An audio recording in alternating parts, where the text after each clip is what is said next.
Old stories line the shelves of our dusty archives. Stories of dreams, mystery, horror. We would like to bring one of our early radio tales back to life during this half hour. Let's see. For by death is wrought greater change than hath been shown.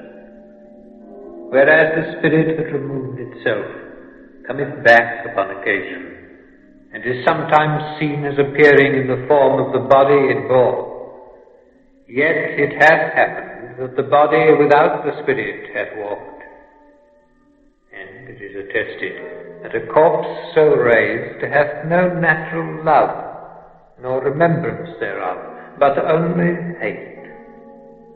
Also it is known that some spirits which in life were benign become by death evil altogether. Yes, the sentiments introducing and illuminating a story called The Death of Halpin Fraser by Ambrose Bierce. Let's hear the rest. One dark night in midsummer, a man waking from a dreamless sleep in the forest lifted his head from the earth and stared a few moments into the black. Catherine.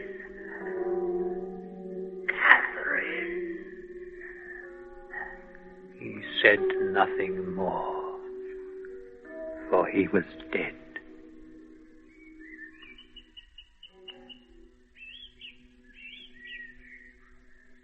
The man was Halpin Fraser, and his body was discovered the following morning by Sam Holker, the deputy sheriff from Napa, and Jim Jarrelson, the detective from San Francisco. The two men left the town of St. Helena at the first glimmer of dawn and walked along the road northward up the valley toward Calistoga. They carried guns on their shoulders. Their business was manhunting. How far is it? Oh, only a little ways yet. There's a turn ahead, and it's just beyond that. Don't see how we'll see anything when we get there. It's fog. Oh, it'll thin out and blow off around noon, I expect. Then we'll wait around until he shows. Till he shows? Oh, he'll show all right. I've seen him 3 times. You say he's been hanging around the graveyard? Yeah, where they buried his wife. Now, she was the weirdie. Ooh.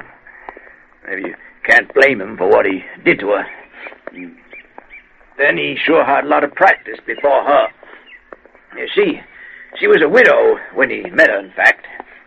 Came to California to look up some relative. Then you know all about that. Strange people. Well, now, here we are. Over here. You can see the graveyard's not kept up. Not used anymore. Weeds all grown over the stone. Look out you don't trip on them over there. What about Branscombe? Shouldn't we watch out if he's around? Oh, no. He don't show up till dark. I thought I'd show you the ground, and we could make some sort of plan for later. A grave is over here. You'll come by it like I saw him before. Over here under this spruce. You know, it's still a mystery to me why... Hey there. Hey there, now look at this. What is it? Is it Branscombe? No, isn't him. Don't know who it is. The body lay upon its back, the legs wide apart.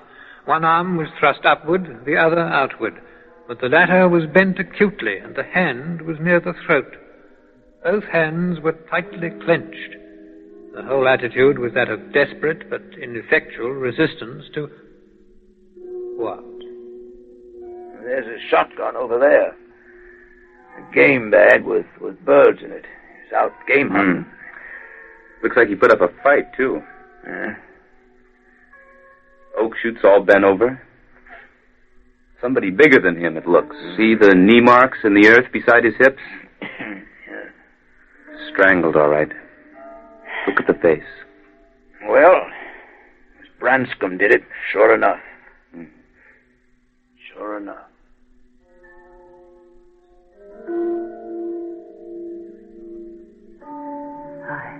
I had been all day in the hills west of the Napa Valley, looking for such small game as was in season. Late in the afternoon, it had come on to be cloudy, and the absence of trails had so impeded me that I was overtaken by night. Unable in the darkness to penetrate the thickets, I had lain down near the roots of a large tree and fallen into a sleep, dreamless until I heard the name pronounced, I couldn't imagine why, from my own throat.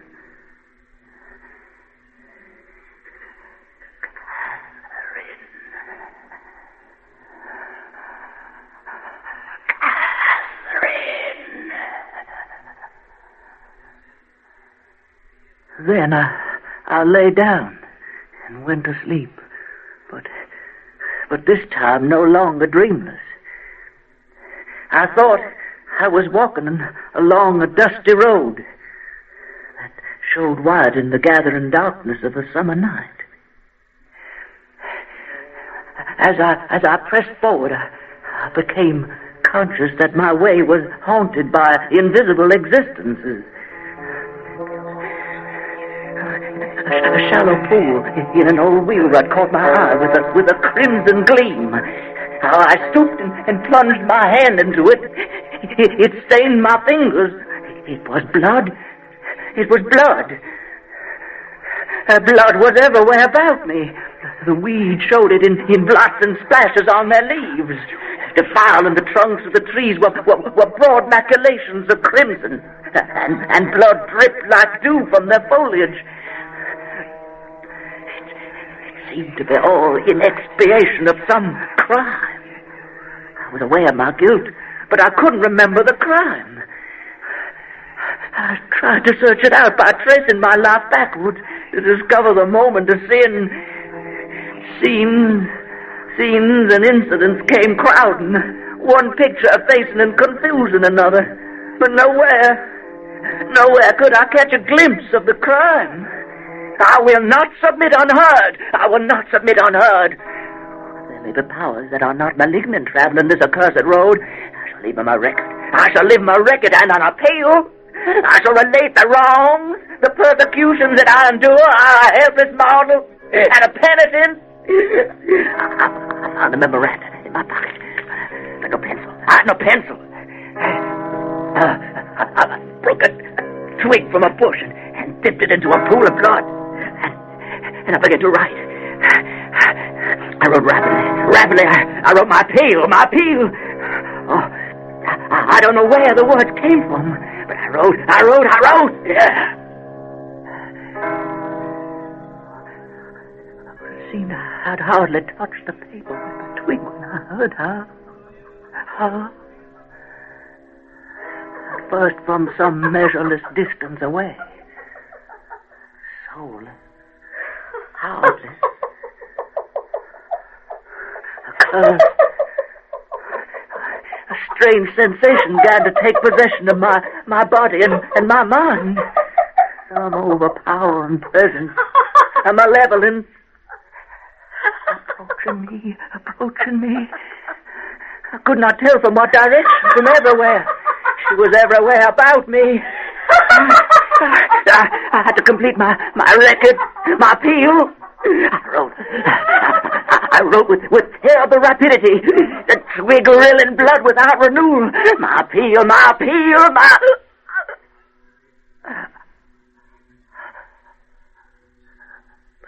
But in the middle of a sentence, I could not move my hands. My arms fell to my sides. the paper to the earth. I was drawn about. I looked up, staring into a face, sharply drawn face, blank, dead eyes, standing white and silent in the garments of the grave.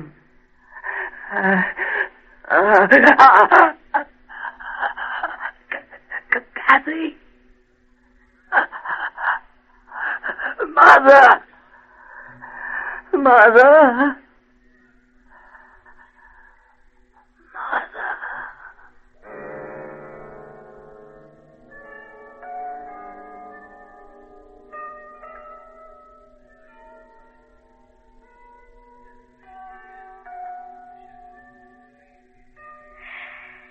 Halpin was the youngest. He was more delicate than the rest, and perhaps a trifle spoiled. His father had little time for him. His father was what no Southern man is not, a politician. It took a good deal of his time, and I suppose it saved us from the war. But then later, other children were at school, and I had Halpin all to myself. I was very happy. We were both very happy. His father wanted him to study law. Oh, my law.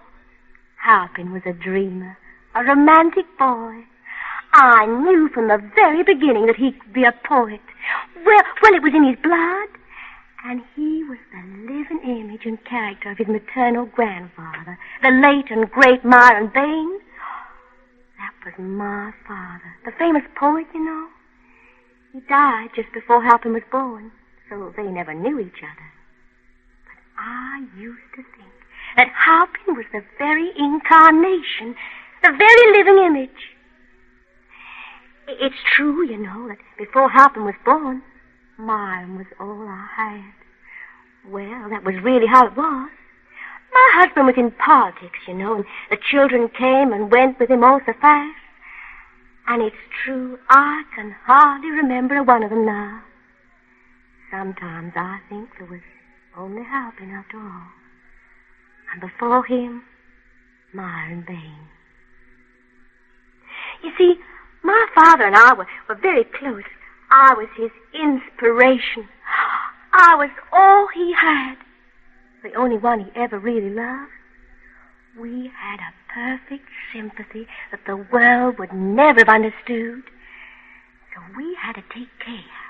We had to protect our beautiful weakness, our guilt.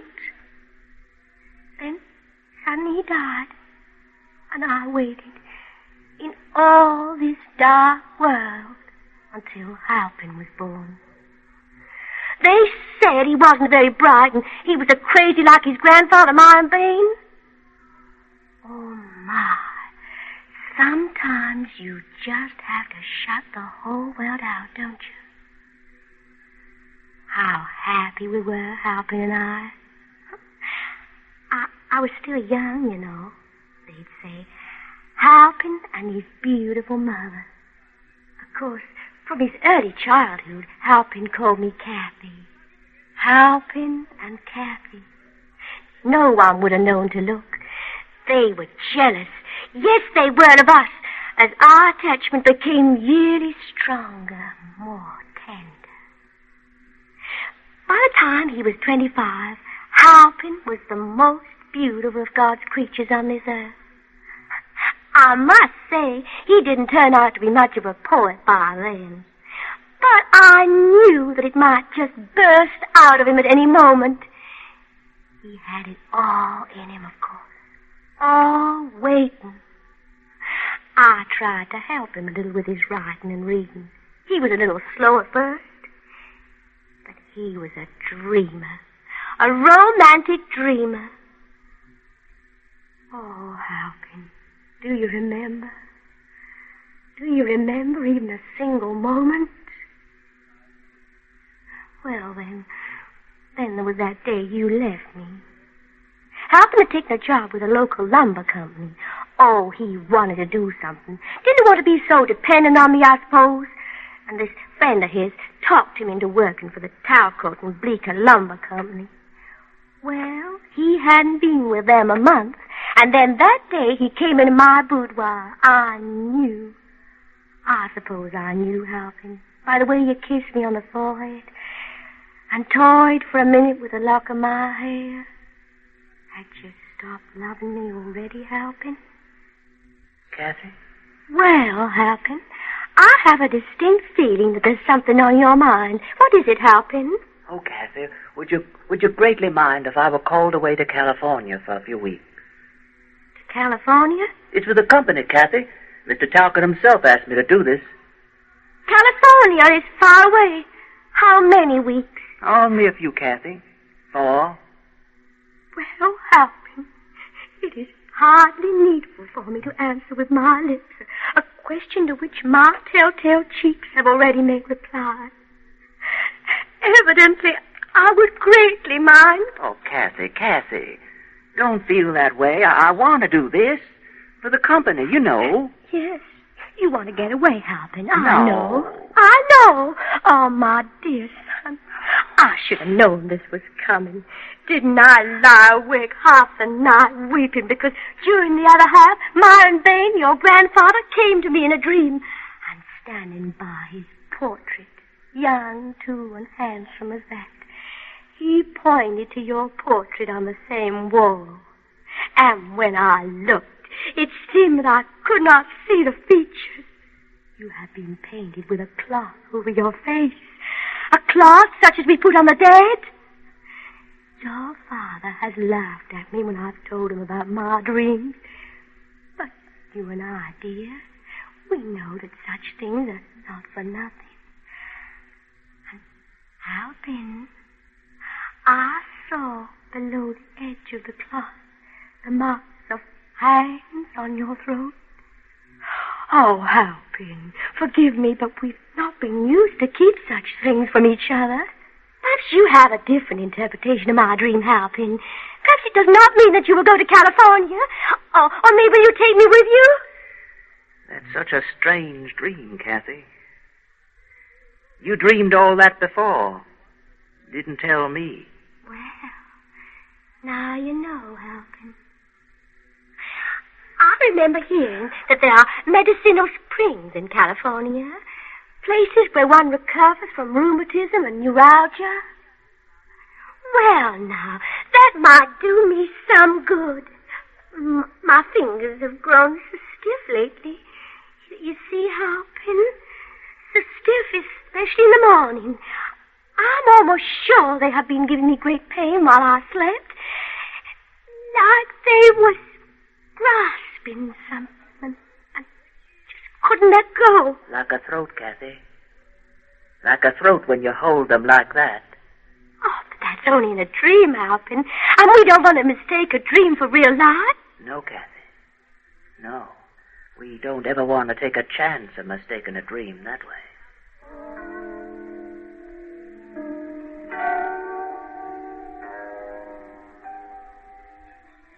That was the last thing you ever said to me, Halpin.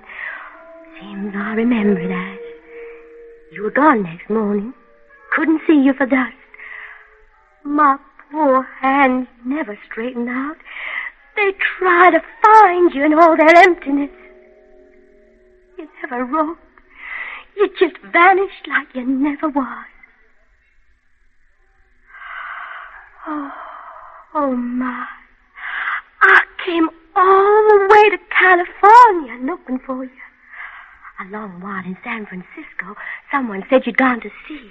So I watched the ships and the sailors. I thought each one was you, Halpin. I made believe they were because I wanted to wake up out of my dream. Then a very mean man indeed, took me up here to the mountains, and we lived a while torturing each other. I hid all his stolen money in the graveyard. Still looking for it, I suppose. Oh, he was very mean to me, Halpin. He had a little knife, which he kept sharp as a razor. Look, Halpin. Look at me. See what he did? he said he wanted to find the spot that hurt the most. Nothing hurt, Halpin. Nothing hurt. Nothing hurt anywhere. Only the memory. And he couldn't find the right spot for that. But he got very close one dark night. See, Halpin? My delicate white throat. See how he cut with his razor knife. It never stopped bleeding, Halpin. See it, Halpin. Keeps me strong enough to come to you and bring these aching hands to your own warm, dear throat. See me, Halpin. See what's gone out of me? Cassie, get away! Cassie! Oh, mine. Cassie, no! Oh, please. Oh, love gone out of me. I am your dream, Halpin. There is no appeal for you, Halpin. No appeal.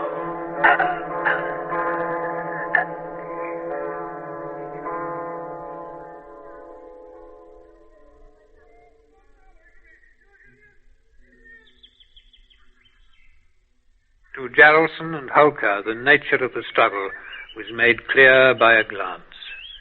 The face and throat were purple, almost black. The shoulders lay upon a low mound, and the head was turned back at an angle otherwise impossible. From the froth filling the open mouth, the tongue protruded, black and swollen. The throat showed terrible contusions. Not mere finger marks, but bruises and lacerations wrought by two strong hands that must have buried themselves in the yielding flesh, maintaining their terrible grasp until long after death. The work of a maniac, all right. Branscombe LaRue. Look here. Looks like he was writing something in a memorandum pad. Pretty scrawly. Well, I guess under the circumstances. Can you make it out? Let's see. It's poetry, looks like. The air was stagnant all. Silence was a living thing that breathed among trees. With blood, the trees were all adrip. Sounds like Bain. Bain? Who's Bain? Myron Bain. Poet half a century ago. Now, why would this poor fellow want to be copying down that dismal stuff? Dismal, all right.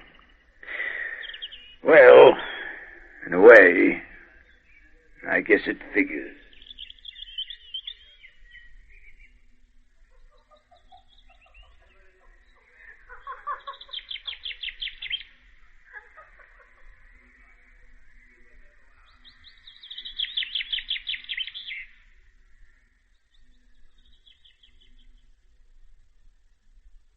The Death of Halpin Fraser by Ambrose Bierce. Adapted and produced by Eric Bauersfeld. Technical production by John Whiting, and music by Peter Winkler. Pat Franklin was heard as Catherine. Bernard Mays was the narrator. Ben Jacopetti was Jarlson, and Eric Bauersfeld was Halpin Fraser. Special technical production for this program was by Jim Mckee. Well, that's all for now. Come and visit our archives again for another tale from the shadows. Real soon.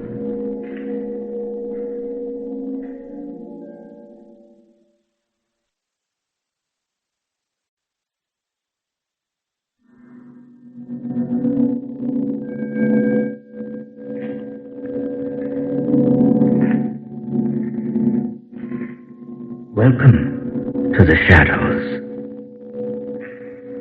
Old stories line the shelves of our dusty archives. Stories of dreams Mystery. Horror. We would like to bring one of our early radio tales back to life during this half hour. Let's see. Here's an alcove marked for madmen only. Shall we see what it holds? Maupassant, Kafka, H.P. Lovecraft. Nikolai Gogol. A diary. Diary of a madman. Published in 1835. That was long before madness could have been diagnosed by psychiatry. Would he have been cured, I wonder? I see his story is a little too long for just one visit, but you can come back next time and hear the rest. Well, shall we listen?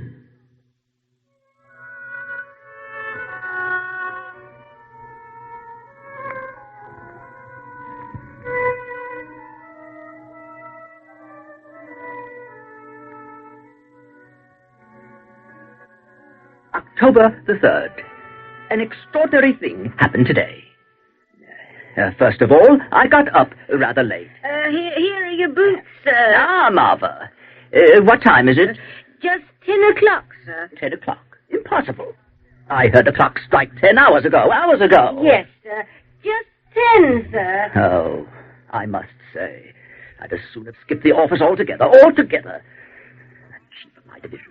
Oh, the way he treats... Tell me, my good man, why is it you're always in such a muddle? You dart around like a hen on a hot griddle and get your work in such a mess the devil himself couldn't straighten it out. It's just like you to start a new heading with a small letter. Look at that. Give no date, no reference number. Oh, muddle-headed. This is old Crane. I know what it is, too. He envies me. He envies me because I sit in the director's office and sharpen his quill. Oh, if it weren't for the prestige, I really would have left that department long ago.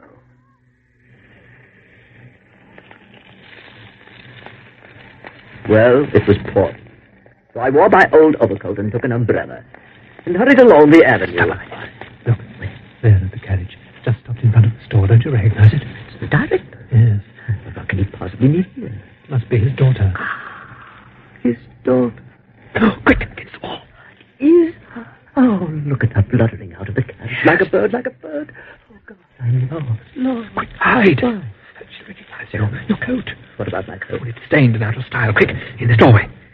Oh, never mind. She's gone into the store. How did she come out in this pouring rain? And tried to deny after this that women have a passion for buying clothes. She left her lapdog in the street. She's called Maggie. Yeah.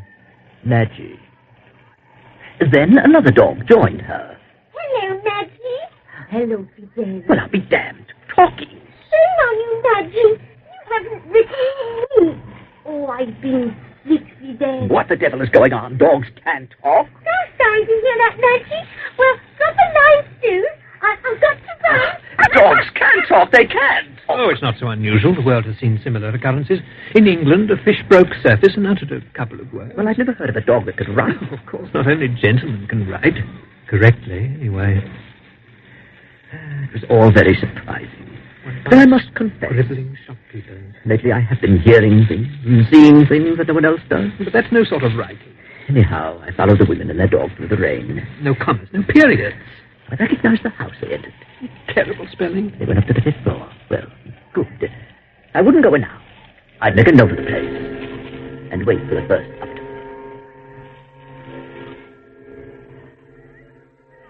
October 4th. Today is Wednesday, and that's why I was at our director's home, in his study. I came in early and sharpened all the quills. Our director must be a very brilliant man. His study is crammed with bookcases, such erudition all over the place. What importance shines in his eye. Quick, what? The door. The director, stand up, have the documents ready. No, it's like a swan. And when she looks at me, it's like the sun. Hasn't Papa been in here? What a voice.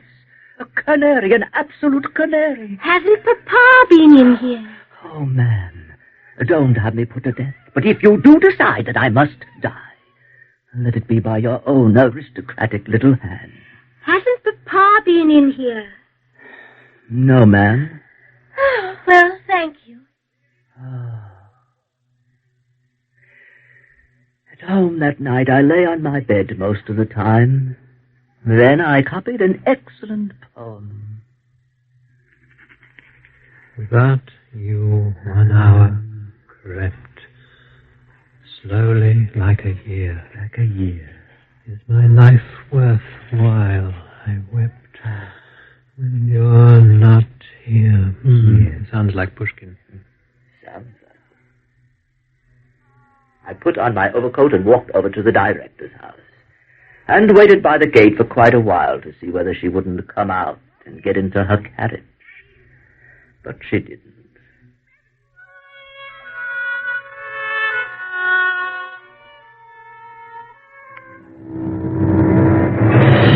November 6th. I don't know what's wrong with the chief of my division. Well, for instance, when I arrived at the office today... Now then, what I want to know is what's the matter with you? Oh, what do you mean? Nothing's the matter with me? Oh, come now, try to understand. Aren't you over 40? Yes. Yes, well, isn't it time for you to wise up a little? No. Everybody knows what you're up to. Everybody knows you're trying to make the director's daughter. But... You. Ha! Just look at yourself. Look, what are you? Nothing, absolutely nothing. You haven't a penny to your name. Look in the mirror. Look at yourself. Yeah. You haven't a chance in the world. Stop. What do you know? Oh, I can see through you. You're jealous. Jealous? And then you begin to notice the way the director has been favoring me lately. Oh. And who are you anyway? A divisional chief. So what? I can be promoted too. I'm only 42, an age when one's career is just beginning. Yes. I'll go higher than you yet. And God willing, very, very, very much higher. I'll have a social position beyond your dreams. Do you think you're the only one in the world to have dignity? Give me a coat. Give me a coat and tie like yours, and you will be worthy to polish my boots, not my boots. And what, my good man, will you use for money? Yes. I lack of means. That's the only trouble.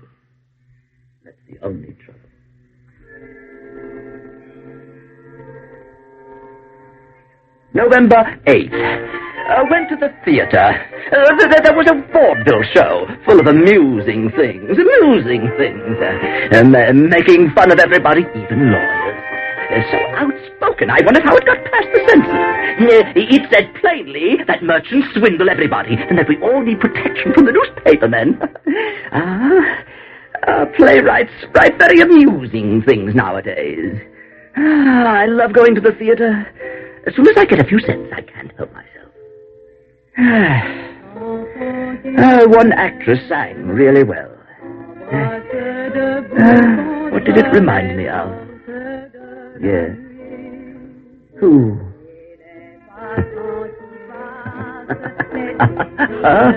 Yes. Oh, what a rogue I am.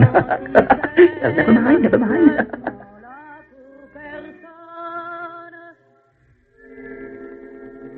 November 9th. Today I sat in the director's study and sharpened 23 quills.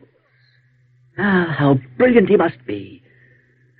How I'd like to have a closer look at these people, see how they live, all their subtle innuendos and courtly jokes. Sometimes the door is open and I can see into their drawing room. Oh, you should see how it's decorated. Mirrors. Fine pieces of porcelain. How I'd like to see into her room. Oh, her boudoir. All those little jars and bottles standing there amidst the sort of flowers one doesn't dare breathe on. There's the dress she's thrown off, looking like. Here. Her bedroom. Miracles. To see the little stool upon which her delicate foot descends when she emerges from bed. And see how an incredibly fine, immaculate stocking is pulled up her leg. Then that stupid lapdog came into the room. Oh, Maggie. Well, little Maggie. Listen, Maggie. We're alone now, and I'll even lock the door so that no one will see us. Maggie, tell me everything you know about your mistress. What's she like and everything. I swear I won't repeat a thing, not a thing. Oh, but the silly little mutt ran off as if she didn't understand what I was saying. She knew. And dogs can talk. Most of the time they just choose not to. Because they're stubborn. Well, anyway, I know what I'm going to do. I'm going to that house and find Fidel and get my hands on those letters Maggie's been writing to her. Yes, that's what I'm going to do. That's what I'm going to do.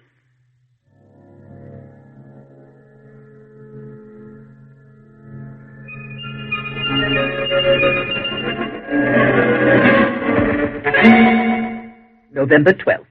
At 2 p.m., I went out determined to find Fidel and question her. I found the house. And went upstairs. Yes? Excuse me, do you have a dog by the name of Fidel? Yes? Why? I want to have a talk with her. What? I said I want to have a talk with your dog. What? The girl was stupid. I could see from the start how stupid she was. Oh, there's the mutt. Now then. Get out! Leave her alone! Oh, you repulsive little creature! Bite me, will you? There's your basket. There's your basket. Just what I'm looking for. And underneath in the straw, what do I find? The letters. I knew it. The letters. You're mad! Get out before I call the police! Get out! Now at last, I'll find everything out. All about these intrigues and plots. Oh, plots. I'll find out all the little wheels and springs at the bottom of the matter. These letters. They will explain everything. Oh, dogs are a clever race. They know all about intrigues. Everything is bound to be in the letters.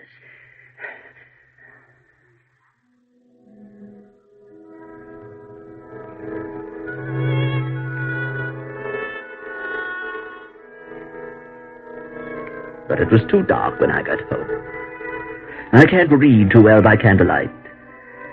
So I lay on my bed and waited until morning.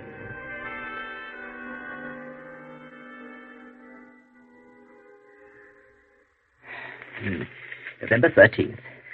Let's see now. This letter here looks quite legible. Though there is something canine about the handwriting. Dear Fidel. Dear Fidel, I'm very glad we have decided to write to each other. Spelling is very good. It's even punctuated correctly. This is considerably better than our divisional chief can do, though he claims to have gone to some university or other. Well, let's see further on. I believe that sharing feelings and impressions with another is one of the main blessings in life. The thought is stolen from a work translated from the German. The author's name escapes me now. I speak from experience. My young mistress, whom her papa called Sophie, is crazy about me. Oh, Sophie. Well, never mind. Papa often pets me, too.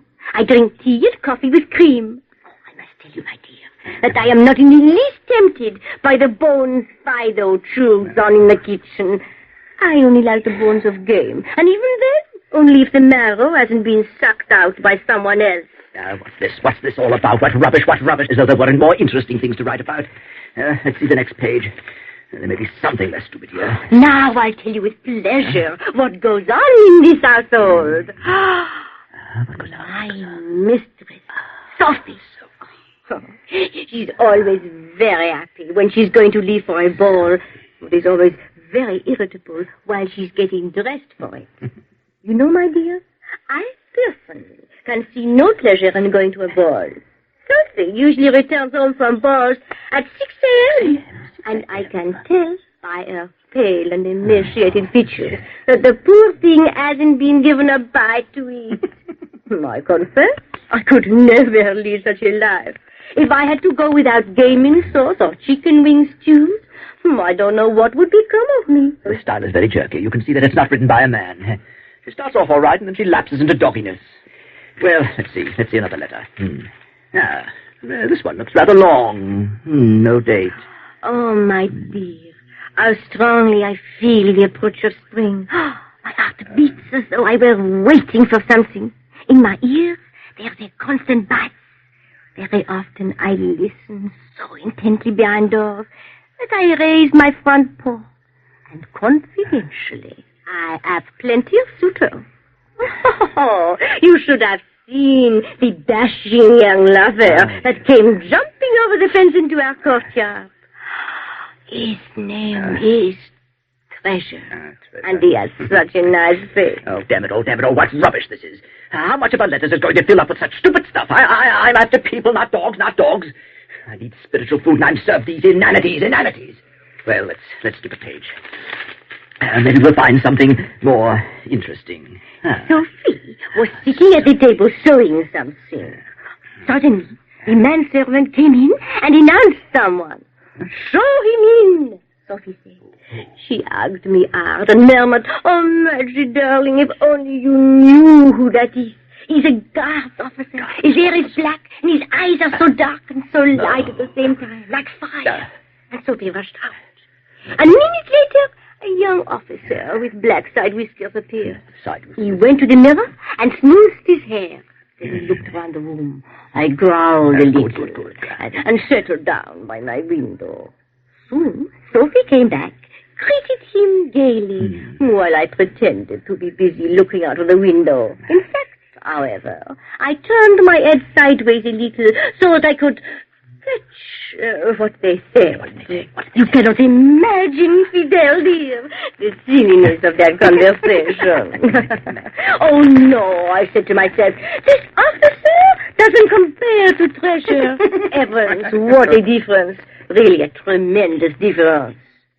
I wonder what she finds in her officer. What on earth can she admire in him? Yes, here I tend to agree. Something seems wrong. It is quite unbelievable that this officer should have swept her off her feet.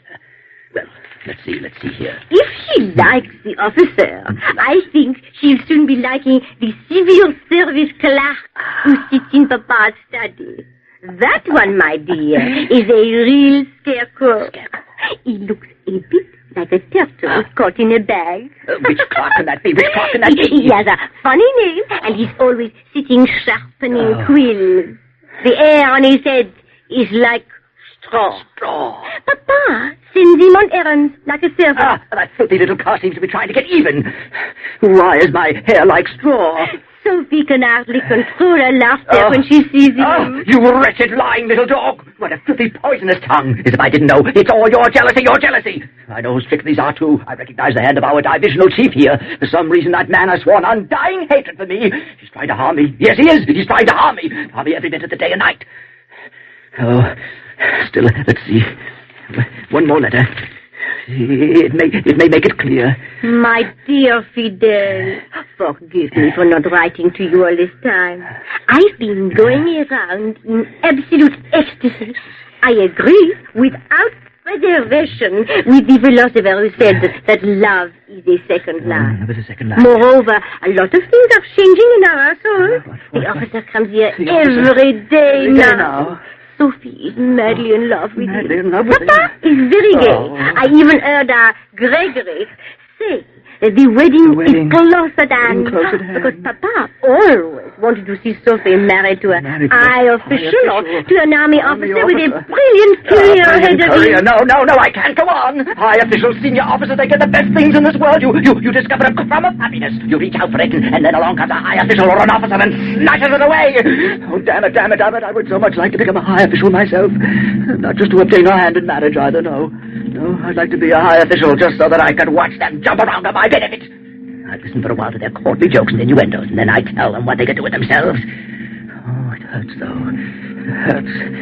Oh, damn it. I saw those little dogs let it spread. December 3rd. Impossible. Lies. There can't be a wedding. Well, he has a commission in the Guards. So what? Does he have a third eye in the middle of his forehead or a golden nose? Why am I a clock? Why should I be a clock? Maybe you only appear to be a clock. Maybe you're a general. Maybe I don't really know who I am. You know, there are plenty of instances in history when somebody quite ordinary, not necessarily an aristocrat, some middle-class person, even a peasant, suddenly turns out to be a public figure. Maybe even the ruler of a country. Yes. Now, if a peasant can turn into someone so important, where are the limits to the possibilities for a man of breeding? I can see myself entering a room in a general's uniform. Yes. An epaulette on my right shoulder, an epaulette on my left shoulder, a blue ribbon across my chest. Yes. How that would be. Well, you can't be promoted to anything like that overnight. What I'd like to know is, why am I a clock? Yes, why are you a clock? Why precisely a clock? December 5th. I read all the papers this morning. Strange things are happening in Spain. I don't understand it at all. Their right at the throne has been vacated. Vacated? Yes, and the ranking grandees are having difficulty in selecting an heir. An heir? It seems there's discontent. Sounds very strange to me. How can a throne be empty? They say that some Donya may accede. Donya? It's absolutely impossible. Of course it's impossible. A Donya can't accede to a throne. A king should sit on a throne. Of course, a king should sit on a throne. They say there is no king. Well, that's impossible. It's impossible that there should be no king. There must be a king. Well, he might be hidden away somewhere. In anonymity. Yes. It's even possible that he's around here. Being forced to remain in hiding. What was it? Any reason?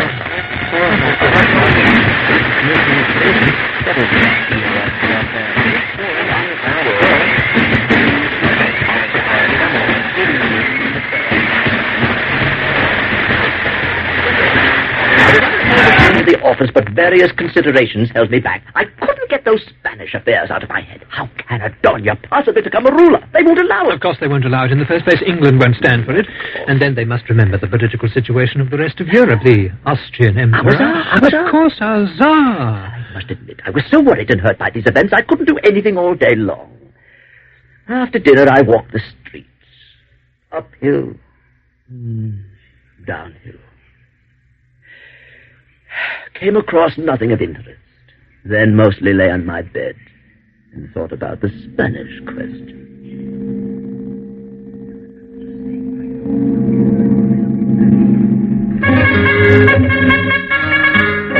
Year 2000, April 43. This is a day of great jubilation. Spain has a king. They found him? I am the king. Oh, no. I discovered it today. It all came to me in a flash. It's incredible ever to have imagined being a civil service clerk. How could such a crazy idea ever have entered my head? You would thank God no one thought of slapping you into a lunatic asylum.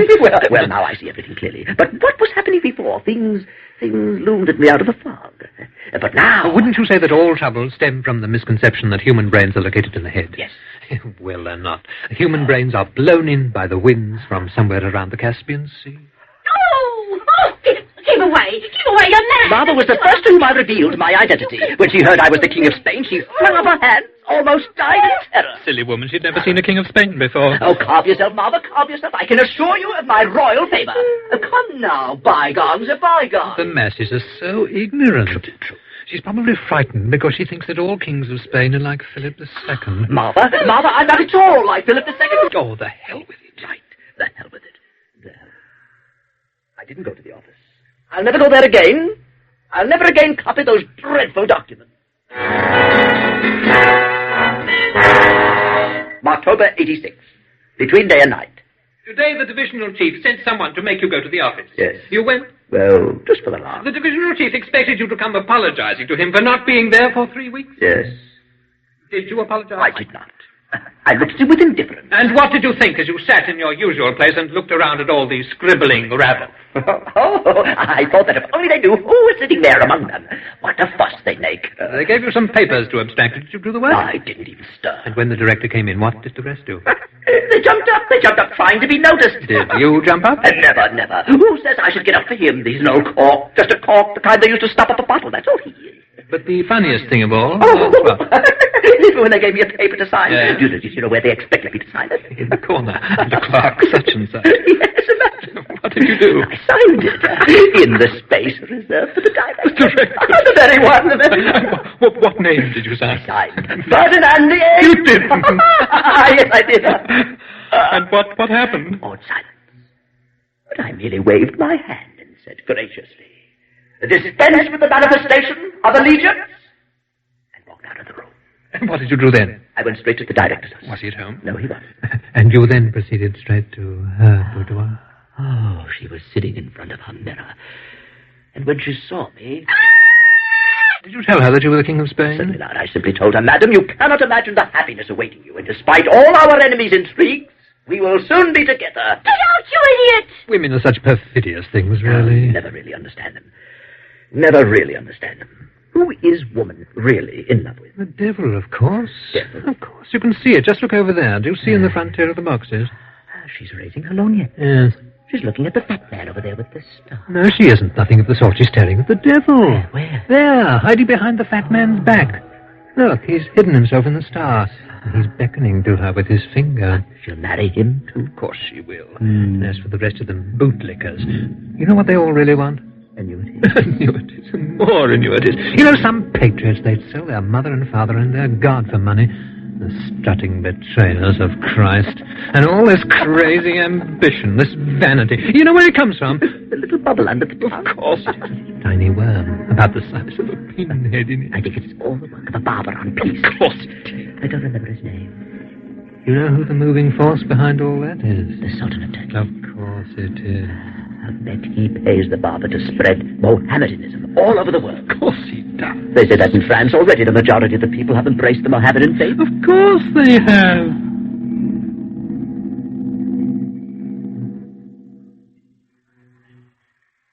That was the first half of The Diary of a Madman by Nikolai Gogol. Adapted and produced at Pacifica Radio in 1963 by Eric Bauersfeld. You heard him as the madman, with Bernard Mays as the alter ego. The women and dogs in their life were played by Pat Franklin. Music was arranged by Charles Shear, with technical production by John Whiting. Special production for this series was by Jim Mckee. On our next visit, we will hear what happens to our madman as he falls ever deeper into his delusions. Well, that's all for now. Come and visit our archives again for another tale from the shadows. Real soon.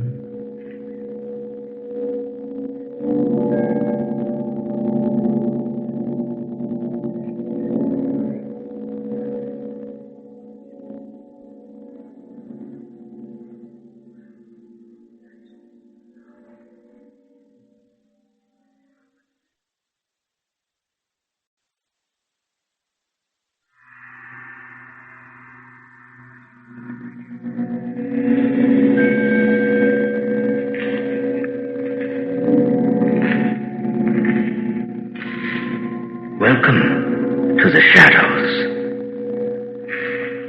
Old stories line the shelves of our dusty archives. Stories of dreams, mystery, horror. We would like to bring one of our early radio tales back to life during this half hour. Let's see. Ah, yes. We were hearing the pages of a diary. The Diary of a Madman by Nikolai Gogol. Look, there at the carriage. Just stopped in front of the store. Don't you recognize it? It's the director. Yes. But what can he possibly mean here? Must be his daughter. His daughter. Oh, quick, against the wall. Is... Oh, look at her fluttering out of the carriage like a bird, like a bird. Oh, God, I'm lost. Quick, hide. She recognized your coat. What about my coat? Oh, it's stained and out of style. Quick, in this doorway. Oh, never mind. She's gone into the store. Oh, how did she come out in this pouring rain? Tried to deny after this that women have a passion for buying clothes. She left her lapdog in the street. She's called Madgie. Madgie. Then another dog joined her. Hello, Madgie. Hello, Fidel. Well, I'll be damned. Talking. Shame on you, Madgie. You haven't written me.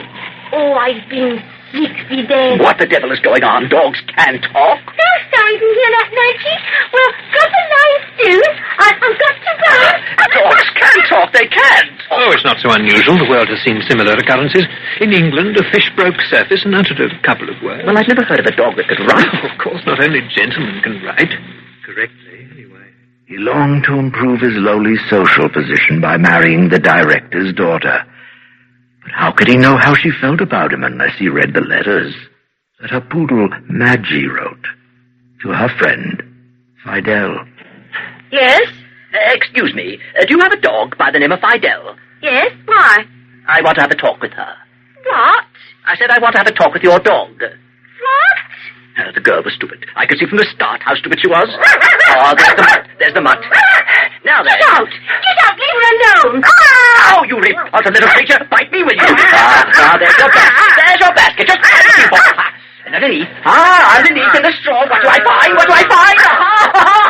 The letters, the letters. I knew it. The letters. Don't mad! Get out before I call the police! Get out! But the letters leave little hope. There's a rival army officer. Then a better opportunity arises for advancement. Strange things have been happening in Spain. I don't understand it at all. They write that the throne has been vacated. Vacated? Yes, and that the ranking grandees are having difficulty in selecting an heir. An heir. It seems there's discontent. Sounds very strange to me. How can a throne be empty? They say that some Donya may accede. Donya? It's absolutely impossible. Of course it's impossible. A Donya can't accede to a throne. A king should sit on a throne. Of course, a king should sit on a throne. They say there is no king. Well, that's impossible. It's impossible that there should be no king. There must be a king. Well, he might be hidden away somewhere. In anonymity. Yes. It's even possible that he's around here, being forced to remain in hiding because of family reasons, or for fear of some neighboring country. France. Of course, France. Forced to remain in hiding. Well, there may be other reasons. Year 2000, April 43. This is a day of great jubilation. Spain has a king. They found him? I am the king. Oh, no. I discovered it today. It all came to me in a flash. It's incredible ever to have imagined being a civil service clerk. Such a crazy idea about that device. You would thank God no one thought of slapping you into a lunatic asylum. Well, now I see everything clearly. But what was happening before? Things loomed at me out of a fog. But now... Wouldn't you say that all troubles stem from the misconception that human brains are located in the head? Yes. Well, they're not. Human brains are blown in by the winds from somewhere around the Caspian Sea. We continue now with the final entries of The Diary of a Madman by Nikolai Gogol. No date. A day without date. Went along Nevsky Avenue incognito. There's the Tsar riding past. Everyone's removing his hat. Well, I will too. I don't want to give the least sign that I'm the king of Spain. No, it would be undignified to reveal one's identity here in front of all these people. It would be more proper to be presented in court first.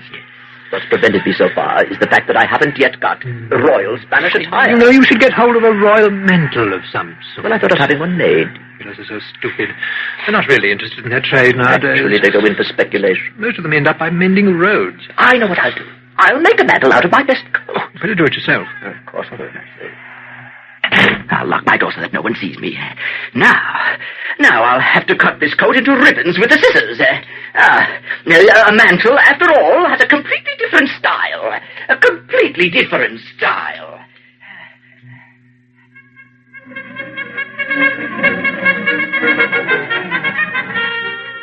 Can't remember the day, nor the month. Damned if I know what's going on. Well, the mantle is ready. You're still not ready to be presented at court? No, why not? Your retinue hasn't yet arrived from Spain. That's right, my retinue.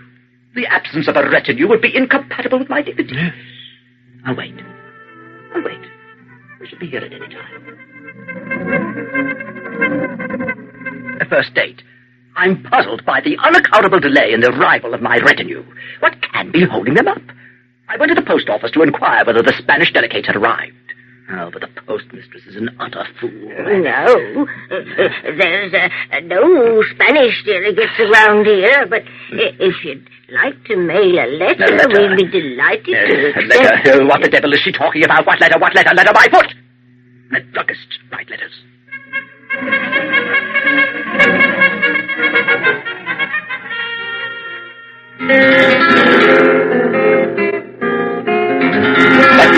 February is the 13th, so I'm in Spain.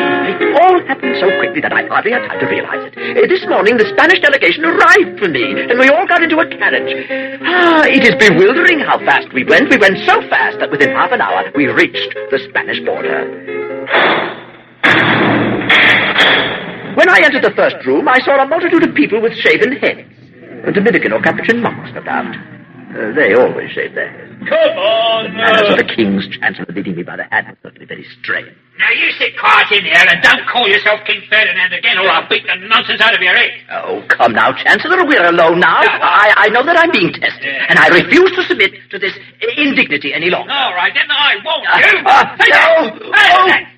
That hurt terribly, but I didn't let out a cry. I contained myself, remembering that this is customary procedure among knights on initiation into an exalted order. To this day, they adhere to the chivalric code in Spain. You idiot. Left to myself, I decided to devote some time to affairs of state. Tomorrow, as foreseen by the famous English chemist Wellington, the Earth will mount the moon. Yes, I confess I'm deeply worried about that. Particularly when you consider the moon's extraordinary sensitivity and fragility. The moon, of course, is made in Hamburg. I must say they do a very poor job. I wonder if England doesn't do something about it. It's a lame Cooper that makes the moon, and it's quite obvious that he has no conception of what the moon should be. He uses tarred rope and olive oil. That's why the stench is so awful all over the earth. We are continually forced to plug our noses. And that's why the moon itself is such a delicate ball that men cannot live there. Only noses. Certainly. That's why we can't see our own noses. Of course, they're all on the moon. And when you think what a heavy thing the Earth is. That's right. When the Earth mounts the moon, all our noses will be crushed to a powder. What are we to do? Hurry, we better warn the Capuchin monks. Yes, of course. We must warn them immediately. Immediately. Hurry. Gentlemen, we must save the moon. The Earth is preparing to mount it. The Capuchin monks were admirable. They rushed at once to execute my royal wish. Many of them tried to climb the wall to reach the moon in time. But at that moment, the Grand Chancellor entered. Everyone scattered. I, being the king, remained alone.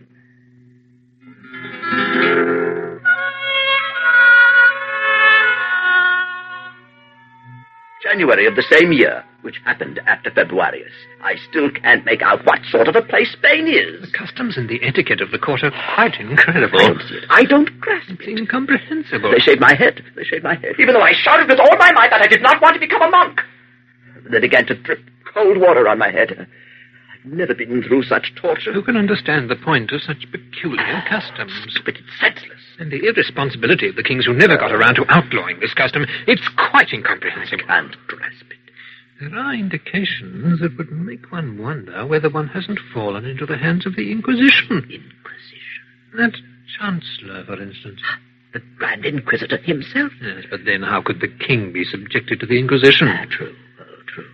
Unless this is the work of some other country? Yes, that fellow Polignac. That Polignac is an absolute beast. He swore to drive me to my death. Oh, there's no end to his maneuvers. And he is himself being led by the English. Of course, the English are great politicians. There's spread of dissension everywhere. Everywhere. The whole world knows when England takes snuff. France sneezes.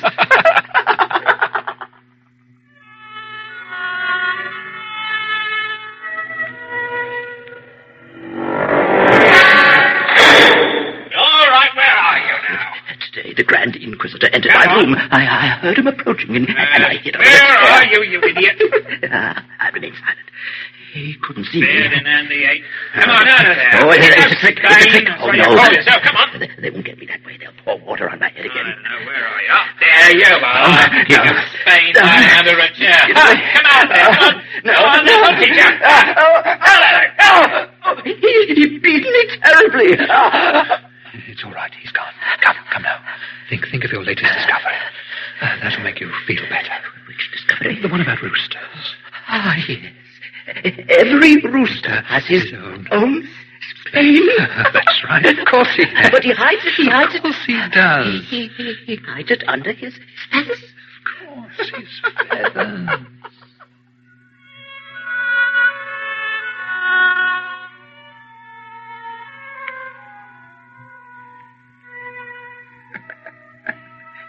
Day 34th month. Year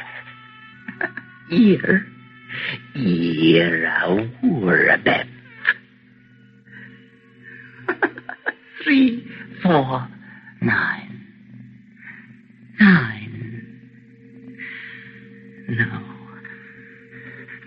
I have no strength left. I can't stand any more. Oh, God, what they're doing to me. They pour cold water on my head. They don't listen to me. They don't hear me. They don't see me. What have I done to them? Why do they torture me so? What do they want from me? What can I give them? I haven't anything to give. I have no strength. I cannot bear this suffering. My head is on fire, and everything goes round me in circles. Save me. Save me, save me. Take me away from here. Give me a carriage. Give me a carriage with horses swift as wind. Yes, drive on, coachman. Let the harness bells ring. Soar up, my horses. Carry me away from this world. Farther, farther, farther, where I will see nothing. Nothing, nothing. Nothing, nothing, nothing. Ah, there's the sky smoking before me. A star twinkles far away. The forest rushes past me with its dark trees and the crescent moon. The violet bark is a carpet underneath me. Oh, I hear something through the fog. On the one side, the sea. On the other, Italy. Russian huts. Ah, Russian huts. Maybe that's my house over there, looking blue in the distance. Oh, and isn't that my mother sitting by the window? Yes, Mother. Mother. Save your wretched son. Let your tears fall on his sick head. See how they torture him. Hold me in your arms. There's no room for him in this world. They are chasing him, Mother. Mother, take pity on your sick child.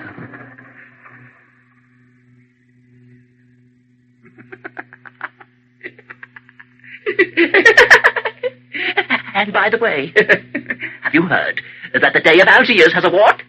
A wart! Right under his nose. Right under his nose.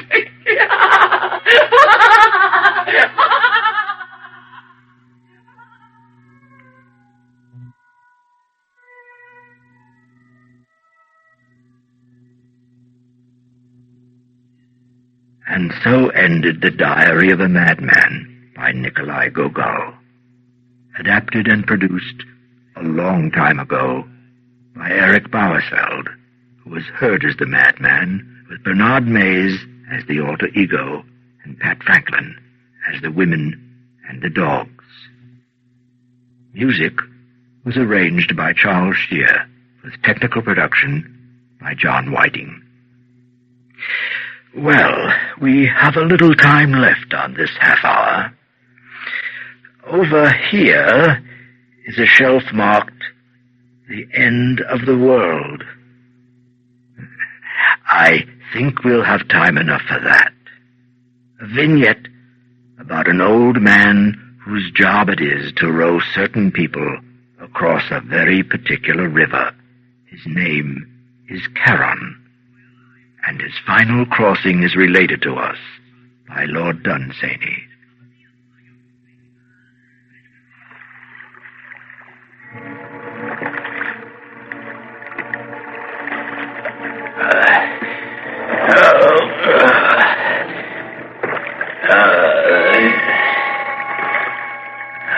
Lean forward and row.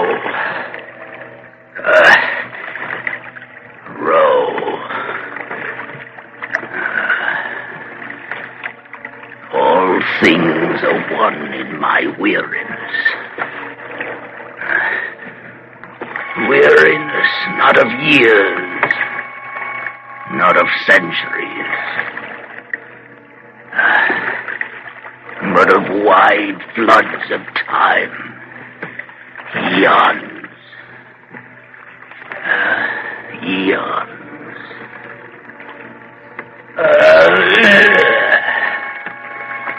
Oh, the heaviness. The pain in my arms. Part of the scheme made by the gods. And all of a piece with eternity.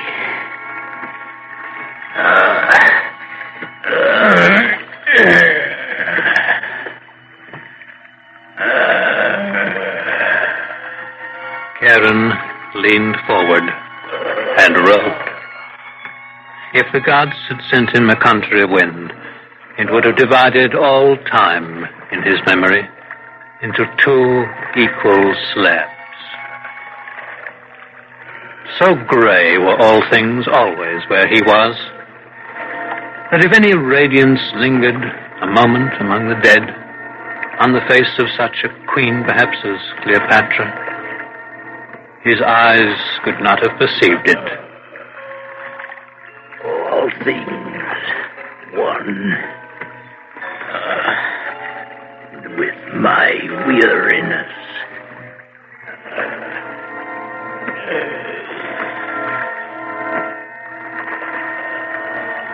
It was strange that the dead nowadays were coming in such numbers. They were coming in thousands where they used to come in 50s. It was neither Karen's duty nor his wont to ponder in his grey soul why these things may be. Karen leaned forward and rode.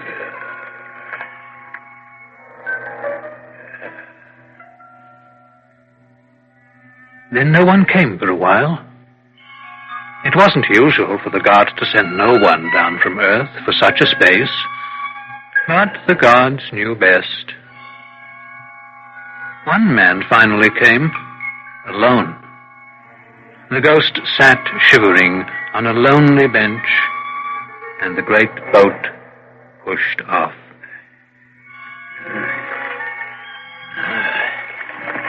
Only one passenger. Only one. Well, the gods know best.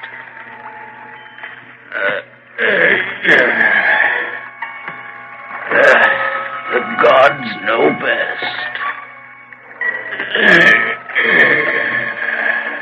And the great and weary Karen rode on and on beside his passenger. The sound of the river was like a mighty sigh that grief in the beginning had sighed among her sisters, and that couldn't die like the echoes of human sorrow failing on earthly hills, but was as old as time and the pain in Karen's arms. Then the boat from the slow grey river loomed up to the coast of Dis, and the silent ghost, still shivering, stepped ashore, and Karen turned the boat to go wearily back to the world. Wait. I can't wait. I must go back to the world. Wait! I am the last! I am the last one! The last. The last.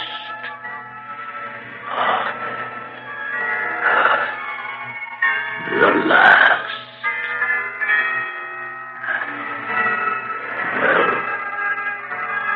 Well, the gods know best. The gods know best. No one had ever made Karen smile before. No one before had ever made him weep. The gods know best.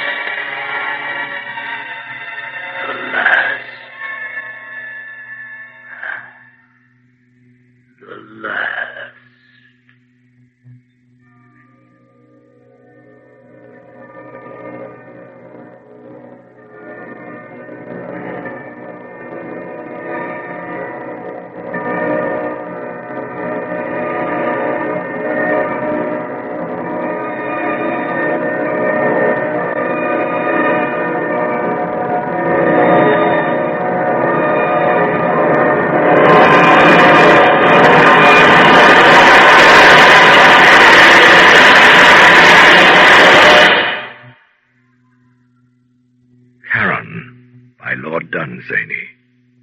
Bernard Mays narrated, Eric Bowersfeld did the rowing, with a technical production by John Whiting.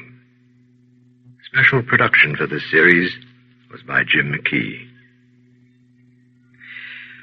Well, that's all for now. Come and visit our archives again for another tale from the shadows. Real soon.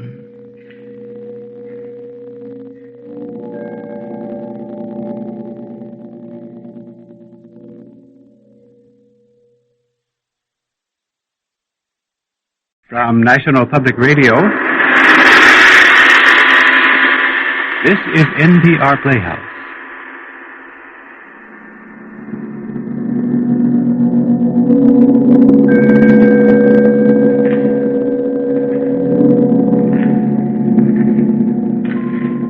Welcome to the shadows. Old stories line the shelves of our dusty archives. Stories of dreams, mystery, horror. We would like to bring one of our early radio tales back to life during this half hour. Let's see. H. Monroe, better known as Saki, tells stories full of sunlight and humor. And usually, trotting alongside will be some kind of monster for balance. Here's the Baroness to tell just such a story about Esme. They say that all hunting stories are the same. But my hunting story isn't a bit like any you've ever heard.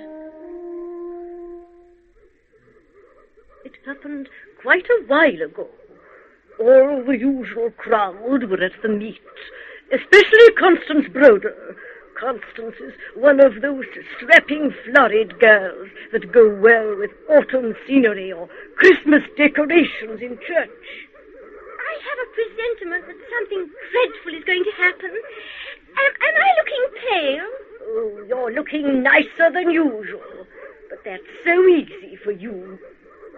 Constance and I were well mounted, and we had no difficulty in keeping ourselves in the first flight, though it was a fairly stiff run. Towards the finish, however, we must have held rather too independent a line, for we lost the hounds and found ourselves plodding aimlessly along miles from anywhere. It was fairly exasperating, and my temper was beginning to let itself go by inches, when suddenly... There they go at last! But what in heaven's name are they hunting? Well, apparently it's not a fox. No mortal fox. It's twice as high. And what an ugly small head. And its neck. Enormous and thick. It's a hyena.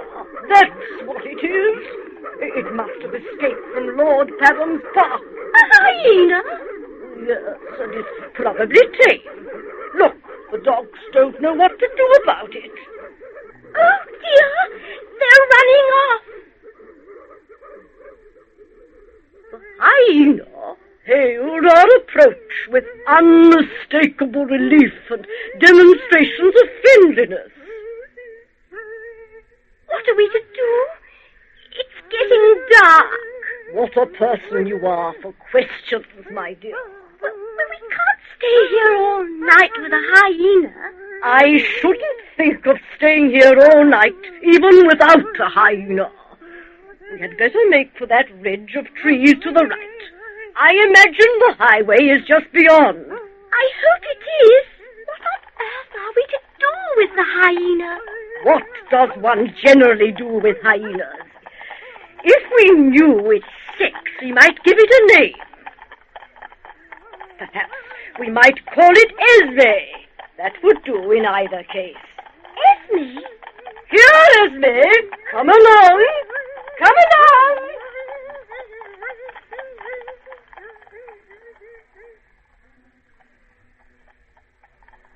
There must be a gypsy encampment nearby. Gypsies? Why do you say that? We just passed a baby, a half-naked gypsy brat. What was he doing there? Picking blackberries, obviously. There. Esme has probably frightened it. Esme? Esme? Come along here.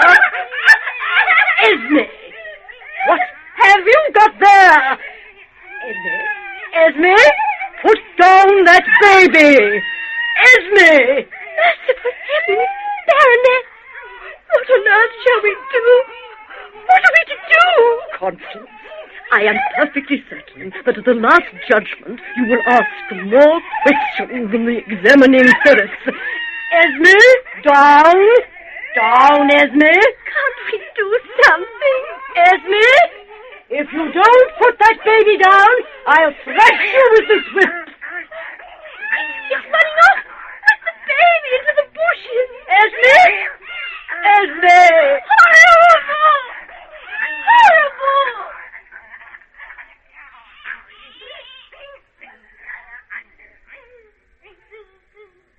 Well, Constance, I really don't know what more I can do. We'd best get along. Esme can catch up. Come along.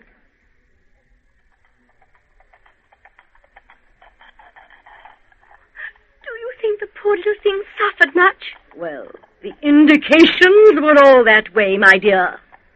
Ah, we are saved. There's the highway. Where? Up ahead. Didn't you hear the car? There's another. Ah, here comes Esme. There, Esme. Naughty. You're a naughty hyena. How can you let that ravening beast trot by your side? Oh, dear. What is it hanging from his mouth? I can't quite tell, dear. Now pay attention. There's the road ahead. Don't run ahead, Esme. The cars won't be able to see you at this hour. Esme, hold. Stay with us. Oh, the silly animal. Well, I don't think we should worry about that beast. No, I dare say he can fend for himself. Oh, Esme! What did I tell you? What did I tell you? Ladies, was this your dog? I'm dreadfully sorry. You have killed my Esme. I'm so awfully sorry. I keep dogs myself, so I know what you must feel about it. I'll do anything I can in reparation, anything at all. Please bury him at once. That yes. Much I think I may ask of you. Certainly, at once, madam. William, bring the spade. No, the spade, William. I saw. What a magnificent fellow. I'm afraid he must have been rather a valuable animal. Well, he took second in the puppy class at Birmingham last year. Oh, don't cry, dear. It was all over in a moment, I'm sure. He couldn't have suffered much. Oh, look here. You simply must let me do something in reparation. I couldn't think of it. But I insist. No, I couldn't think of it.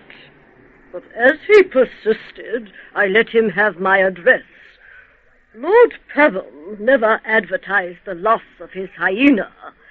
When a strictly fruit-eating animal strayed from his park a year or two previously, he was called upon to give compensation in 11 cases of sheep worrying, and practically to restock his neighbor's poultry yards. and an escaped hyena would have mounted up to something on the scale of a governmental grant. The gypsies were equally unobtrusive over their missing offspring. I don't suppose in large encampments they really know to a child or two how many they've got. There was a sequel to the adventure, though. I got through the post a charming little diamond brooch with the name Esme set in a sprig of rosemary. Incidentally, too, I lost the friendship of Constance Brodel. You see, when I sold the brooch, I quite properly refused to give her any share of the proceeds. I pointed out that the Esme part of the affair was my own invention, and the hyena part of it belonged to Lord Pabham, if it really was his hyena, of which, of course, I've no proof.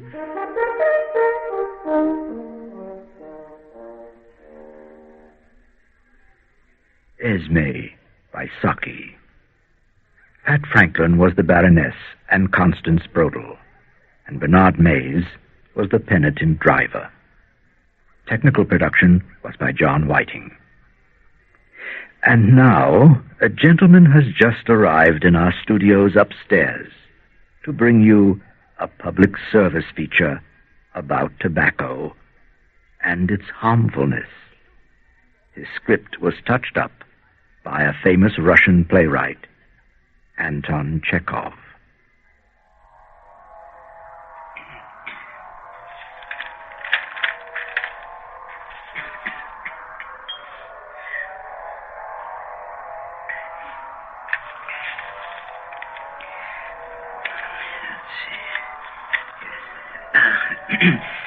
Ladies and gentlemen, so to say, it has been suggested to my wife that I should broadcast here a popular lecture.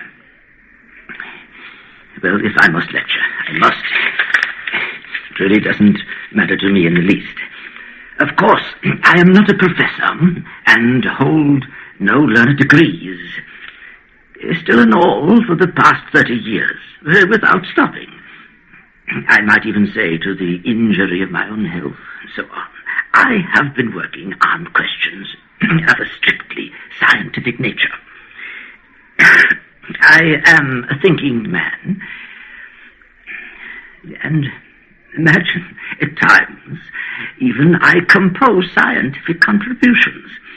I mean, not precisely scientific. But pardon my saying so, they are almost in the scientific line. Well, for instance, the other day I wrote a long article entitled On the Harmfulness of Certain Insects. My daughters liked it immensely, especially the references to the bugs. But after reading it, I tore it to pieces. Well, surely no matter how well you write, you can never dispense with insect powder. We've got bugs even in our piano. For the subject of this program, I have taken, so to speak, the harm caused to mankind by the consumption of tobacco. Now, I myself smoke, but my wife ordered me to lecture today on the harmfulness of tobacco. So there's nothing I can do. Nothing I can do about that.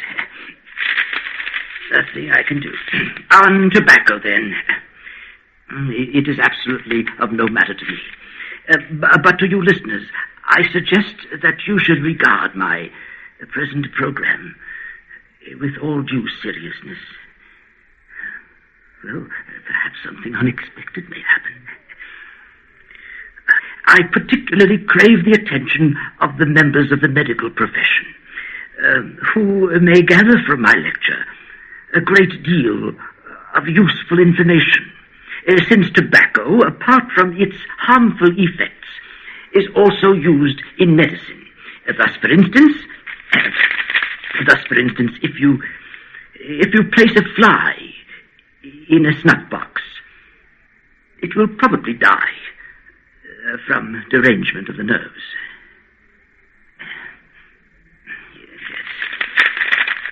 Tobacco, essentially, is a plant. When I lecture, I usually blink my right eye, but you must take no notice of that. No, of course you can't see me. Well, it is through sheer nervousness. I'm a very nervous man, generally speaking, and I started to wink my eye on the very day when my wife gave birth to our, so to say, fourth daughter, Barbara. Although, in view of the short time at our disposal, I must not digress from the subject of the lecture. I must observe, by the way, that my wife keeps a music school and a private boarding school. I mean to say, not exactly a boarding school, but, well, something in the nature of a boarding school. Well, between ourselves, my wife loves to complain. About money matters, for instance, but she has stored away some 40 or 50,000 rubles. As to myself, I have not a penny to bless myself with, not a sou. But, well, what's the good of thinking about that? In the boarding school, it is my duty to look after the housekeeping. I buy the provisions, keep an eye on the servants, enter the expenses in a ledger, stitch together the exercise books, and exterminate bugs. Exterminate bugs.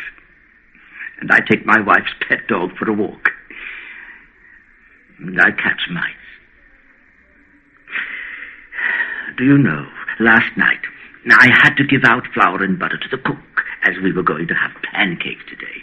Well, to be brief, today, when the pancakes were ready, my wife came into the kitchen to say that 3 of her pupils would have no pancakes, as they had swollen glands.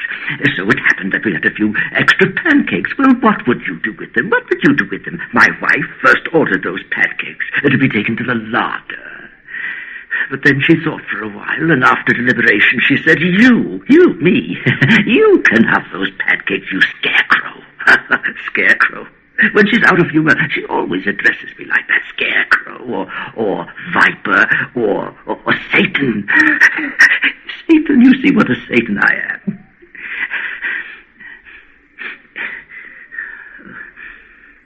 She's always out of humor.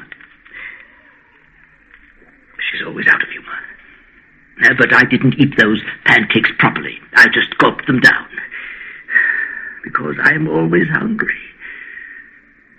Yesterday, for instance, she gave me no dinner. It's no use, she says, feeding you, scarecrow that you are. Scarecrow. However, I have strayed from my subject, and have digressed somewhat from my theme. Let us continue. Though I'll bet you'd rather now hear a story, or listen to a symphony, or some singing. Some singing. In the heat of the battle, we shan't budge, in the heat, I don't remember where that comes from.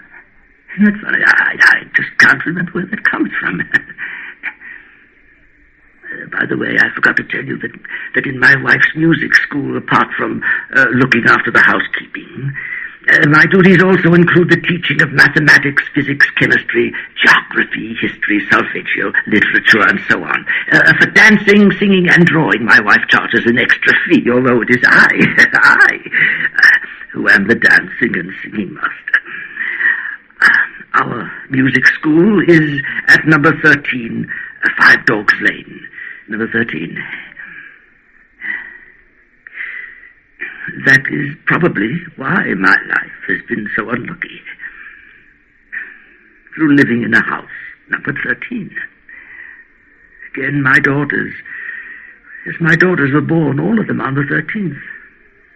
And our house has 13 windows. Imagine 13 windows. I counted them. But, well, what's the good of dwelling on all this?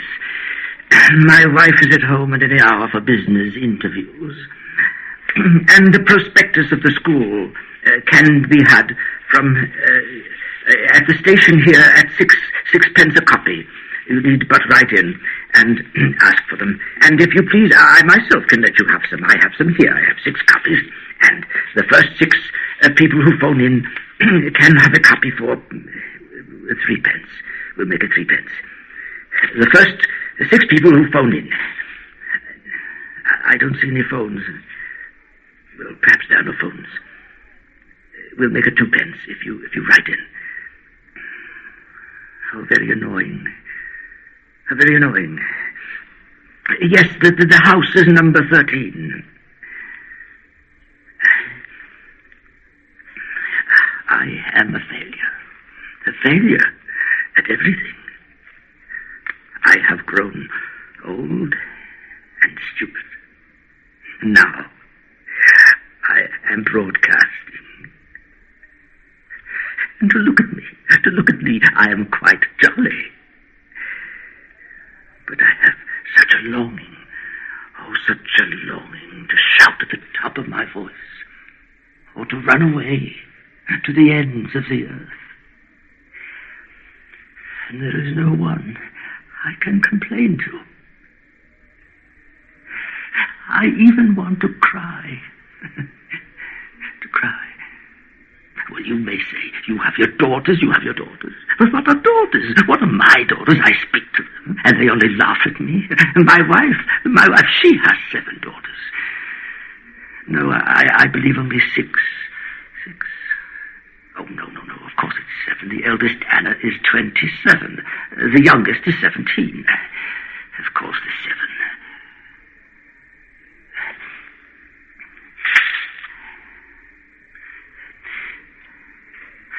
I am miserable.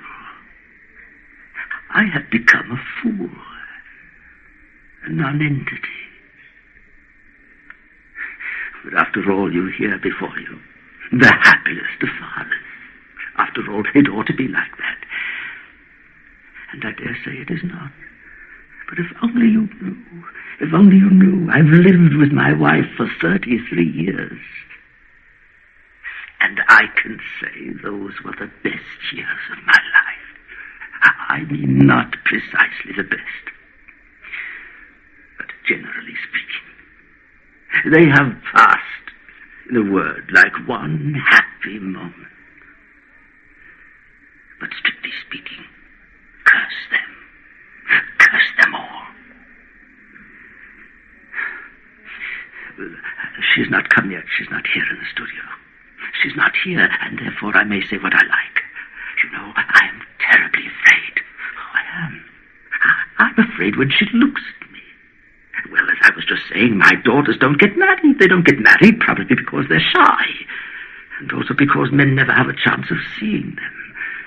My wife does not want to give parties. She never invites anyone to dinner. She's very stingy, ill-tempered, and quarrelsome. Therefore, no one comes to the house. But I can tell you in confidence, my wife's daughters can be seen on holidays at the house of their aunt, Natalie Semenovna.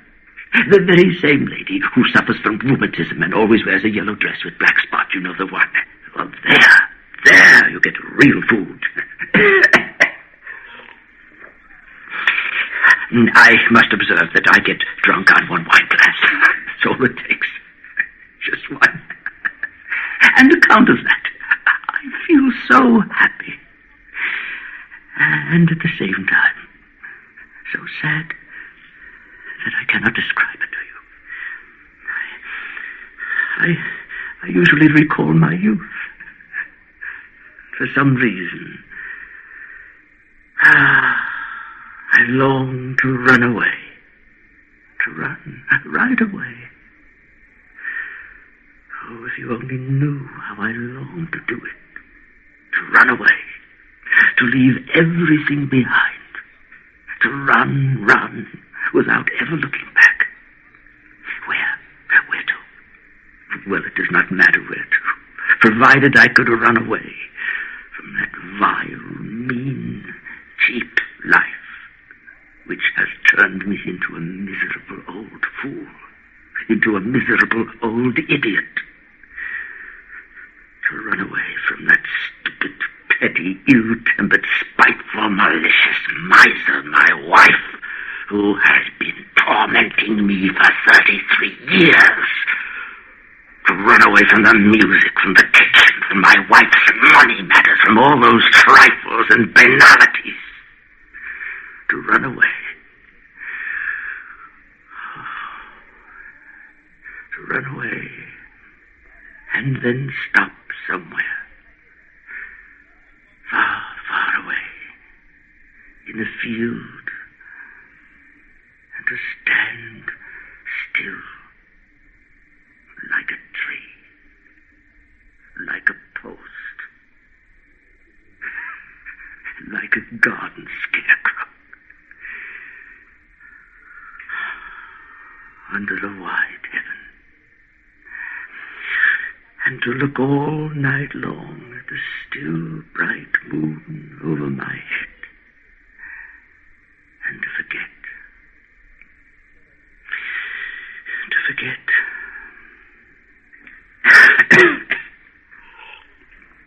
I was once young, you know. Oh, I was. I studied at the university. And I had dreams. I considered myself a man. Now, I want nothing. Nothing but rest.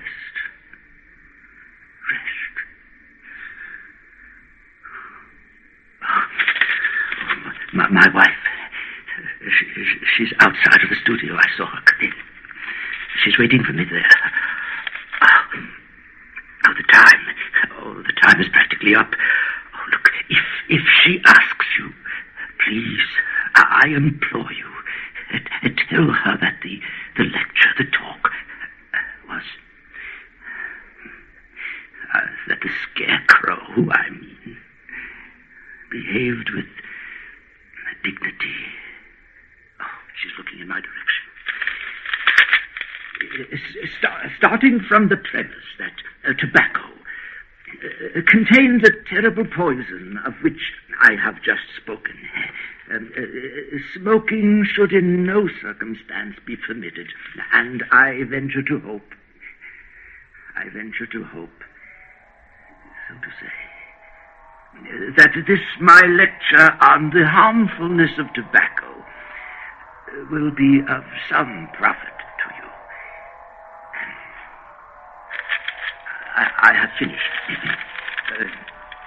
Dixie et animam levavi. I have finished. Is that...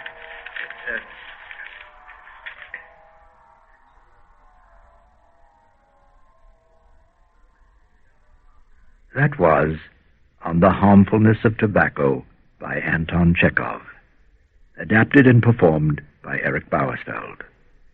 Sound production was by Jan Paul Wendt. Additional technical production for this program was by Jim Mckee. Well, that's all for now. Come and visit our archives again for another tale from the shadows. Real soon.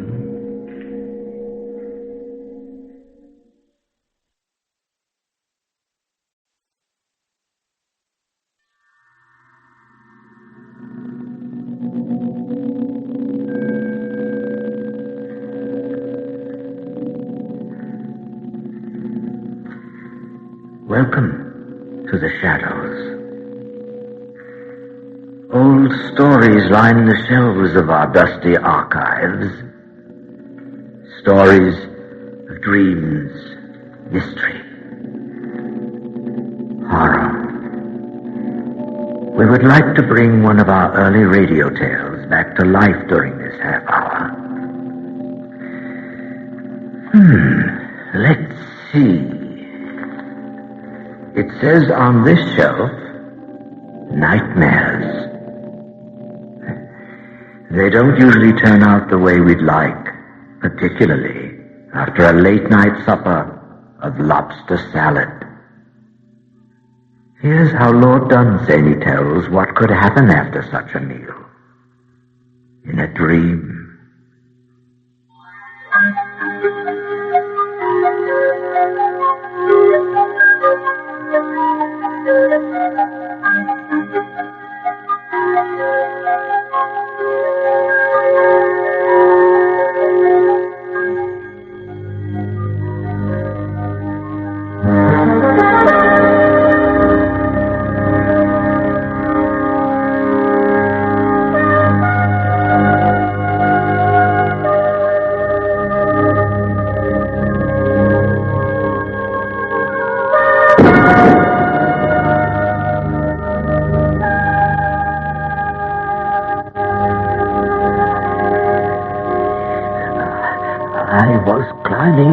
The perilous outside walls of the palace.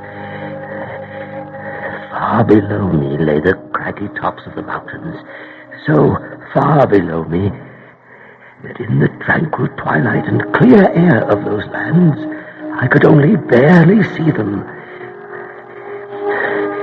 I was climbing on the sheer face of the wall itself, getting what foothold I could where the boulders joined. I was in my nightshirt and leather boots, their edges somehow held in those narrow cracks. My fingers and wrists were aching, but if I stopped climbing or looked down at the fearful mountain peaks there in the twilight, it would have been fatal. It was a dream, of course, a dream. But that's beside the point. We have fallen in dreams before, but it is known that if in one of those falls you ever actually hit the ground, you die. When I looked at those menacing mountain tops, I knew well that such a fall as the one I feared must have such an end. And so I went on, holding on, stepping where I could along the side of the wall. Every stone gleaming with the same white light, each chosen to match the other. But in every boulder, a different sensation. Oh, when your life depends on the edges of every stone you come to. But each rock has its different terror. It's no avail to overcome the terror of one, because the next is entirely different. Some too sharp, some too even with the wall. And those whose hold is best crumble the soonest. And then there were those things that followed behind. So I couldn't stop. At last I came to a breach, made long ago by lightning or an earthquake or some war.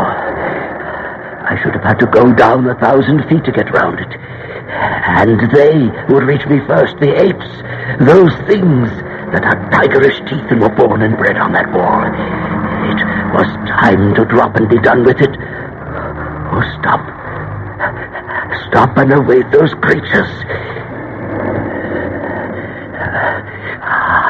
Then it was that I remembered a pin thrown carelessly down out of an evening tie in that other world. And now lying there, if no evil chance had removed it, on a chest by my bed. The apes were very close and hurrying because they knew my fingers were slipping, and the cruel peaks of those infernal mountains seemed surer of me than even the apes. The pin, yes, the pin. I reached out with a desperate effort to where the pin lay on the chest. I reached and groped about for it. There, I found it. I clutched it. And just as the apes reached me, I ran it through my arm.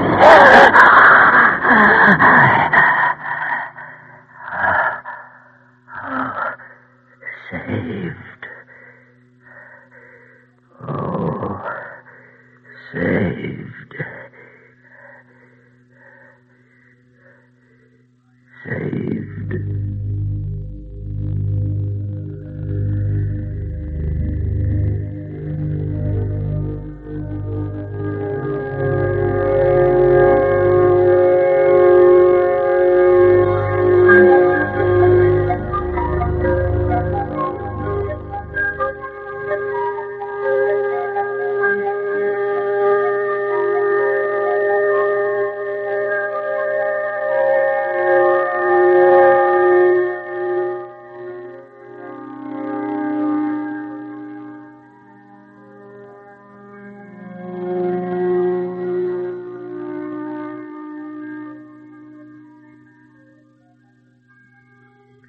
Yes, it's always wise to keep something handy beside the bed if you eat late at night.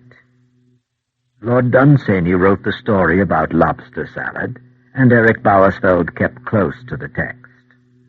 All the music and special effect was composed and performed just recently by Ken Heller. Now, going farther back in time, here is another story by Lord Dunsany committed to tape, about a gentleman who wanted something magical out of life.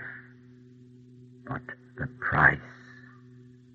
Let's listen to The Witch of the Willows.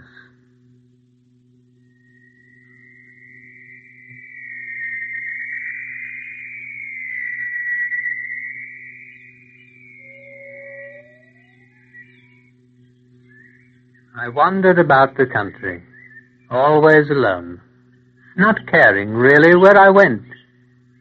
One day I came to the Willow Wood, a haunted sort of place, marsh floating all through it, ideal for a lonely and aimless man.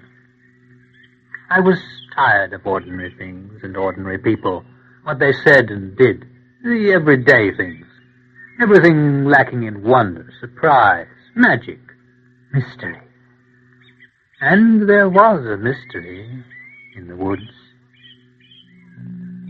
The sun had begun to set, and the mystery was settling among the willows. Oddly enough, as I wandered deeper and deeper among the trees, the mystery didn't recede. Not a spell seemed lifted, but that ominous and immense threat of magic became overpowering. Suddenly, an old woman in a black cloak and a high black hat, carrying a black stick, she came towards me, and that mystery, that unaccountable thing that has been called magic, that was haunting the willows, moved with her as she came. She approached quickly, paying no attention to me until we were almost facing. Then a quick glance of her eyes, all magic and wonder in her ugliness, and I fumbled for something to say. Is there no way out of these marshes? No, there is no way out. I stood a while and gazed, fascinated by the mystery of her. She leaned her hands upon the stick and gazed at me. Grey ringlets hanging down from under her hat. Oh, what has come over these marshes? Sunset and witchcraft. What does the witchcraft portend? Who knows that? Not even the witches know that. And why do they make witchcrafts? Enchanting a place like this till one can hardly tell if one is still on earth. If there's a warning put on a place, it's for folks to heed the warning, not to go bothering those that have other things to do with the way and the why and the wherefore. A warning's a warning, and that's all there is to it. Well, the sun has set, and I think I'll take that warning. Do as you will. If I come back, should I ever see you here? You might come for weeks and never find me. And then one day I'd be here. Then I'll come again. I'll come again.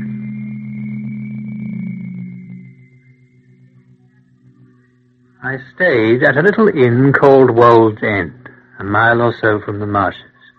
And that evening I returned barely in time for dinner. Oh, but I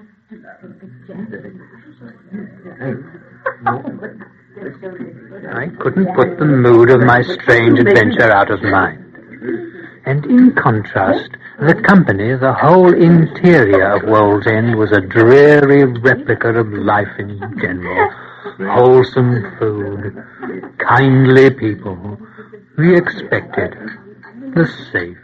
You haven't forgotten our cribbage this evening, Mr. Jordan? No, Colonel Havison, but I'm a little tired, I'm afraid. Oh, Mrs. Norris says you have been exploring the Willow Wood this evening. Yes.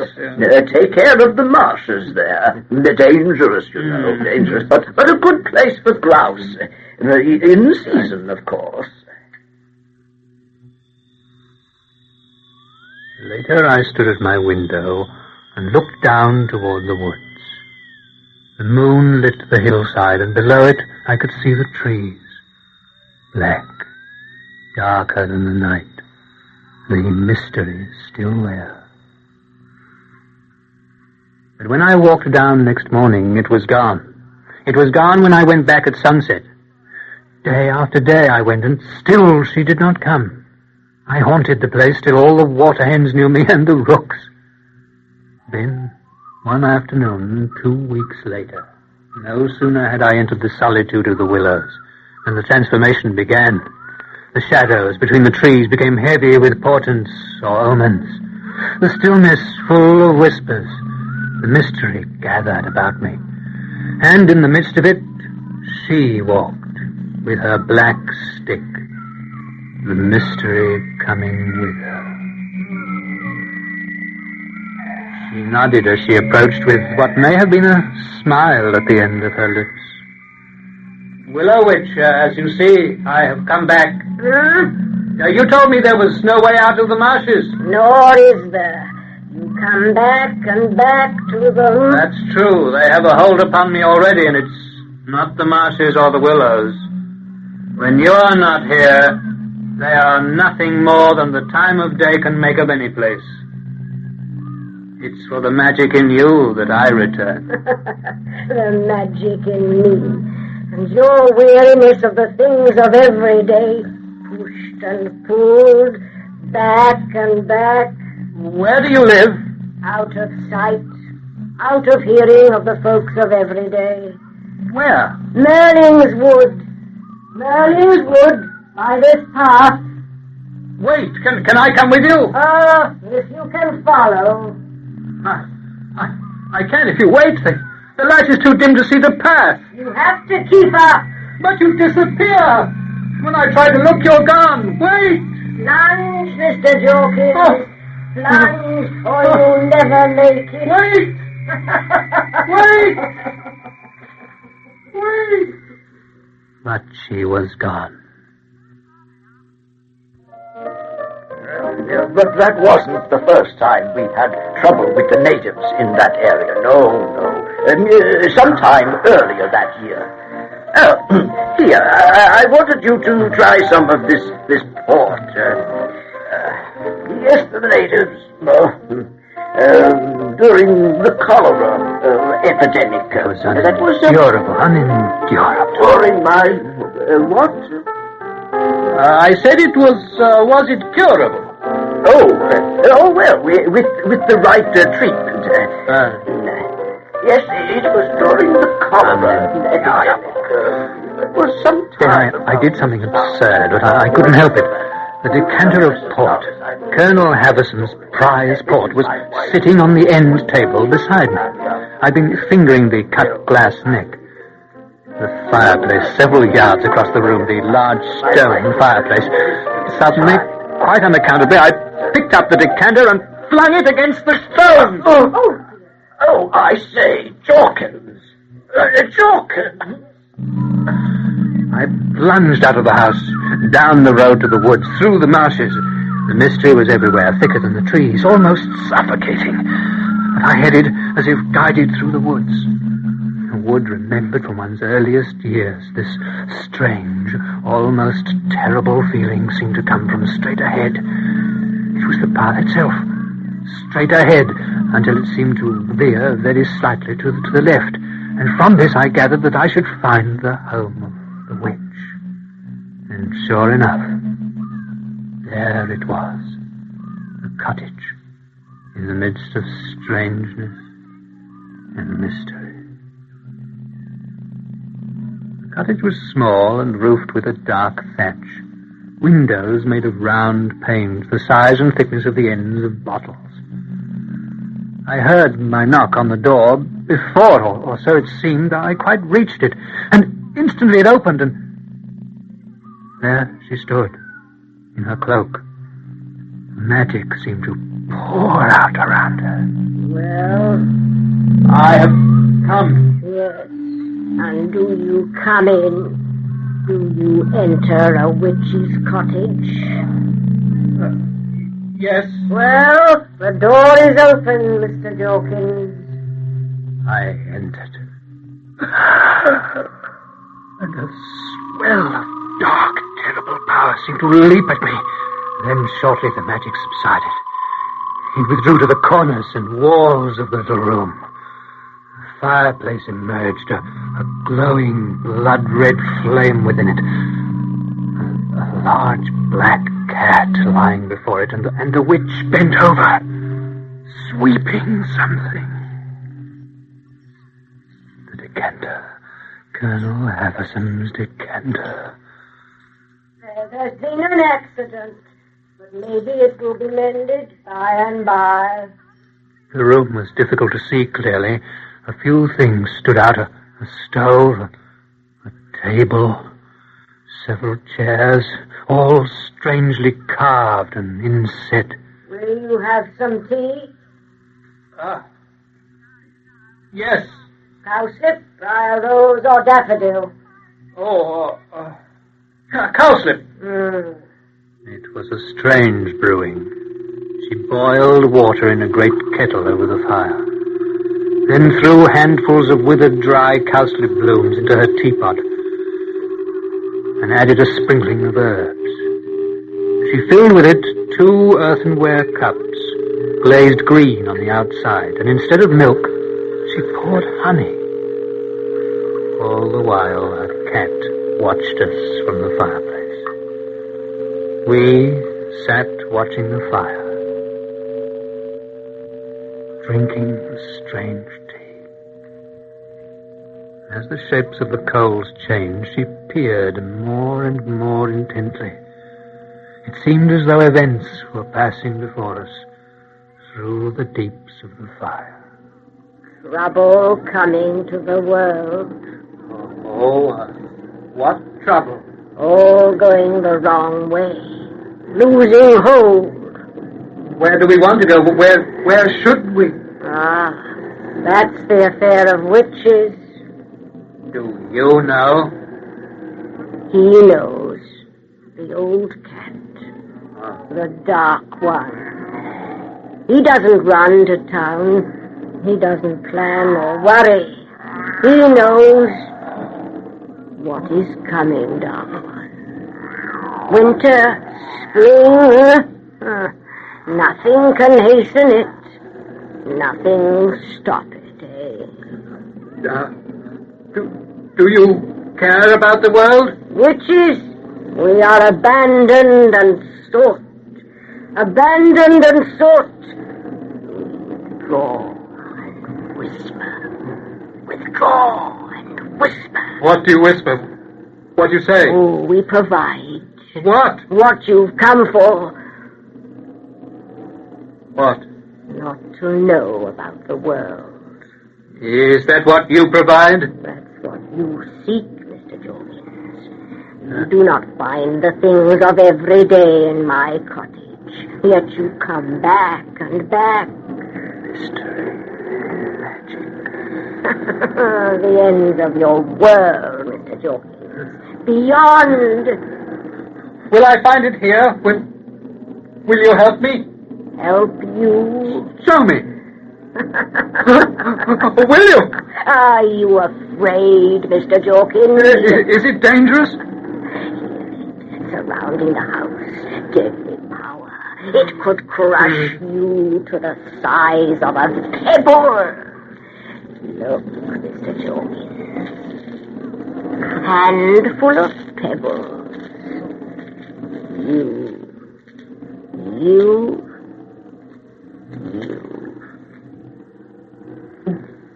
Why is it dangerous? Why and wherefore? How and where to? Stakes and witches' gallows. Is there a test? A wall, a blade, a fire, the things of every day, Mr. Jorkins. I'm not here to help you. What danger, then? What am I to do? Look into the fire. Fire? It isn't a fire. Listen. Oh, it isn't a wind. Pet my dark one. Pet my dark one. No. See me, Mr. Jorkins. Could you ever love an old woman like me? Could you ever love an old woman like me, Mr. Jorkins? That is the test.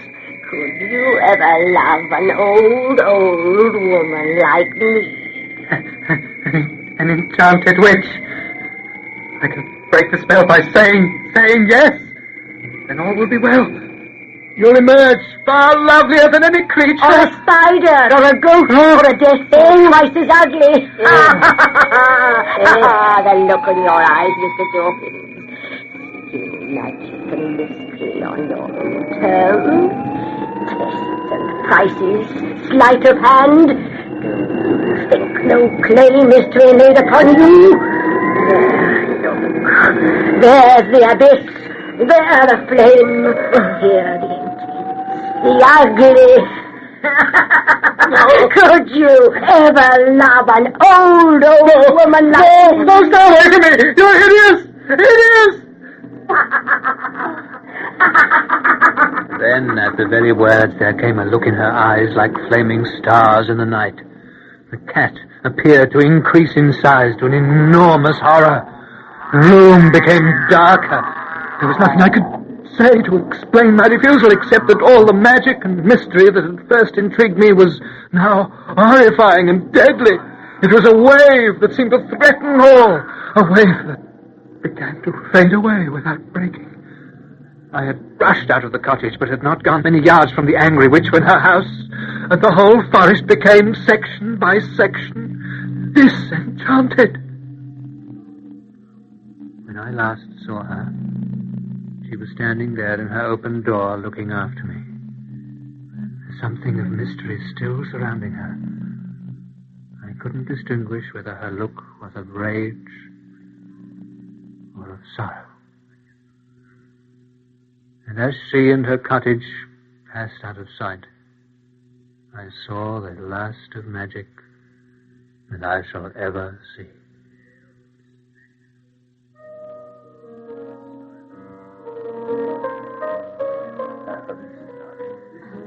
Soon again I was back at Wall's End. Yes, the last of it. I searched again and again, but I never found the cottage. The witch never came back again to the Willow Wood. I finger Colonel Haverson's decanter of fine port. Not the least scar on it. For years after that, whenever twilight or sunset gave a queer look to a field or a distant hill, whenever anything strange seemed haunting birches or willows, I would set out at once, however far the walk, and in any weather or hour, to see if the magic that I have known had ever come back. No, it never came back. It never came back.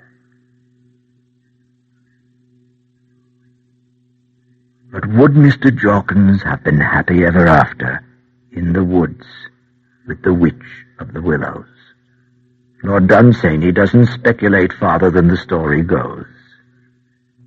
You heard Bernard Mays as Mr. Jorkins and Pat Franklin as the witch. The story was adapted and produced a long time ago by Eric Bowersfeld, with technical production by John Whiting. Special production for this series was by Jim Mckee. Well, that's all for now. Come and visit our archives again for another tale from the shadows. Real soon.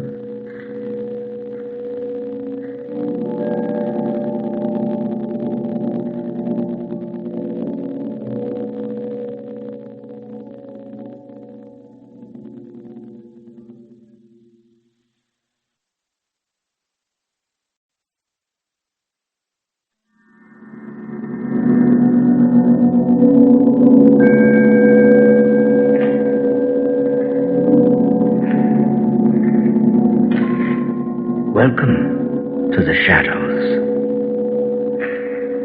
Old stories line the shelves of our dusty archives.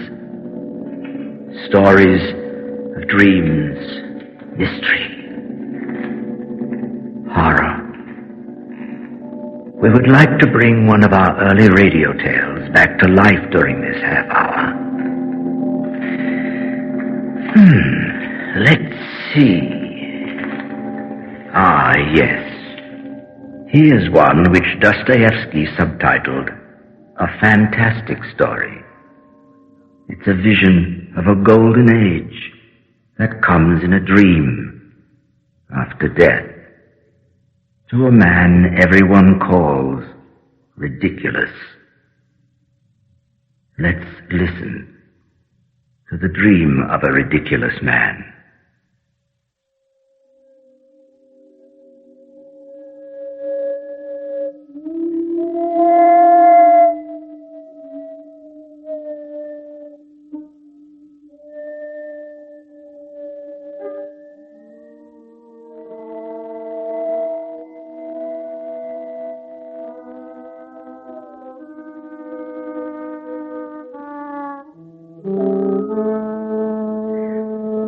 I am a ridiculous man. They call me a madman now. That would be a distinct rise in my social position, were it not that they still regard me as ridiculous as ever. But that does not make me angry anymore. They are all dear to me now, even while they laugh at me. Of course, I used to feel terrible about appearing to be ridiculous. No, not appearing to be ridiculous. I was ridiculous. I've always been ridiculous. I've known it from the day I was born. Everyone has always laughed at me. Then, as I grew older, it didn't matter so much anymore. I don't know why. Maybe it was because of a thing. A thing. A conviction that grew, that I couldn't control. A conviction that nothing in the whole world really made any difference. Nothing had ever happened.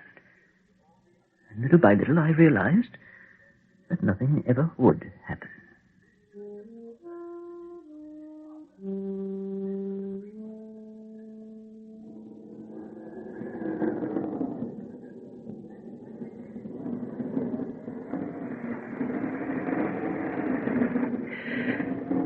And, well, it was only after that I learned the truth. Last November, the 3rd of November to be exact. It was a dismal evening, as dismal as you can imagine. I was returning home about 11 o'clock. Rain, coldest and most dismal. It had a distinct animosity. Then it stopped. The horrible dampness descended on everything. The sky was awfully dark, but I could clearly distinguish the torn wisps of clouds. Between them, fathomless dark patches. I became aware of a tiny star in one of the patches, and I looked at it intently. intently, because it gave me an idea. I made up my mind, finally, to take my life, to kill myself that very night. Oh, I had made up my mind about that months ago and bought a fine revolver and loaded it. It still lies in the drawer, waiting. And now, the little star made up my mind that it would most certainly be that night. But why the star decided me, I don't know.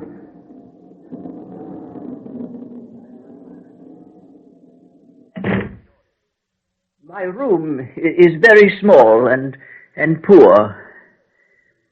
I have a sofa and a table with books and an armchair. Comfortable armchair. Very old. I sat down and lit a candle and began thinking.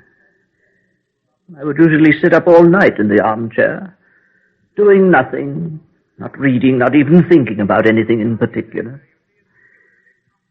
Thoughts would wander in and out of my mind. I let them come and go as they please. I took the gun out of the drawer and put it down in front of me, as I had done 1,000 times. But this time, is it to be now? Yes, now. Now.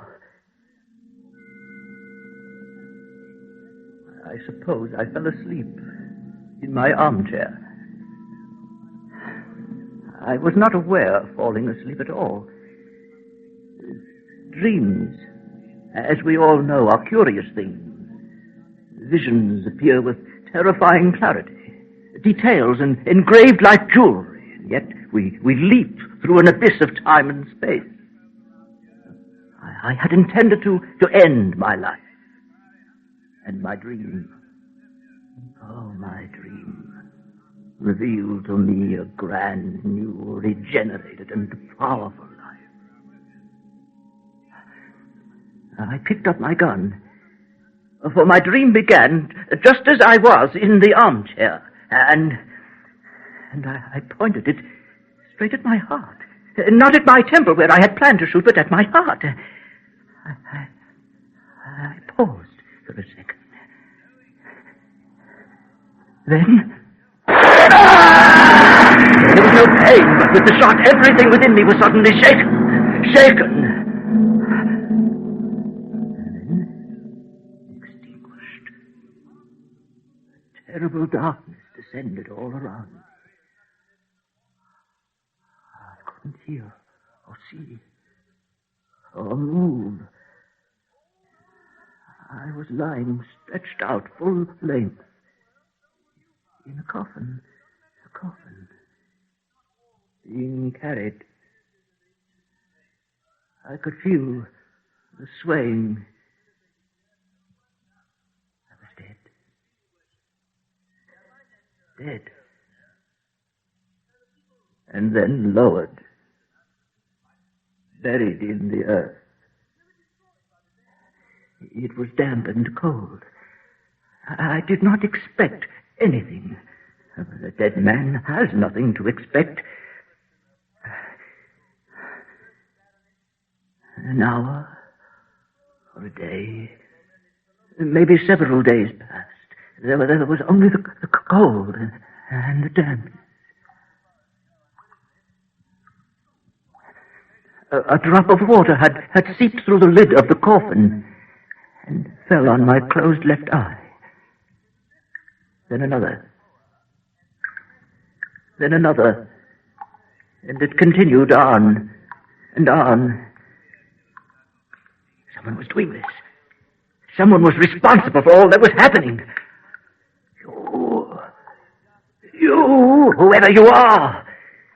If there is anything more sensible anywhere than what's happening here, let me see it. But if you're getting even for my suicide by the disgrace and absurdity of life after death, then you can be sure that no torture that you can put me to will ever equal the contempt I shall feel, though this martyrdom go on for 1,000,000 years. Then my grave was opened. I was seized by some dark and unknown creature. Oh, never had there been such darkness. But we were in space, flying through space at a fantastic speed. The Earth was already far behind us. The creature that carried me was silent, and I would not question him. Oh, I was too proud. I waited. I refused to be afraid. I cannot remember how long we traveled. I had no idea of time. But I remember that suddenly I could see a tiny star in all that darkness. That must be serious. Is it serious? No. It is the star you saw between the clouds on your way home. Who are you? You resemble a human being. And I hate you for that. Did you expect complete non-existence? Yes. Why else should I have shot myself? I am not a human. But you exist. And I am in your hands. So, there is life beyond the grave. Yes. But does it change anything? You are still humiliated, defeated. I am in your hands. That's humiliation. If I am to live again, I will not be subject to anyone, to anything. Are you afraid of me? Yes. You know I'm afraid of you. And that's why you despise me. You admit your own humiliation? Yes. Yes, and you despise me. No one despises you. No one is laughing at you. No one even pities you. Then what is there? Your journey. Your journey has a purpose that is unknown and concerns only yourself. I'm afraid.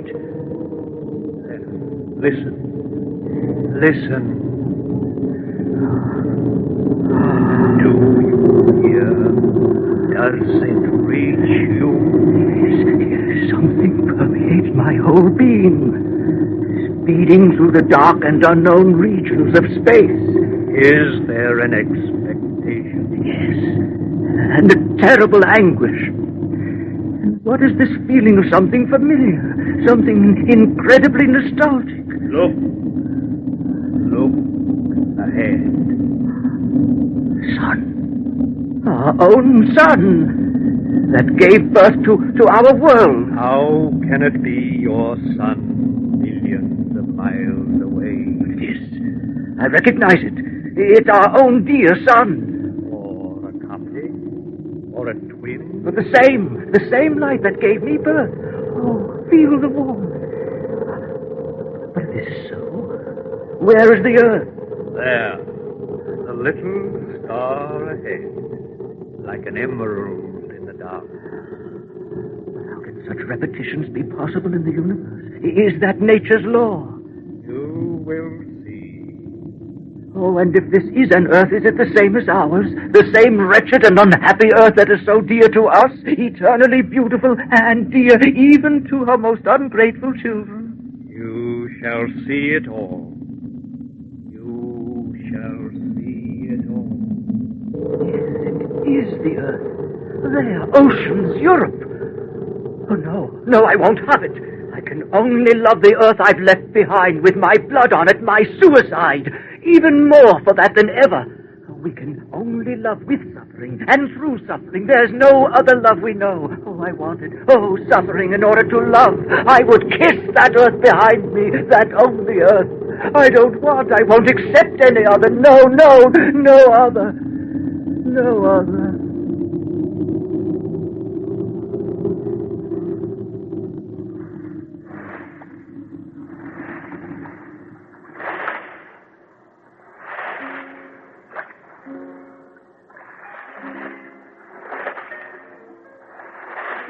Then I stood on this other earth, a Greek isle, or its double, or somewhere on the coast. Everything was radiant, triumphant. The gentle emerald sea lapped the shore and kissed it with a love almost conscious. I moved inland. Tall, beautiful trees, in all the glory of their green, luxuriant foliage. Their innumerable leaves welcomed me and whispered soft, tender, such sweet words of love. What a world was this! The grass blazed with flowers, and the birds flooded in flocks about me, unafraid. They lighted on my shoulders. Oh, what world was this? And at last the people came to me. Oh, children of the sun. They came to me and surrounded me and kissed me. Children of their sun. I had never seen such beauty. How beautiful they were. Never had I seen such beauty in man, except perhaps in a tiny child. Oh, and they were like children. Bright, happy eyes, their faces radiant with understanding and joy. Oh, immediately I understood it all. This was the earth unstained. This was the Eden, the paradise. They thronged around me happily. They overwhelmed me with their love and laughter. They asked no questions because they knew everything. And with their loving touch, they longed to remove all the suffering. Oh, all the suffering.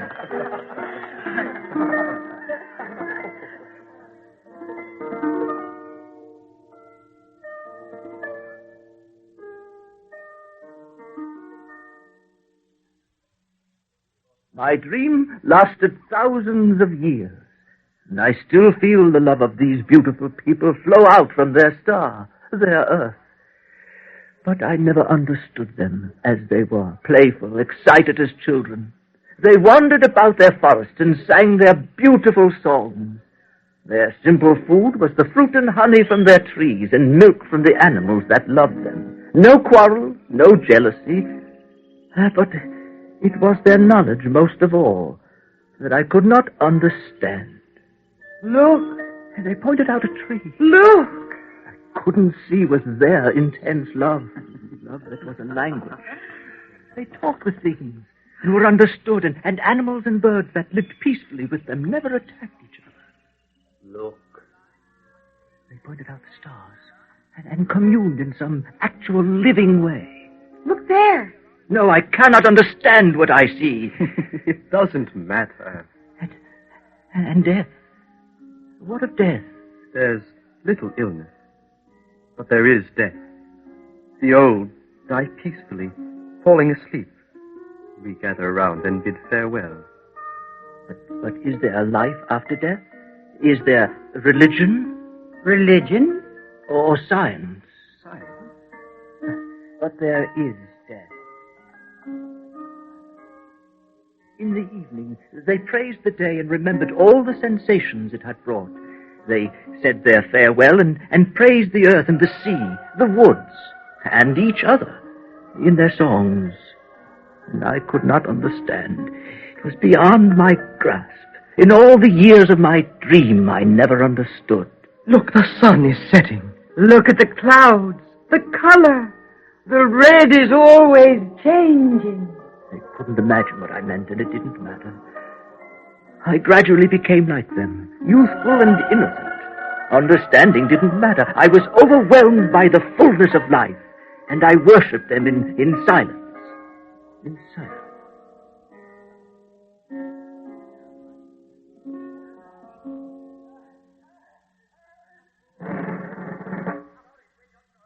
Now, of course, people laugh at me. I am ridiculous. They say I wished it all. But neither my heart nor my trivial mind could have invented what was to come, nor could they have risen to such a revelation of truth. No, I'd never have been capable of such a slaughter. But it happened, that's the truth of it. Corruption. I corrupted them. I destroyed them all. I, like some horrible trichine, the plague germ, I, infected with myself that entire happy, sinless planet. I can't remember how it happened. Some joke, some innocent and playful laugh. The germ of it had penetrated their hearts, and they liked it. And then everything else followed. Voluptuousness, jealousy, cruelty, shame. Oh, they made shame into a virtue. Separation, the struggle for isolation and personality, mine and thine. Sorrow. Oh, they loved sorrow. They thirsted for sorrow. Truth can only be attained through suffering. Brotherhood and humanity. When they became guilty of crimes, they invented justice. They drew up codes of law, and to ensure the carrying out of their laws, they invented execution.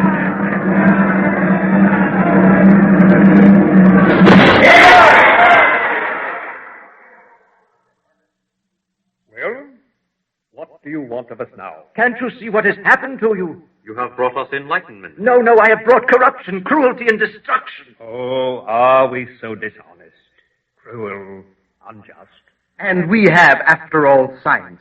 And with science, we shall discover truth once more. And this time, we shall know the truth and accept it in full knowledge. Knowledge is of a higher order than feeling. And awareness of life is of a higher order than life. No! Yes! Science will give us wisdom. Wisdom will reveal to us the laws of nature. And knowledge of the laws of nature will bring us to the greatest happiness of all. No! Slavery and saints made their appearance, and temples had their blood. And statesmen who tried to devise a society in which each individual, while continuing to love himself above everyone else, would at the same time abstain from interfering with others. In this way, men would live together in a harmonious society. Whole wars were fought over that idea. We firmly believe that science and wisdom and the instinct for self-preservation will finally force men to unite in a harmonious and intelligent society. But to hasten this glorious time, we must eliminate those who cannot grasp this concept and whose ignorance stands in the way. And when the feeling for self-preservation gave way, there arose the proud ones who wanted all or nothing. All they could never have, but there was nothing. The cult of suicide.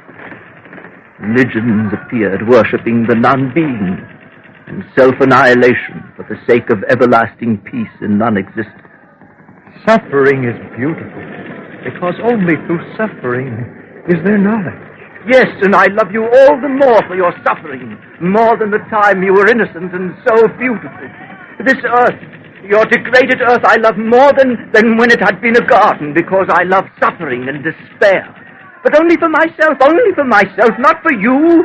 I alone have done this to you. I alone, hideous, destroyed you.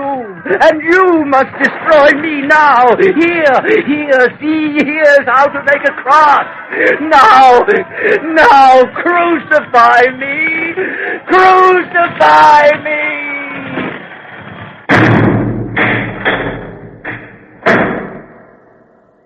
You have become a fool.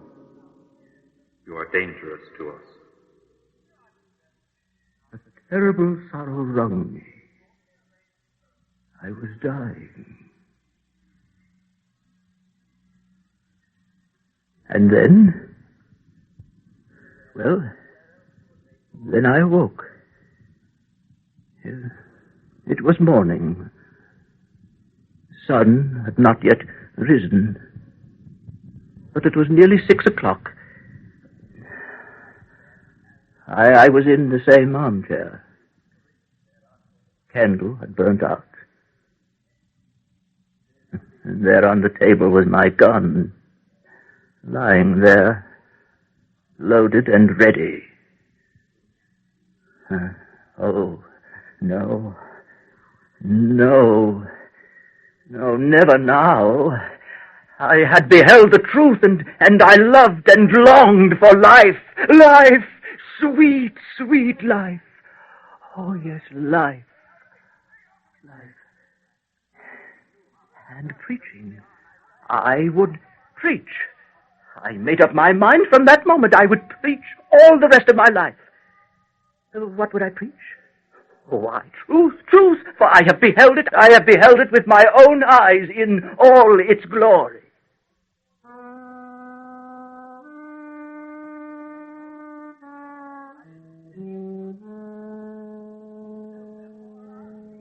And so since then I have been preaching. They say I get muddled when I preach, muddled and confused. They wonder what will come of it. Well, it's true. I get confused more and more, trying to find the right words to preach and the right deeds to perform. It's very difficult after all. But then who doesn't get confused? However muddled I get, I have beheld the truth. I've seen it, and I know that men can be happy and beautiful without losing the ability to live on earth. I refuse to believe that wickedness is the normal state of men. And yet they all laugh at me for this faith of mine. How can I not have faith in that belief? I've seen it. Seen it, not just thought it up. My intellect had nothing to do with it. I saw it. And that vision lights my path and guides me even when I wander off it. It leads me back. And I shall go on, always refreshed, on and on for another 1,000 years. And they will go on laughing because I appear ridiculous. I'm saying it was a dream, hallucination. Oh dear, is that so brilliant an objection? Is it so clever, a dream? A dream. What's our life if it isn't a dream? I suppose finally it never happened. Never a heaven on earth. I can't myself see that there's much chance of that. But I shall go on preaching. I shall go on.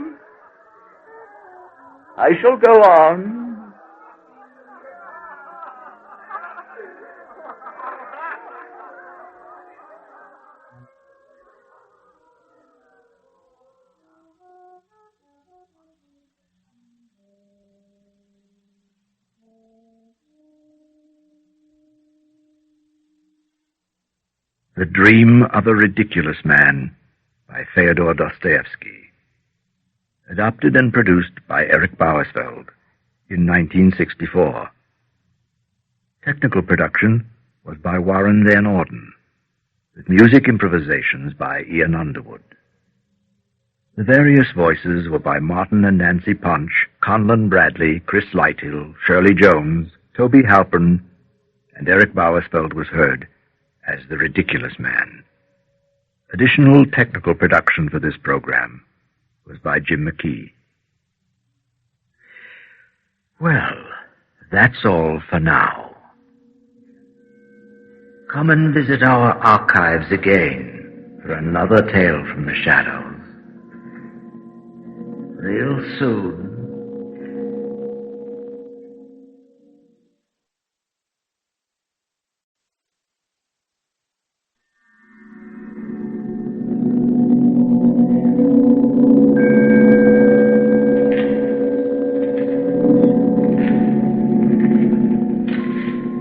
Welcome to the shadows. Old stories line the shelves of our dusty archives. Stories of dreams, mystery, horror. We would like to bring one of our early radio tales back to life during this half hour. Let's see. Franz Kafka, The Judgement. He wrote it, they say, in one sitting on the night of September 22nd, 1912, between 10 p.m. and 6 o'clock the next morning. In it, he recreates his tyrannical father and himself in hopeless and deadly confrontation. As in all of Kafka's work, it's a nightmare world, but so real. Let's listen.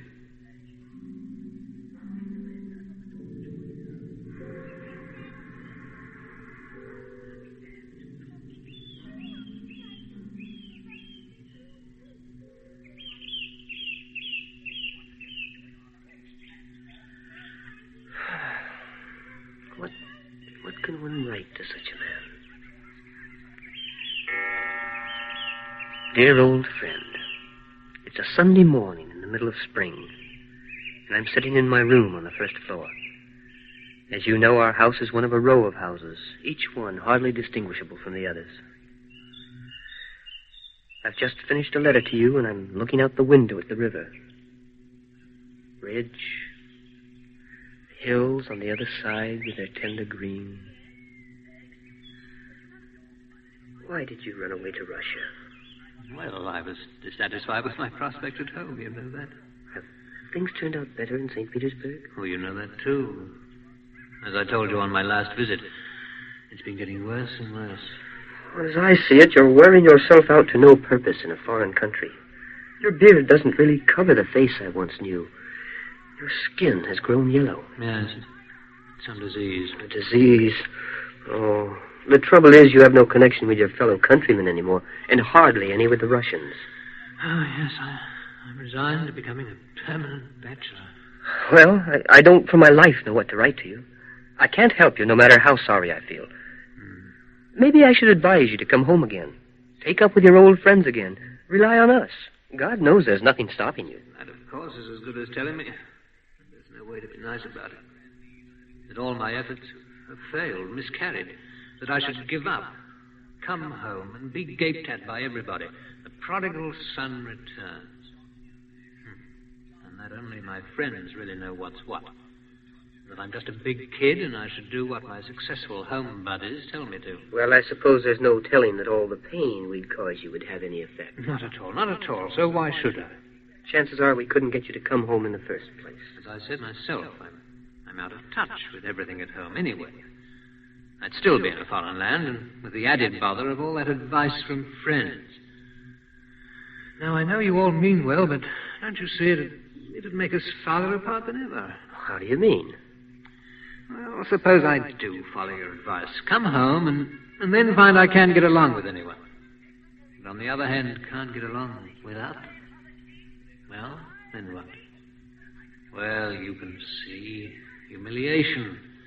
No one can say I have any friends anywhere, or a country, or anything. Yes, I see that, but I don't... No, I say it would have been better to have stayed abroad as I had been. And I say this, how could anyone, I mean, taking all this into account, how could anyone really be sure that I would make a success of life at home? Well, maybe you're right. Of course I'm right. You just think about it. Well, you can see how it is. Even if I want to continue a correspondence, which I do, of course. What real news can I tell him? It's been 3 years since his last visit. The political situation in Russia has been far too uncertain. He says the political situation is too uncertain. It doesn't permit the small businessman like me to go abroad. Well, it doesn't seem to interfere with hundreds of thousands of other Russians to travel peacefully abroad. That's different. He says that's different. Well, then again, my own situation has changed a lot during these 3 years. My mother died 2 years ago, and since then I've shared the house with my father. Yes, you wrote about that. I expressed my sympathy at the time. Yes. As I recall, your letter was phrased so dryly. Of course, being so far away, the sadness of such an event can't really be realized. True. Afterward, I was more determined than ever to make a go of the business, as well as everything else. Well, you see, while my mother was alive, my father always insisted on having his own way in the business. This kept me from getting anywhere on my own. Yes, maybe that's really what it was. After she died, it was different. It was less aggressive. Well, he was still active in the business, of course, and the business improved. Oh, it really improved.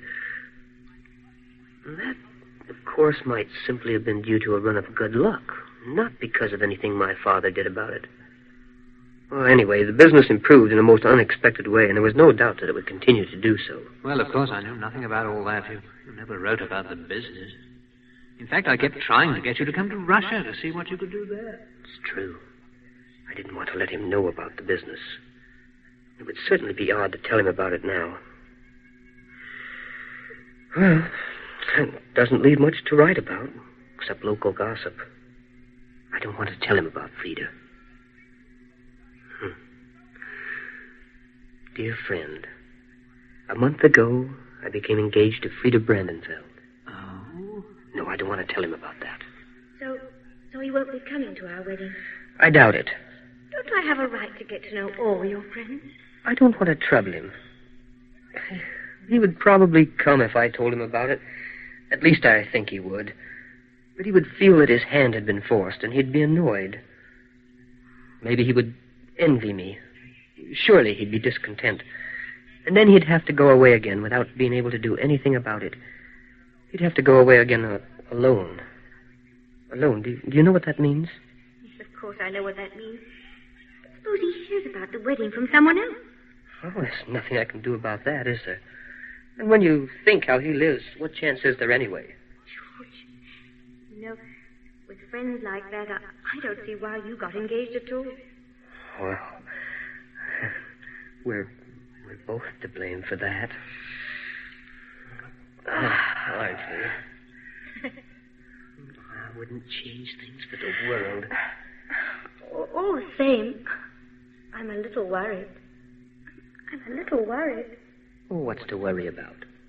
What trouble would it be to me if I did send an announcement? That's me, after all, and he'll just have to take me as I am. I can't make myself over just for him.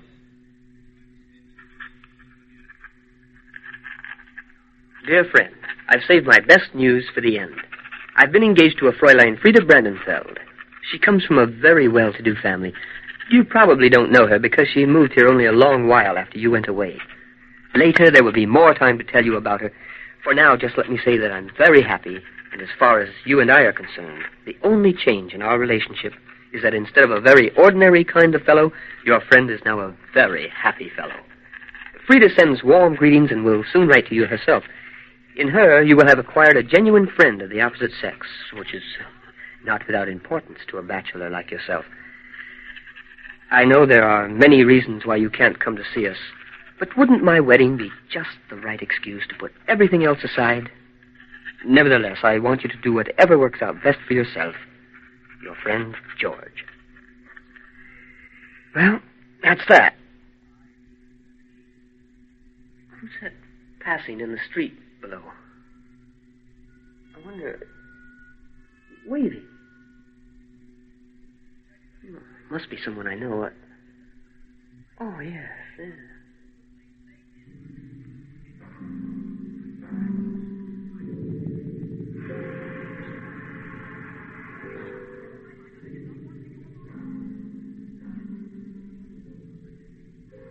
How dark your room is, Father, even on a sunny morning like this. George. Yes, it's dark enough. Unbearable. And you've shut the window, too. Yes, I prefer it like that. Will you take some coffee, George? No, thanks. I really only wanted to tell you that I'm sending the news of my engagement to St. Petersburg. To St. Petersburg? To my friend there. Oh, yes, to your friend there. Well, you know, I didn't want to tell him at first about the engagement. But then, thinking of him, I decided that was not right. You know yourself how difficult he is. I thought to myself, well, I certainly cannot prevent someone else telling him about it. And that might be the best way, but then he lives to himself so much it's hardly likely he'd hear about it like that. In any case, I wasn't going to tell him about it myself. Yes. And now you've changed your mind. Yes. I've been thinking it over. I said to myself, if he's really a good friend of mine, my being happily engaged should make him happy, too. So I decided not to put off telling him any longer. But before I posted the letter, I wanted to let you know. George, listen to me. You've come to talk this business over with me, and that certainly does you honor. But it's nothing. It's less than nothing if you don't tell me the whole truth. Now, I don't want to stir up matters that shouldn't be mentioned here. Since the death of your dear mother, certain things have been done that really aren't right. Maybe the time will come for mentioning them, maybe sooner than we think. Many a thing in the business I'm not aware of. Maybe it's not done behind my back. I'm not going to say that it's done behind my back. I'm not quite up to things anymore. My memory isn't what it used to be. I haven't an eye for so many things any longer. In the first place, that's the way it goes. And in the second place, the death of your dear mother hit me harder than it did you. But since we're talking about it, about this letter, I beg you, George, don't deceive me. Do you really have this friend in St. Petersburg? Oh, Father, don't worry about my friends. You know you mean more than 1,000 friends to me. Do you know what I think? I think you're not taking enough care of yourself, and old age must be taken care of. I can't do without you in the business, you know that very well. But if the business is going to cost you your health, I'm ready to close it down tomorrow forever. But even that won't be enough. We're going to make a change in your way of living. A radical change. Yes, we are. Look at you. You sit here in a dark room under all that light in the sitting room. You hardly touch your breakfast instead of properly keeping up your health.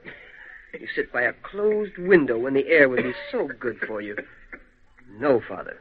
I'm going to get the doctor to come, and we're going to do just what he says. Yes, we'll change your room. You can move into the front room, and I'll move in here. You'll hardly notice the change. All your things will be moved with you. Oh, but that's for later. Right now, I'm going to put you to bed for a while. I know you need the rest. Come here. I'll help you take your things off. You'll see what a help I can be, Father. Or would you rather go into the front room right away? You can lay in my bed for now.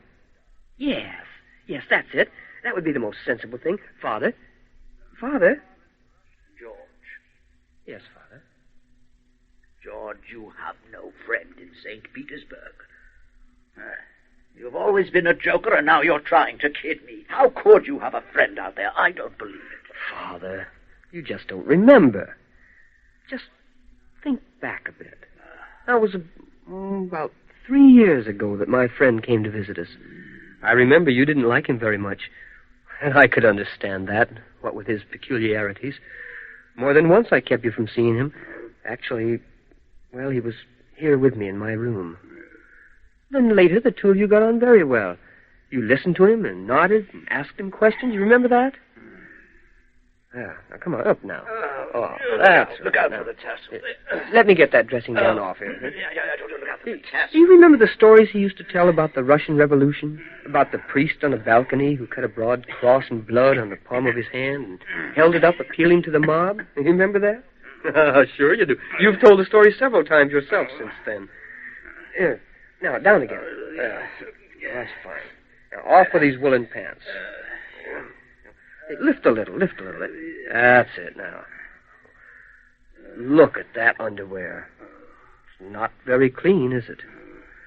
Well, it certainly isn't your fault. The least I could do is see that my own father has a clean change of underwear.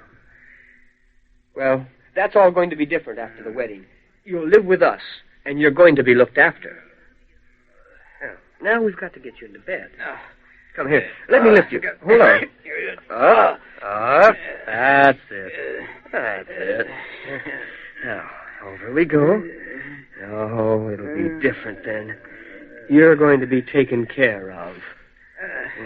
Now, down on the bed, Father. Father, I can't lay you down if you keep playing with my watch chain like that. Don't hang on to it so tightly. Let it go so I can... That's it. Down. Good. Blankets around you. All right. Pull them up tight around your shoulders. All tight. Good. Now you begin to remember my friend, don't you? You remember my friend? Am I well covered up now? Are my feet tucked in? Oh, yes, Father. Nice and snug, isn't it? Here, I'll tuck them in more closely for you. There. Am I well covered up now? There's nothing to worry about, Father. You're well covered. Quite well covered? Yes, Father. Yes, well covered. George, do you really think I'm covered well? Oh, yes. Well, I'm not!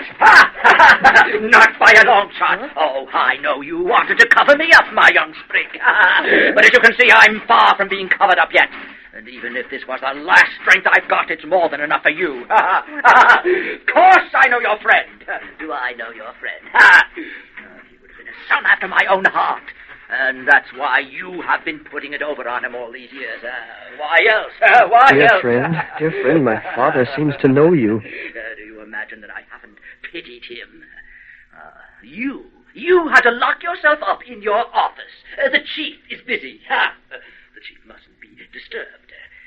Just so you could write your lying little letters to Russia. Dear friend. Oh, but thank God a father doesn't have to be taught how to see through his son. Now that you thought you'd got him down, so far down that you could sit your ass on him and he couldn't move, then you finally make up your mind to get married. Dear friend, he seems to know you only too well. Where are you? Lost in the vastness of Russia, at the door of an empty old warehouse, among the wreckage of your display cases, your wares torn apart, just standing there. Why did you have to go so far away? I said, listen to me. Married. Because she lifted her skirts up like this, Look what you can see. The tramp. Look what you can see, Georgie. The scar on my thigh from the war. Look, Georgie. Peekaboo. All for you. And in order to get it, you disgraced your mother's memory. Yes, you betrayed your friend and stuck your father into bed so that he can't move. But he can move. He can move. He can move. He can stick his legs out like this. What are you doing? Look at you, hiding in a corner. Think somebody's going to jump you? Scared of your papa, Georgie? Well, your friend hasn't been betrayed after all. I've been representing him right here, all the while. You comedian! No, I didn't mean that. You're right. A comedian. But don't apologize. Of course I've been playing a comedy. A comedy. That's the right word for it. And can you tell me what other comfort was left to a poor old widower? Remember who you are while you're answering. Well, tell me, what else was there left? In my back room, plagued by a disloyal staff, old, to the marrow of my bones. And you, my son, strutting through the world, polishing off business deals that I had prepared for you, triumphant, and now bounding away from your father, trying to look like a real big shot. Do you think I don't love you, my own flesh and blood? If he leans forward now, he'll fall over and smash himself. I should help him. No, you stay where you are. I don't need you. You think you've got strength enough to help me? Don't be too sure.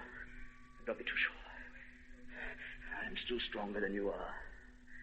I wouldn't be. It's true, if it wasn't for your mother. If it wasn't for her, I'd have to give in. But she's given me so much of her strength that I've made a good connection with that friend of yours. And your customers. Your customers. I have all of them, all of your customers, right here in my pocket. His pocket? Oh, he has pockets even in his nightshirt. What a silly figure he'd make before anyone. I keep forgetting what's going on. Buy some time with your wife and your aunt. Just come by with her sometime. I'll take her away from you. I'll take her away from you before you know what's going on. You don't believe me. Well, try it. Just bring her around. Oh. Did you give me a laugh today? Father dear, should I tell my friend about my engagement? You idiot! He knows all about it. I wrote to him. I've been writing to him. You forgot to take my pencil away from me, Georgie. God, what an idiot for a son. Do you know why he hasn't been here for years? Do you know why? He knows the whole thing far better than you do. With one hand, he crumples your letters without opening them. And in the other hand, he reads mine. Idiot. He knows everything 1,000 times better than you do. Yes. Sure. 5,000 times. 10,000 times. 10,000 times. For years, I've been waiting for you to come to me with such a question. Maybe you think I care about anything else. Maybe you think I bother about reading the newspapers. What a long time it's taken for you to grow up. Your mother had to die. She couldn't be here for the happy day. Your friend is being destroyed in Russia. And as for me, well, you can see the state I'm in. You're not so blind you can't see that. So all this time, you've been waiting to spring on me.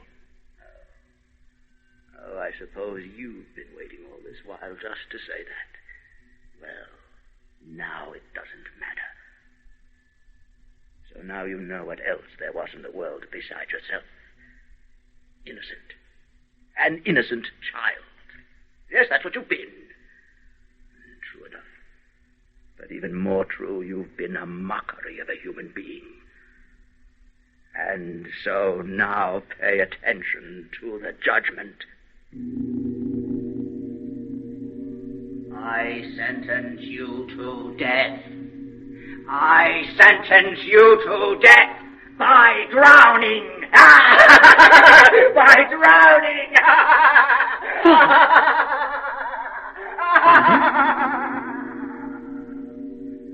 But I was drawn out of the room to the stairs. They went down like a slide. There was the charwoman on her way up for the morning cleaning. Well, Jesus Christ. But I couldn't stop. Out the door. Across the road to the water. The bridge. River below. The railings. Over in a leap like I used to in the gym. I'd once been a fine gymnast. My mother and father were real proud of me.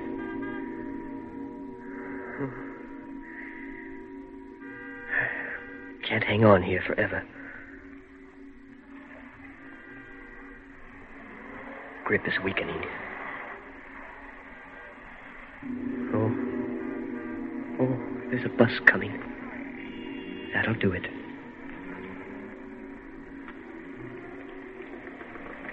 Dear Mother and Father, I've loved you, nevertheless.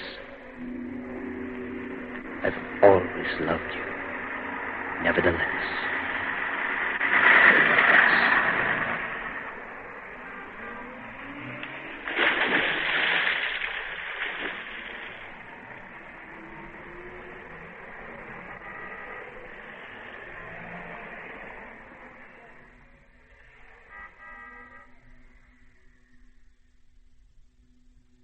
The Judgement by Franz Kafka. Adapted and produced by Eric Bauersfeld. Technical production by John Whiting. Don LePage was heard as George, Pat Franklin as Frida, Bernard Mays as the friend, and Eric Bauersfeld as the father. Special technical production for this program was by Jim Mckee. Well, that's all for now. Come and visit our archives again for another tale from the shadows. Real soon.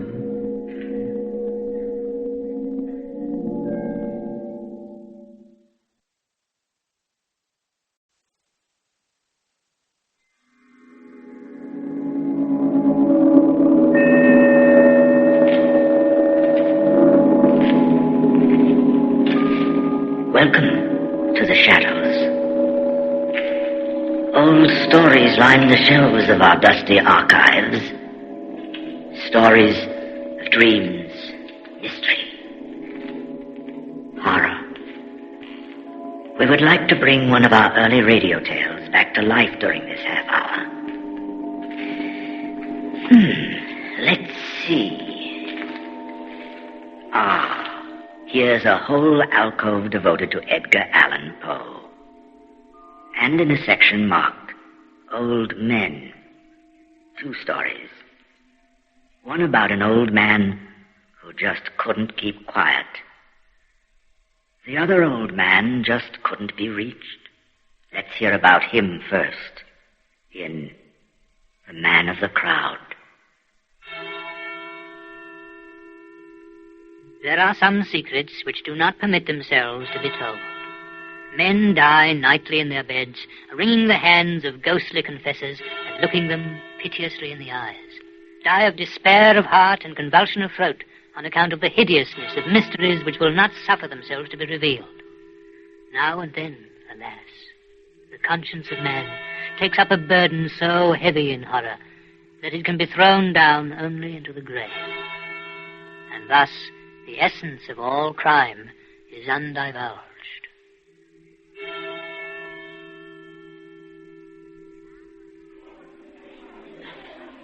Not long ago, about the closing in of an evening in autumn, I sat at the large bay window of a coffee house in London, peering through the smoky panes into the street, one of the principal thoroughfares of the city. As the darkness came on, the throng momentarily increased.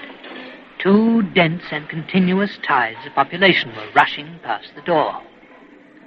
At first, I looked at the passengers in masses. Soon, however, I descended to details and regarded with minute interest the innumerable varieties. The greater number had a satisfied, business-like demeanor, others restless, talking to themselves. The tribe of clerks, one breed wearing the cast-off graces of the gentry, another the affectation of respectability. Descending the scale of what is termed gentility, darker and deeper themes, beggars, ghastly and feeble invalids, drunkards.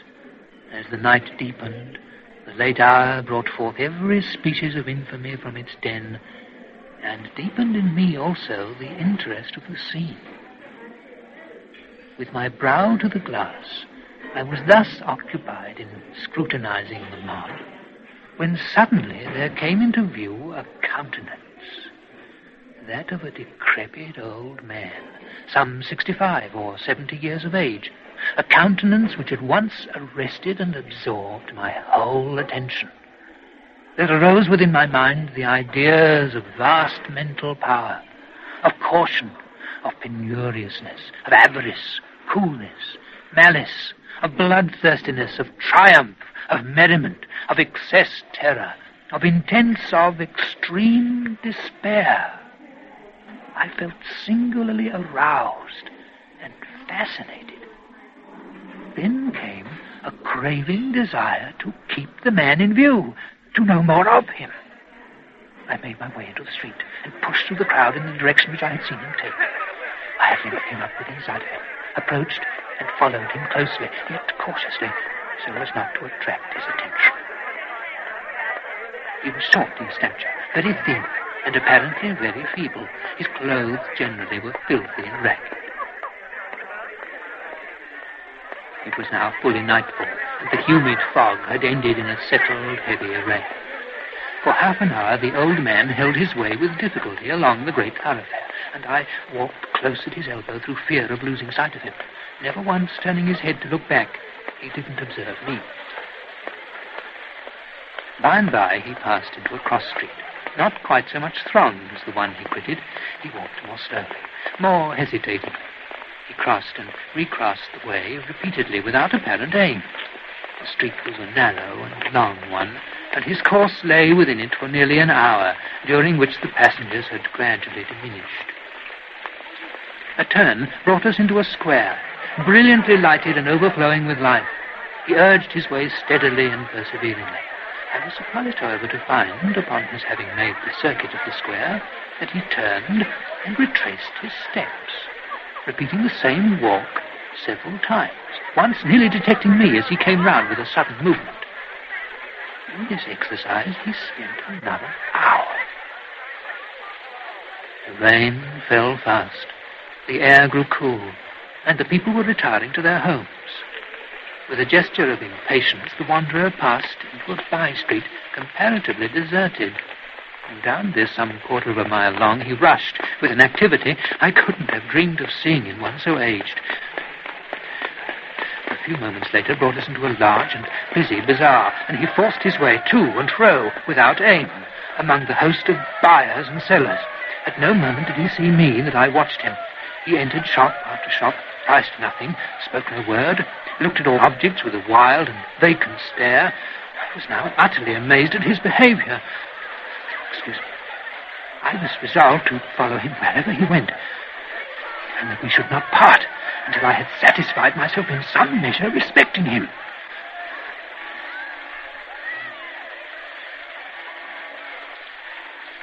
By 11 o'clock, the company were fast deserting the bazaar. A shopkeeper, in putting up a shutter, jostled the old man. He shuddered and hurried into the street, looked anxiously around him for an instant, and then ran with incredible swiftness through many crooked and peopled lanes, until we emerged once more upon the great thoroughfare whence we had started. It was still brilliant with gas, but the rain fell fiercely, and there were few persons to be seen. The stranger grew pale. He walked moodily. Then, with a heavy sigh, turned in the direction of the river, and plunging through a great variety of devious ways, came out, at length, in view of one of the principal theatres. The audience were thronging through the doors. The old man gasped as if for breath and threw himself into the crowd. Eventually the company grew more scattered, and his old uneasiness and vacillation were resumed. For some time he followed closely a party of some 10 or 12 roisterers. But one by one they dropped off. In a narrow and gloomy lane, the stranger paused, and for a moment seemed lost in thought. And then, with every mark of agitation, pursued rapidly a route which brought us to the most noisome quarter of London. Everything wore the worst impress of the most deplorable poverty and crime. Tall, antique, worm-eaten, wooden tenements, horrible filth infested in the dammed-up gutters. The whole atmosphere teemed with desolation. Yet as we proceeded, the sounds of human life revived.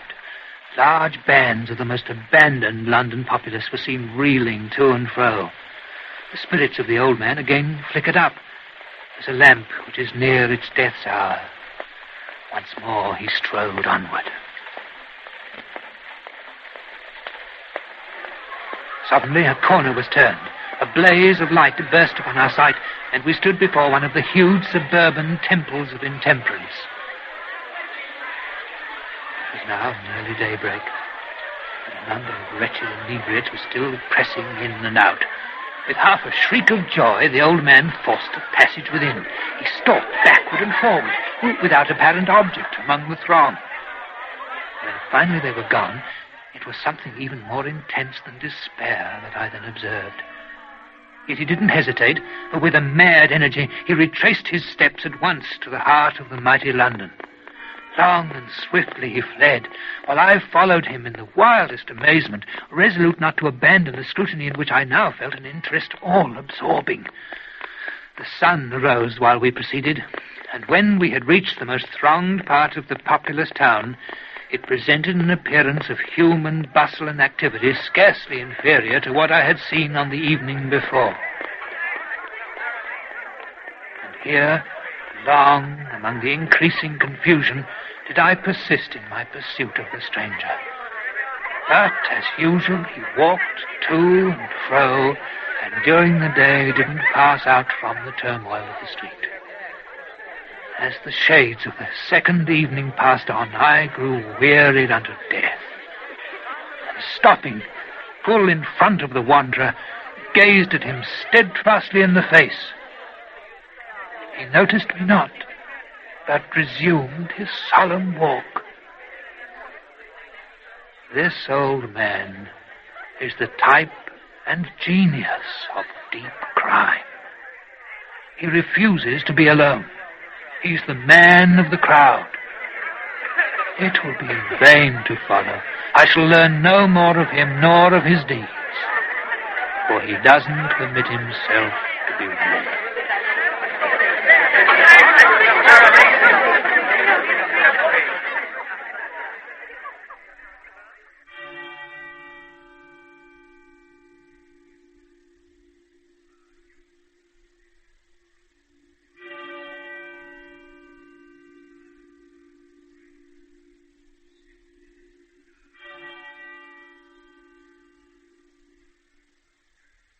Bernard Mays told us Edgar Allan Poe's story, The Man of the Crowd, with technical production by John Whiting.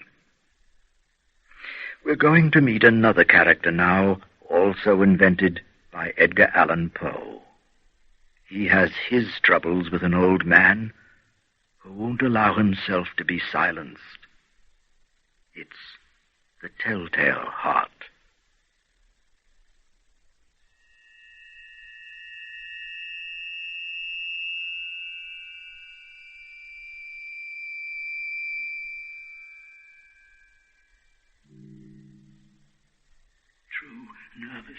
Very, very dreadfully nervous I had been and am.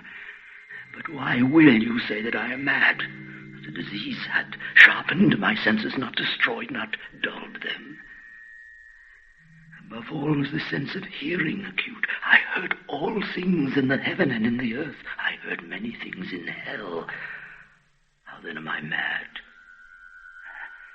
Hearken, and observe how healthily, how calmly I can tell you the whole story. It is impossible to say how first the idea entered my brain, but once conceived, it haunted me day and night. Object there was none, passion there was none. I loved the old man. He had never wronged me. He had never given me insult for his gold. I had no desire. I think it was his eye. Yes, it was this one of his eyes resembled that of a vulture, a pale blue eye with a film over it. Whenever it fell upon me, my blood ran cold. And so by degrees, very gradually, I made up my mind to take the life of the old man and thus rid myself of the eye forever. Now, this is the point. You fancy me mad. A madman of nothing, but you should have seen me. You should have seen how wisely I proceeded, with what caution, with what foresight, with what dissimulation I went to work. I was never kinder to the old man than during the whole week before I killed him. And every night, about midnight, I turned the latch of his door and opened it, oh, so gently. And then, when I had made an opening sufficient for my head, I put in a dark lantern, all closed. Closed so that no light shone out. And then I thrust in my head. Oh, you would have laughed to see how cunningly I thrust it in. I moved it slowly, very, very slowly, so that I might not disturb the old man's sleep. It took me an hour to place my whole head within the opening so far that I could see him as he lay upon his bed. Would a madman have been so wise as this? And then, when my head was well in the room, I undid the lantern cautiously, oh, so cautiously. Cautiously, the hinges creaked. I undid it just so much that a single thin ray fell upon the vulture eye. And this I did for 7 long nights, every night just at midnight. But I found the eye always closed. And so it was impossible to do the work. But it was not the old man who vexed me, but his evil eye. And every morning when the day broke, I went boldly into the chamber and spoke courageously to him, calling him by name in a hearty tone and inquiring how he had passed the night. So you see, he would have been a very profound old man indeed to suspect that every night just at 12 I looked in upon him while he slept. Upon the 8th night, I was more than usually cautious in opening the door. A watcher's minute hand moves more quickly than did mine. Never before that night had I felt the extent of my own powers, of my sagacity. I could scarcely contain my feelings of triumph to think that there I was, opening the door little by little, and he not even to dream of my secret deeds or thoughts. I fairly chuckled at the idea, and perhaps he heard me, for he moved on the bed suddenly as if startled. Now you may think that I drew back, but no. His room was as black as pitch with the thick darkness. The shutters were close fastened through fear of robbers. And so I knew that he could not see the opening of the door. And I kept pushing it on, steadily, steadily. I had my head in, and was about to open the lantern when my thumb slipped upon the tin fastening, and the old man sprang up in the bed, crying out, "Who's there?" I kept quite still and said nothing. For a whole hour, I did not move a muscle.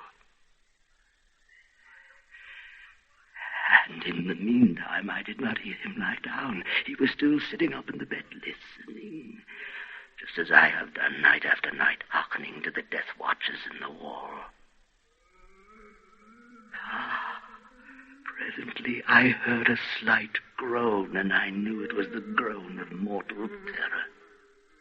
It was not a groan of pain or of grief, oh no. It was the low, stifled sound that arises from the bottom of the soul when overcharged with awe. I knew the sound well. Many a night, just at midnight, when all the world slept, it had welled up from my own bosom, deepening with its dreadful echo the terrors that distracted me. I say I knew it well.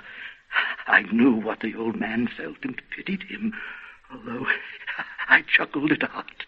I knew that he had been lying awake ever since the first slight noise when he had turned in the bed. His fears had been ever since growing upon him. He had been trying to fancy them causeless, but could not.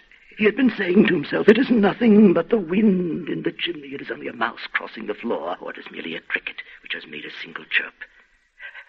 Yes, he has been trying to comfort himself with these suppositions, but he had found all in vain, because death, in approaching him, had stalked with his black shadow before him and enveloped the victim. And it was the mournful influence of the unperceived shadow that caused him to feel, although he neither saw nor heard, to feel the presence of my head within the room. When I had waited a long time, very patiently, without hearing him lie down, I resolved to open a very, very little crevice in the lantern. So I opened it. You cannot imagine how stealthily, until at length a single dim ray, like the thread of the spider, shot from out the crevice and fell upon the vulture eye. It was open, wide open, and I grew furious as I gazed upon it. I saw it with perfect distinctness, all a dull blue with a hideous veil over it that chilled the very marrow in my bones. But I could see nothing else of the old man's face or person, for I had directed the ray as if by instinct precisely upon the damned spot. And now have I not told you that what you mistake for madness is but over-acuteness of the senses? Now I say there came to my ears a low, dull, quick sound, such as a watch makes when enveloped in cotton. I knew that sound well, too. It was the beating of the old man's heart. It increased my fury as the beating of a drum stimulates the soldier into courage. But even yet I refrained and kept still. I scarcely breathed. I held the lantern motionless. I tried how steadily I could maintain the ray upon the eye. Meanwhile, the hellish tattoo of the heart increased. It grew quicker and quicker and louder every instant. Oh, the old man's terror must have been extreme. It grew louder, I say louder every moment. Do you mock me? Well, I have told you that I am nervous. So I am. And now at the dead hour of the night, amid the dreadful silence of that old house, so strange a noise as this excited me to uncontrollable terror. Yet, for some minutes longer, I refrained and stood still. But the beating grew louder. I thought the heart must burst. And now, a new anxiety seized me. The sound would be heard by a neighbor. Oh, the old man's hour had come. With a loud yell, I threw open the lantern and leaped into the room. He shrieked once only. In an instant, I dragged him to the floor and pulled the heavy bed over him. I then smiled gaily to find the deed so far done. But for many minutes, the heart beat on with a muffled sound. This, however, did not vex me. It would not be heard through the wall. At length, it ceased. The old man was dead. I removed the bed and examined the corpse. Yes, he was stone dead. I placed my hand upon the heart and held it there many minutes. There was no pulsation. He was stone dead. His eye would trouble me no more. If still you think me mad, you will think so no longer when I describe the wise precautions I took for the concealment of the body. The night waned, and I worked hastily, but in silence. First of all, I dismembered the corpse. I cut off the head and the arms and the legs. I then took up 3 planks from the flooring of the chamber and deposited all between the scantlings. I then replaced the board so cleverly, so cunningly, that no human eye, not even his, could have detected anything wrong. There was nothing to wash out, no stain of any kind, no blood spot whatever. I had been too wary for that. A tub had caught all. When I had made an end of these labors, it was 4 o'clock, still dark as midnight. As the bell sounded the hour, there came a knocking at the street door. I went down to open it with a light heart, for what had I now to fear?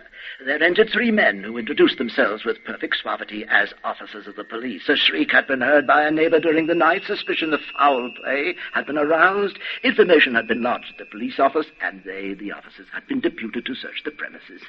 I smiled, for what had I to fear? I bade the gentlemen welcome. The shriek, I said, was my own in a dream. The old man I mentioned was absent in the country. I took my visitors all over the house. I bade them search well. I led them at length to his chamber. I showed them his treasure, secure, undisturbed. In the enthusiasm of my confidence, I brought chairs into the room and desired them here to rest from their fatigues, while I myself, in the wild audacity of my perfect triumph, placed my own seat upon the very spot beneath which reposed the corpse of the victim. The officers were satisfied. My manner had convinced them. I was singularly at ease. They sat, and while I answered cheerily, they chatted of familiar things. But ere long, I felt myself getting pale and wished them gone. My head ached, and I fancied a ringing in my ears. But still they sat and still chatted. The ringing became more distinct. It continued and became more distinct.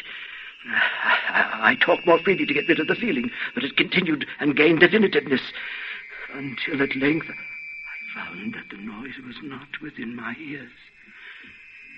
No doubt I now grew very pale, but I talked more fluently and with a heightened voice. Yet the sound increased, and what could I do? It was a low, dull, quick sound, much such a sound as a watch makes when enveloped in cotton. I gasped for breath, and yet the officers heard it not. I talked more quickly, more vehemently, but the noise steadily increased. I arose and argued about trifles in a high key and with violent gesticulations, but the noise steadily increased. Why would they not be gone? I paced the floor to and fro with heavy strides, as if excited to fury by the observations of the men, but the noise steadily increased. Oh, God, what could I do? I foamed, I raved, I swore. I swung the chair upon which I'd been sitting and grated it upon the boards, but the noise arose over all and continually increased. It grew louder, louder, louder. And still the men chatted pleasantly and smiled. Was it possible they heard not? Almighty God, no, no, they heard, they suspected, they knew.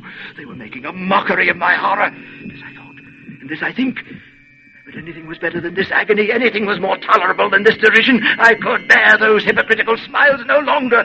I felt that I must scream or die. And now again, hark, louder, louder, louder, louder. Villains! Dissemble no more. I admit the deed.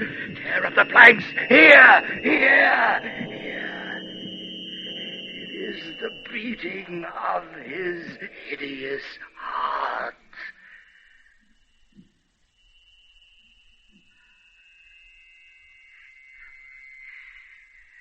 True, nervous.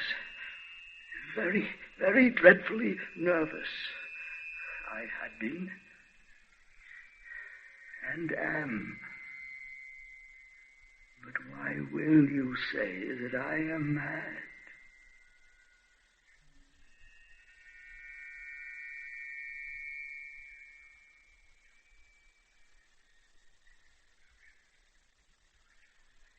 The Telltale Heart by Edgar Allan Poe.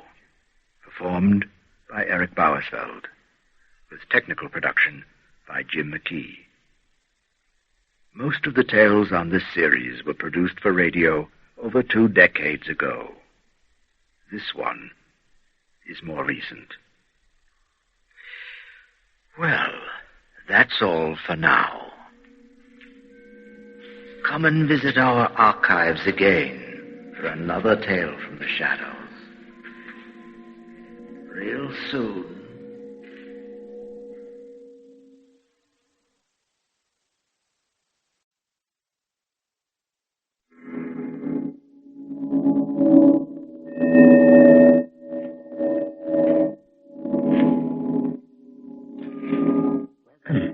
To the shadows. Old stories line the shelves of our dusty archives. Stories, dreams, mystery, horror. We would like to bring one of our early radio tales back to life during this half hour. Let's see. Ambrose Bierce. The label asks, can such things be? Bierce wrote a whole volume of stories to keep us guessing about the answer to that question. For instance, do ghosts know more or less than the living about things? How they died, for instance. See what you can make of this puzzle in The Moonlit Road.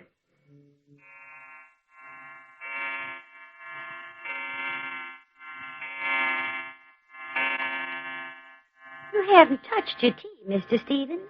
Shall I warm it? Don't fuss, Ellen. Please don't fuss. Sherry, then. No, I have it here. Well, this will be more comfortable. Oh, Ellen, stop. I'm not helpless yet. What you can do is close the terrace window. There's a draft again. Oh, Mr. Stevens, but the window's closed. There's no draft, not from here. Not open? But I feel. Oh, yes, well, never mind then. It's a chill you have, Mr. Stevens. And I'm going to have Billy fetch Dr. Benson. For God's sake, stop, Ellen. Stop it. Get Billy to stoke up the fire, and that's all. Now, let me alone. Yes, sir. As you can see, I am the most unfortunate of men. I am rich, and I am respected and well-educated, and until just recently, of sound health. I'm the only child of Joel and Julia Hetman. My father was a well-to-do country gentleman. His wife, my mother, was a beautiful and obedient woman, to whom he was passionately attached with what I now can suspect was a jealous and exacting devotion. The details that I can relate hardly add up to a story. Indeed, they could fit together in any number of ways. I've imagined all sorts, with feelings so opposed that they've worn down finally to no feeling at all. Doesn't matter now. It ought never to have mattered. Briefly, then, I was a student at Yale. One day I received a telegram from my father of such urgency that in compliance with its unexplained demand, I left at once for home.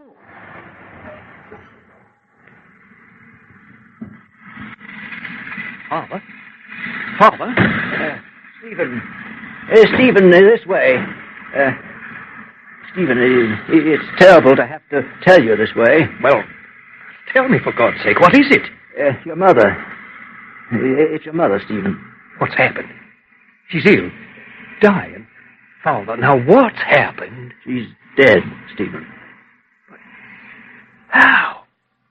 Murdered. Barbarously murdered. Murdered? Why? By whom? We don't know. We don't know. We don't know anything.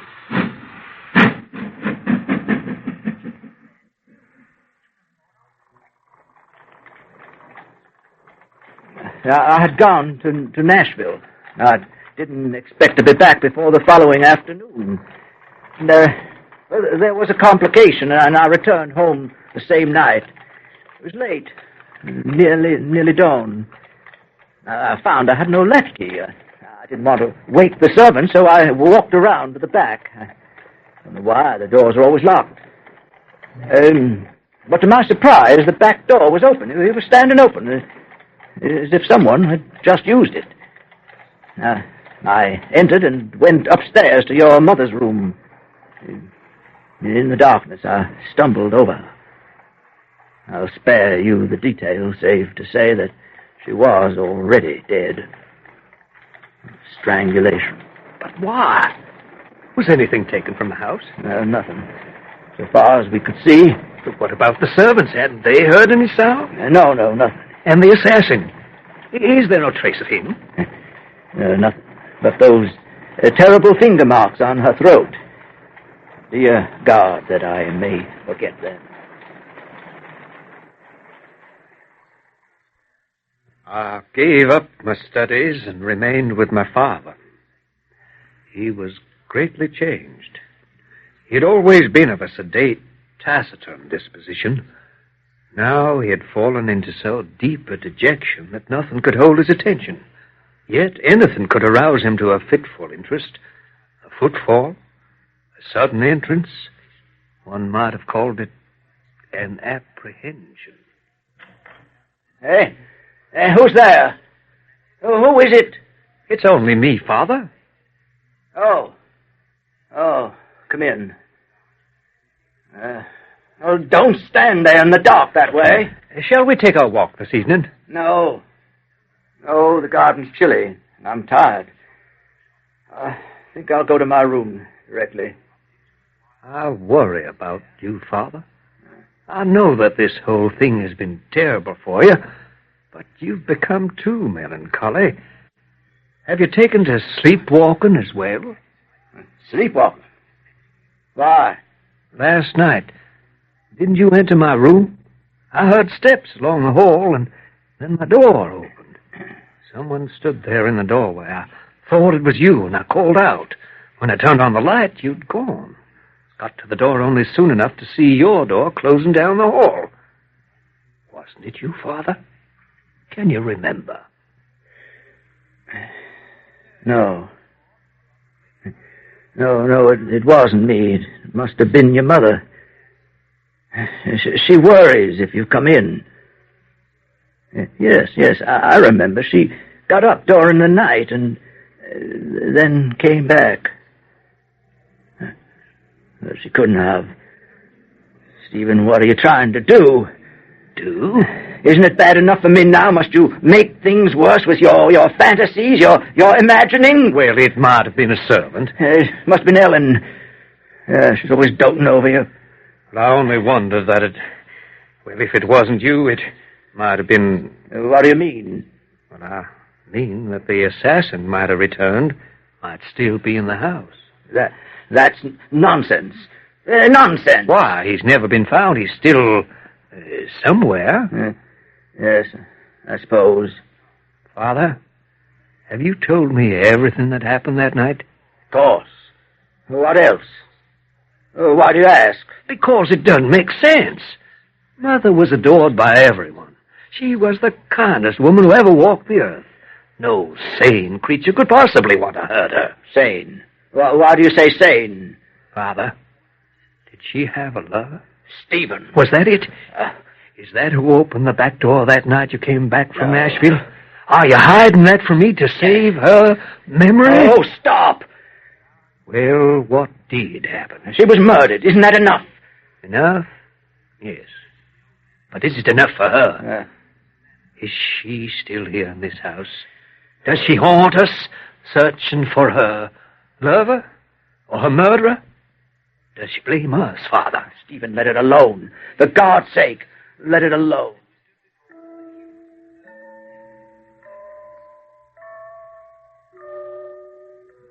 I never saw her, but I was convinced that her ghost walked the house. The terrible cold of the presence of the dead was everywhere. Perhaps he saw her. I could not. But there were moments at night. Stephen. Oh, Stephen. Mother! Stephen. The iciness of the grave. Smell of decay. No, I won't see you. I can't. But I imagined I saw her face, hideous, white with hate, rotting. No, go away. I'm not your assassin.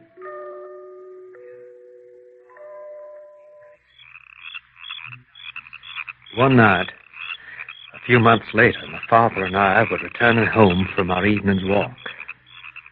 As we approached the gate of our dwelling, my father suddenly stopped. He clutched my arm. Father, what's the matter? There, what is that? I see nothing, Father. There, the gate, darkly ahead. There's nothing, Father. Come on now, we'd better go in. No. You're ill. No, go away. Go away. Father, what do you see? No, Julian, no. No. I tried to follow him, but for some reason couldn't move from the spot. Go away. The chill had touched my face. Julian. It was all about me. Julian. I couldn't turn my head. No. Leave me alone. Leave me alone. When I turned to look for my father, he was gone. And in all the years that have passed, no whisper of his fate has reached me. I remained here. My youth of brilliant parts and promise faded, its life-blood drained, sifted into the darkness and the silence of his house. Voices seek me out. I hear them not, but only doubt. Doubt in emptiness.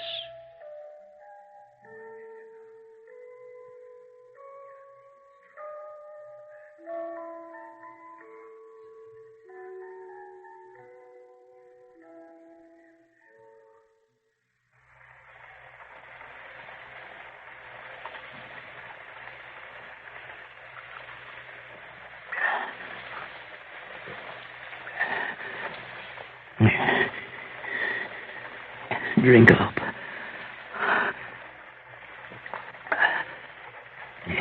Today, I suppose you'd say I was alive. Alive. And tomorrow, well, there's no tomorrow, no yesterday.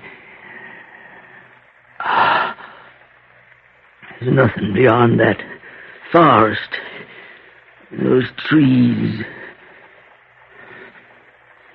That's all I can remember back to. Forest. 20 years ago, I came out of a forest, made my way across the country, all the way to this place. There's some small light, though, of a past. I don't believe it. I can't believe it. That's the only thing that seems like a recollection, even if it's wrong or confused. The only thing I have of that life. Two scenes that play over and over. First, there's a house, a big house, owned by a prosperous planter.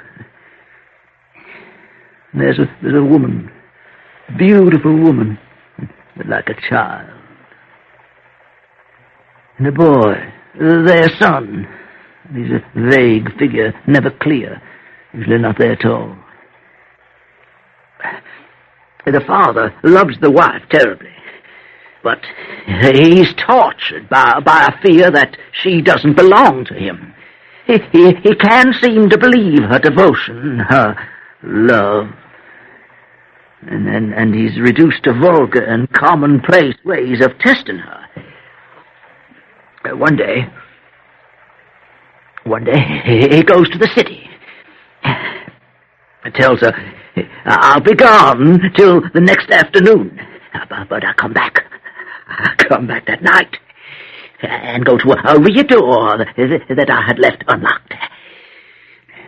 It's dark all around the house. But as I approach, I hear something. The door is open. And a figure. A man. I thought it was a man. I feared it was a man. Sometimes now I can't even believe it was human. He headed straight for me, then just disappeared in the dark. I didn't know where to chase him. So intensely did my jealousy and rage fill me, I didn't search. I rushed into the house and up the stairs to her room, and I pushed open her door. I saw the bed, vaguely. The covers tossed about. I went to it. Empty. She was gone. Escaped. Or hiding. I looked about in the darkness. I walked straight to a corner where she knelt against the wall. I could see her face, the terror in her eyes. The guilt! My hands were at her throat. I kneeled on her struggling body, and there in the darkness, I strangled her. She was dead.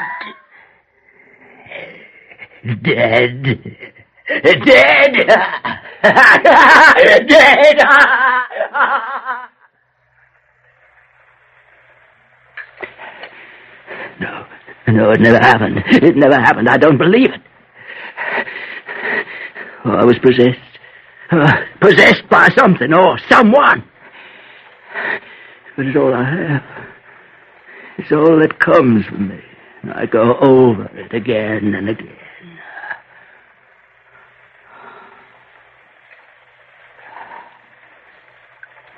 No.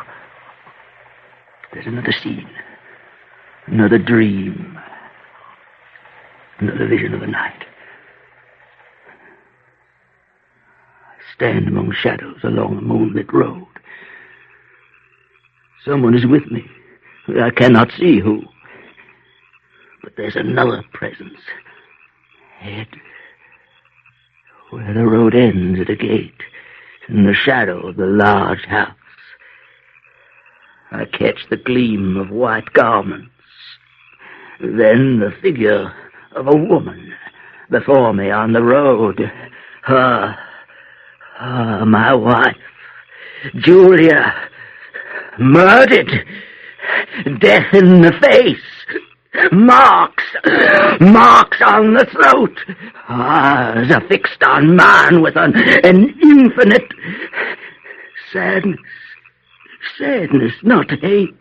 Not menace, but the apparition terrifies me. Still terrifies me. She still reaches out to me here. No.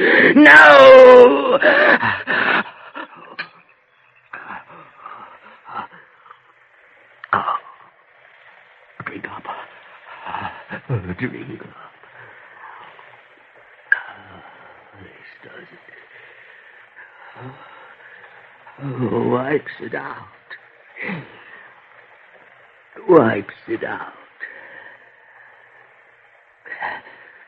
For a little while.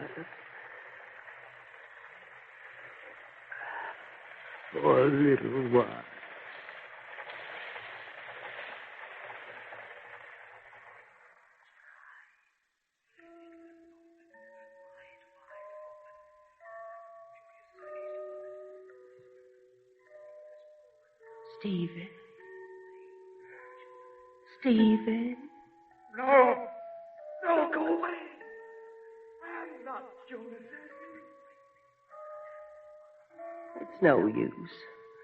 And it only confuses me why he's so fearful. He doesn't see me. He never saw me.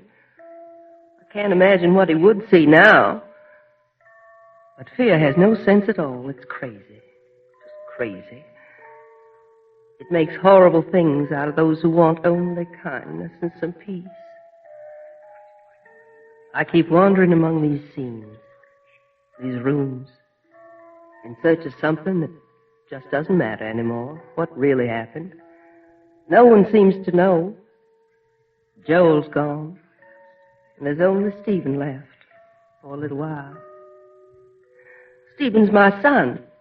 He wasn't here at the time. He was away at college. Joel wasn't here either. He'd gone to Nashville on some business and was staying the night. I'd retired early and fallen into a peaceful sleep, but then I awoke. The house seemed more than usually quiet. I had a strange sense of danger, of something. Not that I was afraid of being alone. I was often alone, but this was different.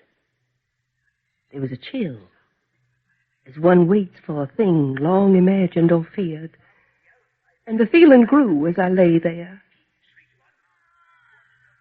I heard it first on the stairway from the back entrance, just below my room.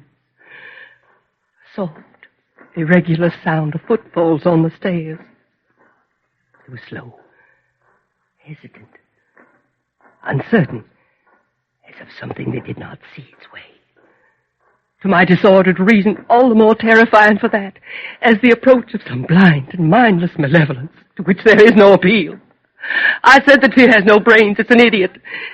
But this had a growing purpose, taking shapes that approached. It approached my door, and then stood there. I heard the breath. He hesitated, his hand on the door. Then it turned and went away, down the stairs, hurriedly. As if in sudden fear, I arose to call for help. But hardly had my shaking hand found the doorknob when I heard it returning. It ran up the stairs, shaking the house. I fled to a corner of the room, crouched on the floor. I tried to cry out. I tried to call Joel, my husband, but suddenly it was in the room, searching me out. Oh, it had gone to the bed, stopped there, and turned and came directly to me. I felt a strangle clutch upon my throat. I felt my tongue press itself.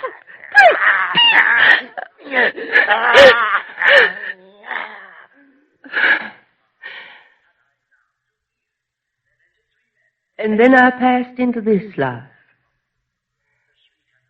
No, I have no knowledge of what it was.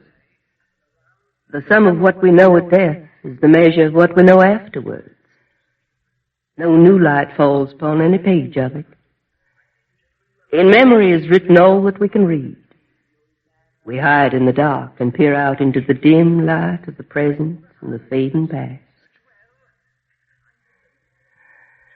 But there is one more scene. A night. I could see my husband Joel and Stephen. They were saddened and aged by my departure. I tried so often to make them see me, some way to let them know I was here, and send them my great love and pity. On this night I had searched for them, but they were nowhere in the house. I looked about the moonlit lawn, and then moved in the white light along the path to the gate. Suddenly I saw them on the road. They had stopped walking and were looking toward the house. I heard their voices. They stood in the shadow of a group of trees. They stood near, so near. Their faces were turned toward me. And Joel's eyes were fixed on mine. He saw me. At last he saw me. All my terror and hesitation was gone. He sees, he will understand. I moved forward, smiling and consciously beautiful, to offer myself to his arms, to comfort him. to speak words that would restore the broken bonds between the living and the dead. But his face went white with fear. His eyes were those of a hunted animal. Leave me alone. He backed away and ran. Ran right into the woods.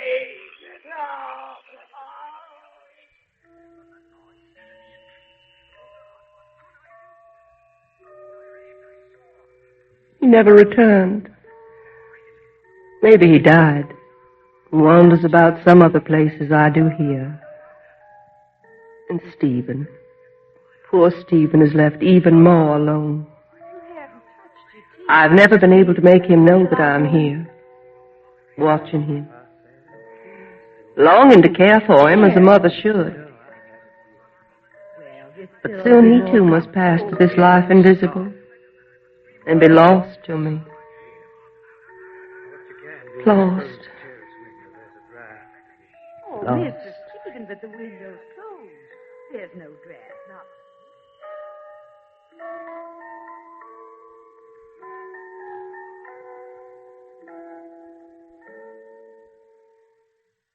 The Moonlit Road by Ambrose Bierce.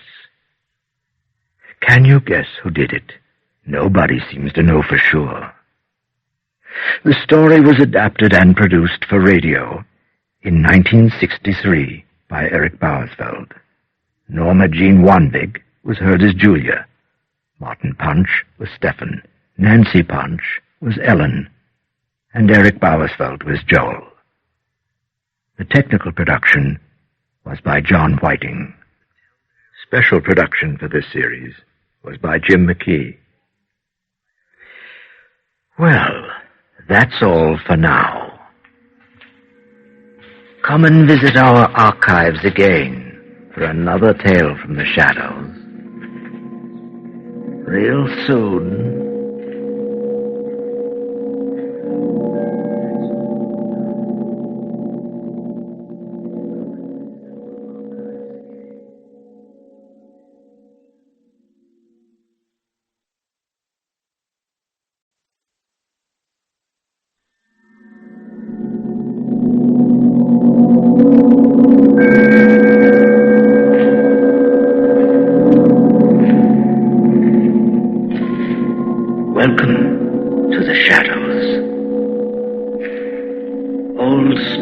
Line the shelves of our dusty archives. Stories of dreams, mystery, horror. We would like to bring one of our early radio tales back to life during this half hour. Let's see. Here's a very darkened alcove, marked Howard Phillips Lovecraft. It's seldom entered, judging from the dust and cobwebs. Inside, a strange green vaporous density appears to cling to the dread, almost unutterably repugnant decay of the walls. And dimly audible at times is the faintest echo of some lost, tormented soul. Or possibly some ancient creature whispering out of the darkness primordial and forbidden sounds. Not quite words, not quite utterances. Solo. Shubnagura Azazoth Yaletrotep. Words not unfamiliar to those who have read the monstrous and abhorred Necronomicon of the mad and crazed Arab Abdul al-Hazret. Indeed, no series of horror tales would be complete without H.P. Lovecraft, for which we have reserved our final 2 programs. The one test, writes the author, of the really weird is simply this: whether or not there be excited in the reader a profound sense of dread and of contact with unknown spheres and powers, a subtle attitude of awed listening, as if for the beating of black wings or the scratching of outside shapes and entities on the known universe's utmost rim. Well, 2.5 decades have passed since the story you are about to hear was first heard on the air. The tape itself is lined here and there with tiny pools of green sticky stuff. It's an early story by Lovecraft, but it gives some hint of what was later to emerge. It's called The Outsider. Unhappy is he, to whom the memories of childhood bring only fear and sadness. I know not where I was born. I remember only this castle, infinitely old and infinitely horrible, full of dark passages and dismal, high-ceilinged chambers. The stones in the crumbling corridors seemed always hideously damp, and the smell everywhere, coming up out of the deeper passages from the remains there. The generations of bones that led endlessly down into the earth.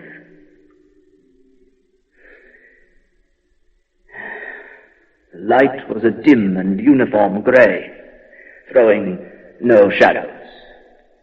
Outside in the forest, there was no sunlight able to come through the trees. The branches thickly interwove overhead, cutting out all sight of anything above.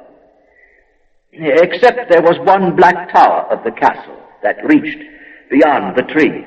It rose up inside into a dark and inaccessible height. There was no stairway. It could not be ascended save by an impossible climb up the sheer wall, stone by stone. I must have lived in this place all my childhood, but I cannot measure the time. Someone must have cared for my needs, yet I cannot recall any person except myself, or anything else alive. I think that whoever nursed me must have been terribly aged. My first conception of a living person was of something distorted, shriveled, decaying. I remember there was such a corpse. I often went to it with a feeling of reverence and attachment. It was a woman, ancient, lying as she had died, partly eaten around the throat and chest, the terrible gesture of horror in her sprawled position and opened mouth. I would sometimes roam the passage where she lay. I seemed to be drawn there. I wanted to kneel before it, to lie my head against it. Once I recall, I reached out to touch her, and she seemed to draw away in horror as if some instinct of recoil had penetrated to the very bones of the hideous thing. It fell off the ledge, breaking apart on the stones below. I dared not touch her again. Otherwise, to me, there was nothing grotesque in the bones and skeletons that populated my world. They were to me more natural than the colored pictures of living people I found in many of the ancient books that lined shelves and piled corners. From such books, I learned all that I know. No teacher urged or guided me. And I do not recall hearing any human voice in all those years, not even my own. Although I read of speech, I had never thought to try speaking aloud myself. I felt conscious of youth, because I remembered so little.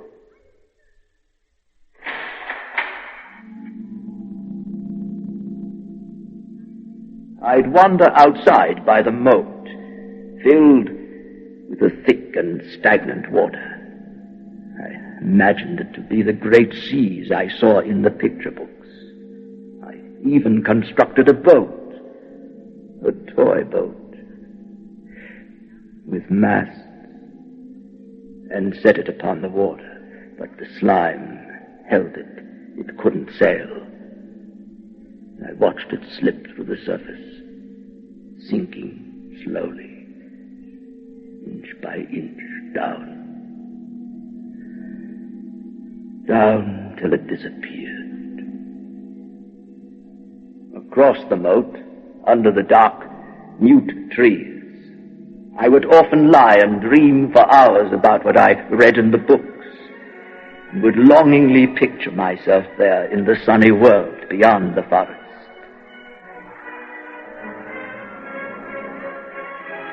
The pictures would fade. They were not real. Oh, I wanted to make them real. I'd try to escape the forest. I'd run. I'd run, but the farther I ran from the castle, the more dense became the shade. The thickness filled me with a terrible fear, until I forgot my search and turned back.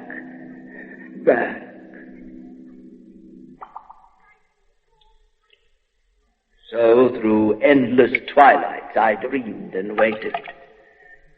For what? Only skulls looked up at me, their gaping jaws, their silence. In my madness I'd crush them. Who put me here? Why? My longing for light grew so frantic I could rest no more. The tower that reached up into the dark absorbed me. I stood beneath it and raised my hands into the abyss. There must be a way. There must be.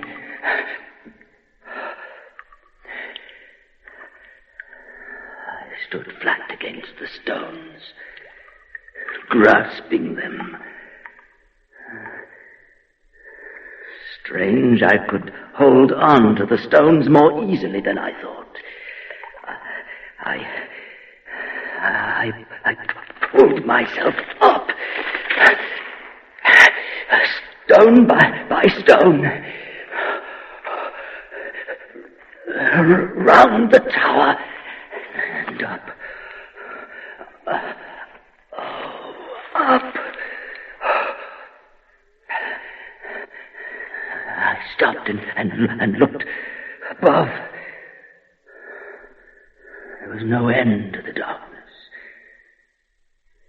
Below, the dim light seemed to be fading. But I had no fear. Oh, no fear. No fear, only great anticipation. Why hadn't I tried before? There were ledges in the rock, and places to hold. Places to hold.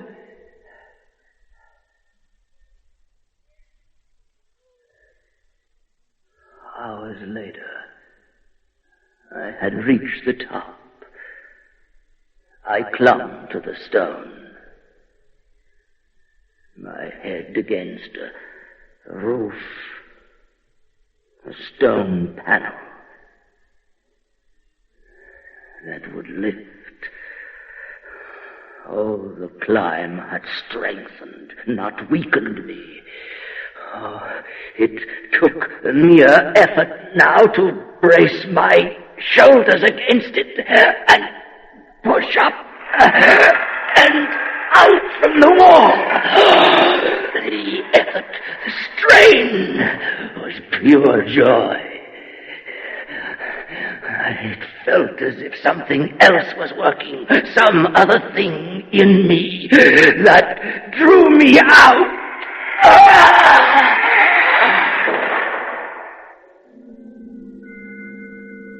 I was out. The stone had fallen shut, but I had reached the outside.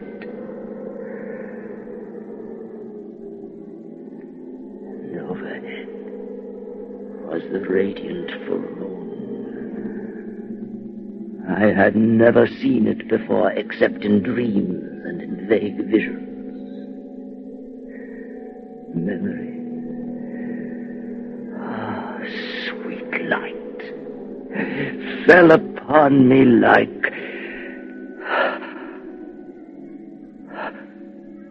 But where was I?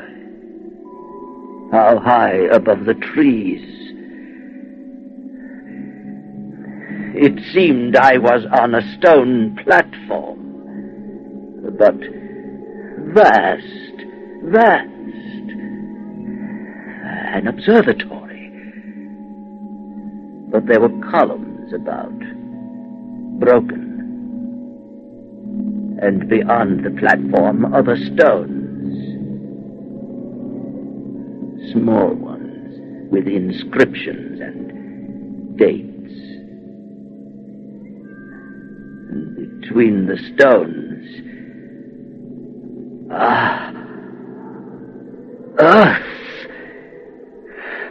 Earth! There stretched around me nothing less than the solid earth, housed with marble slabs and columns, and overshadowed by an ancient stone church whose ruined spires gleamed spectrally in the moonlight. The earth! Was this insanity? Or dreaming? There was a familiarity. But no, this was the world, and I would go forth to meet it.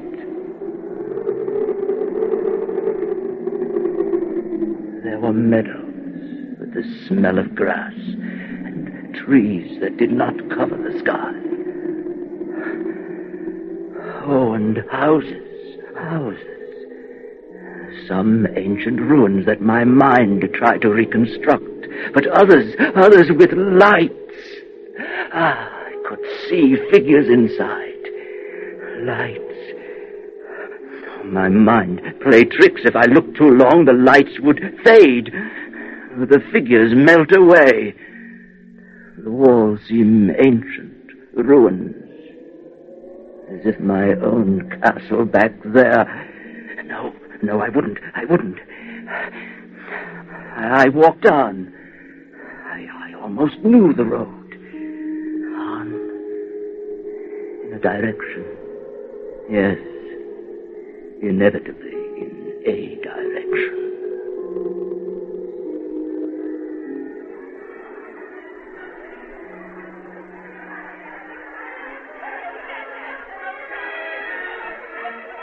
A large lit house, surrounded by a park, with great windows, ablaze with light and sound.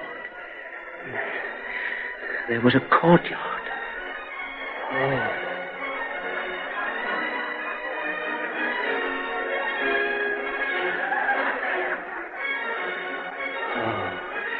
This was the world. Oh, how brilliant it was. How merry. I had never heard human voices before. Yet it was familiar. Some of the faces seemed to hold expressions that brought up remote recollections. Oh, they smiled. They talked to each other. They laughed. Oh, world! The windows before me were two doors. I put my hands to each to enter, and pushed open into the joyous room. And the people became silent. They all stared with a strange and familiar expression. I tried to speak to them, but it was hard to speak. No! I walked toward them, but they fled, every face distorted, screams, hands covering their eyes. Stumbling away. Wait! Like mist, they faded before me. They seemed to melt into the walls, through doors, dragging each other. No, wait!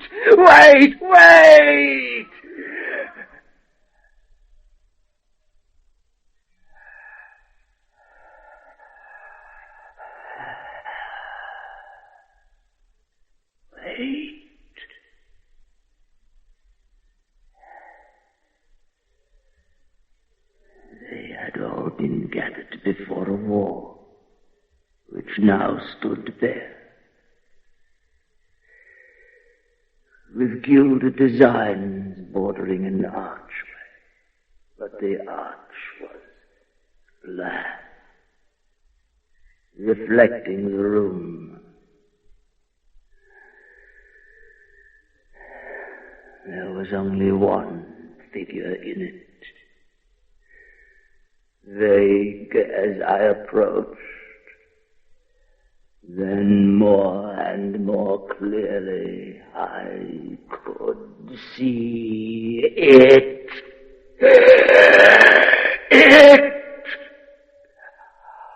Compound of all that is unclean, unwelcome, abnormal, and detestable. The ghoulish shade of decay, antiquity, and dissolution.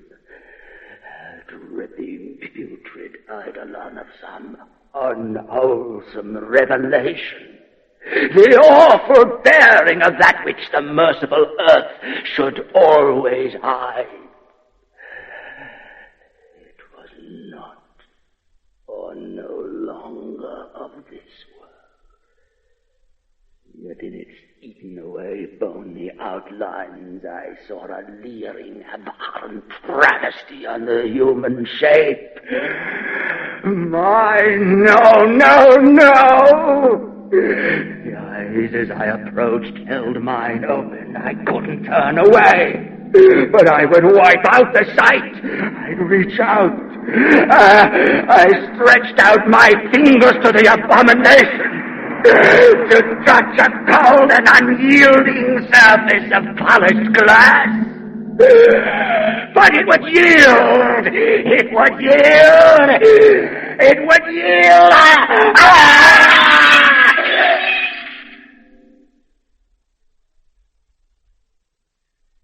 At that last moment, I had recognized him. When I returned to the graveyard, the stone door was immovable.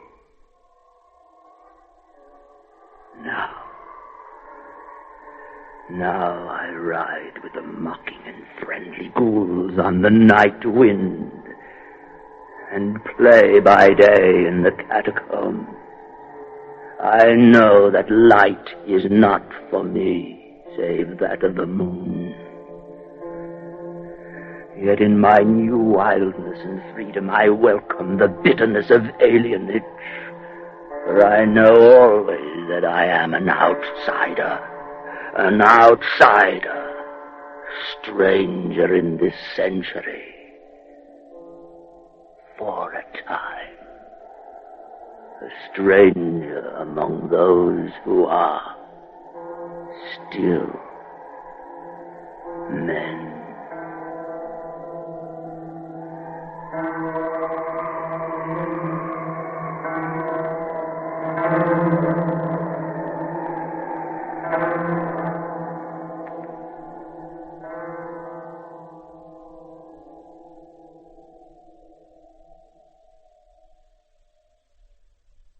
The Outsider by H.P. Lovecraft.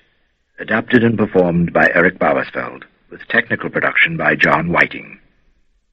Special technical production for this program was by Jim Mckee. Two of Lovecraft's literary inspirations were Edgar Allan Poe and Nathaniel Hawthorne. Style and ideas from these two authors he freely drew upon and transformed. For instance, the idea for The Outsider apparently came from Hawthorne's Journal of a Solitary Man. Here is a brief passage.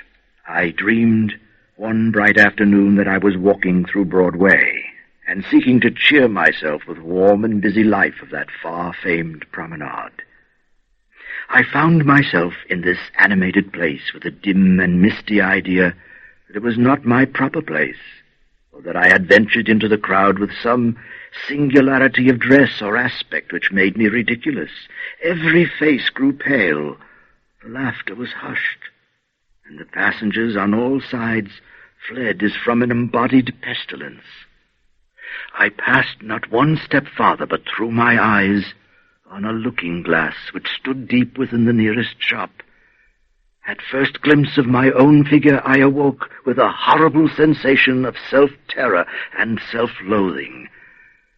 I had been promenading Broadway in my shroud. There are numerous passages from Hawthorne and Lovecraft's commonplace book. We leave you with the following entry. A defunct nightmare, which had perished in the midst of its wickedness and left its flabby corpse on the breast of the tormented one, to be gotten rid of as it might. Well, that's all for now. Come and visit our archives again for another tale from the shadows. Real soon.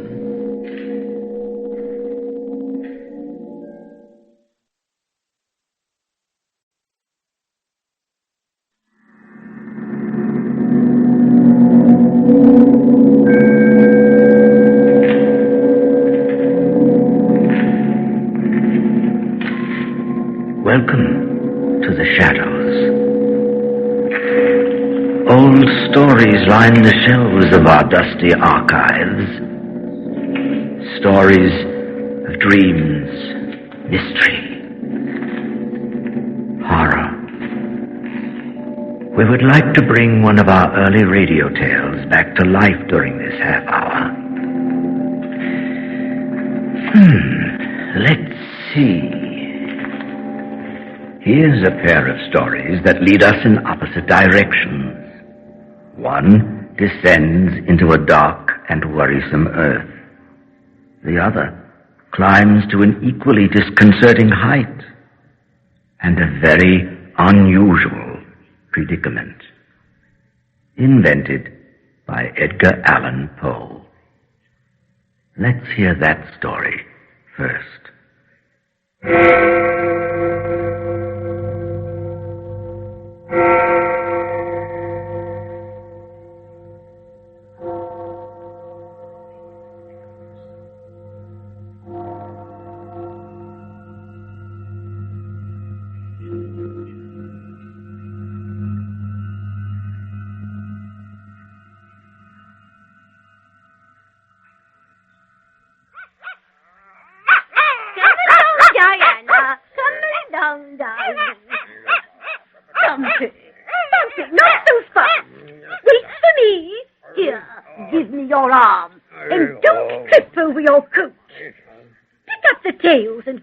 Off the ground. Pick them up. Pick them up. That's right. Come along, Diana. Ah, Edina. In my solitary walk, I have two humble but faithful companions. Diana, my poodle. And Pompey, sweet Pompey, my Negro. Pompey is only 3 feet in height, about 70, or perhaps 80 years of age, corpulent and bow-legged, but teeth like pearls. And eyes, large full eyes, deliciously white. Nature, alas, has endowed him with no neck. And I am the Senora Psyche Zenobia. As we walked through the deserted city, suddenly there presented itself to view a church, a Gothic cathedral, vast, venerable, and with a tall steeple which towered into the sky, at the very top of which was a large clock looking ravenously down on us. What madness now possessed me? I was seized with an uncontrollable desire to ascend the giddy pinnacle and thence survey the immense extent of the city.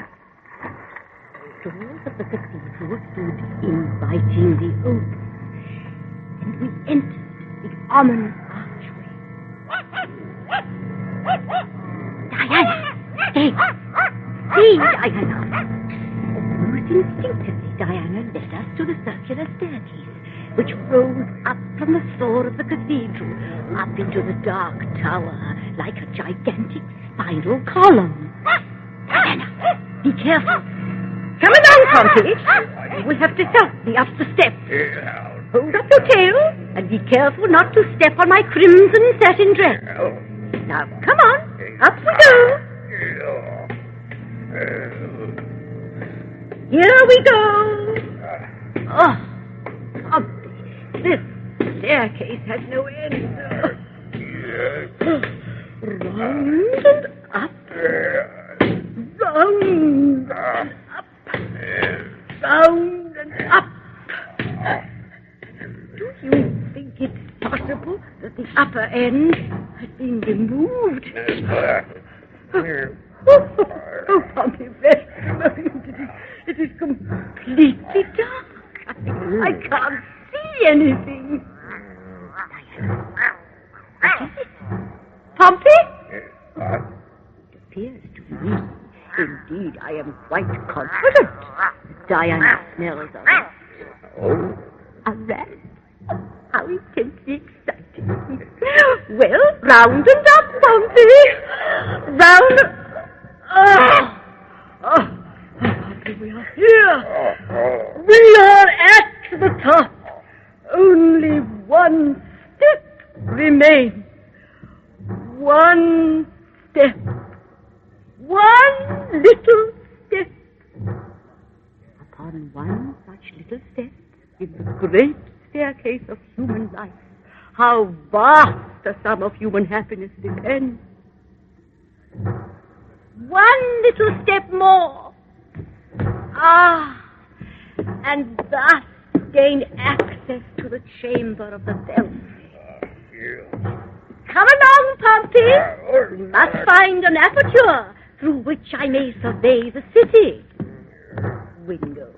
There are none. No windows. But there is sunlight. There must be an aperture.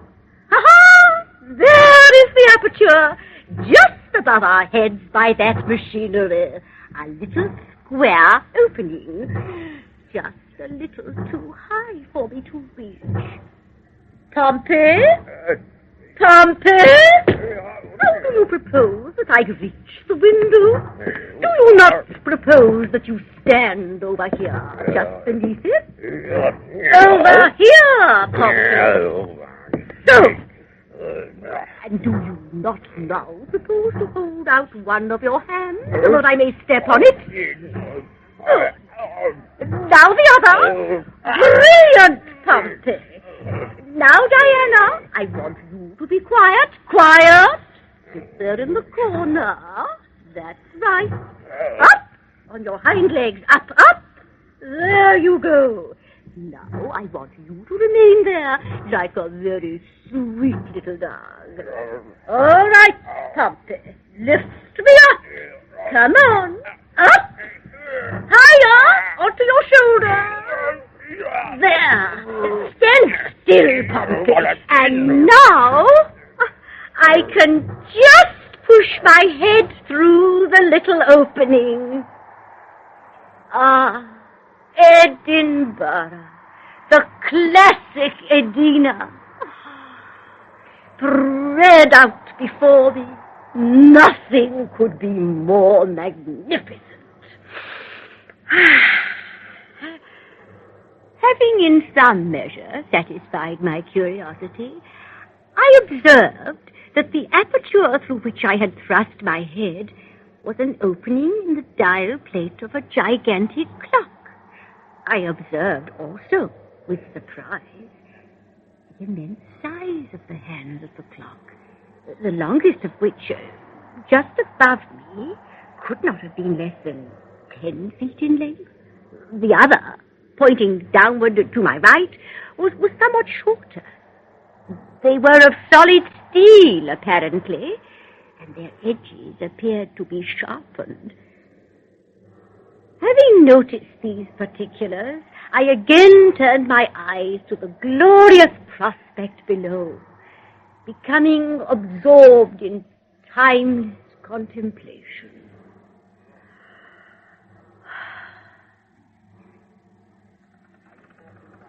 Suddenly, I was startled by something very cold, which pressed with a gentle pressure on the back of my neck. What could it be? And that I but too soon discovered. Turning my head gently to one side, I perceived the huge, glittering minute hand of the clock, as in the course of its hourly revolution, had descended upon my neck. I pulled back at once. But it was too late. There was no chance of pulling my head back through that terrible trap. I threw up my hands, and with all my strength, tried to force upward the ponderous iron bar. But I might as well have tried to lift the cathedral itself. Down, down, down it came. The blade was already cutting into my neck. Bumpy! Bumpy, help me! Sweet Bumpy!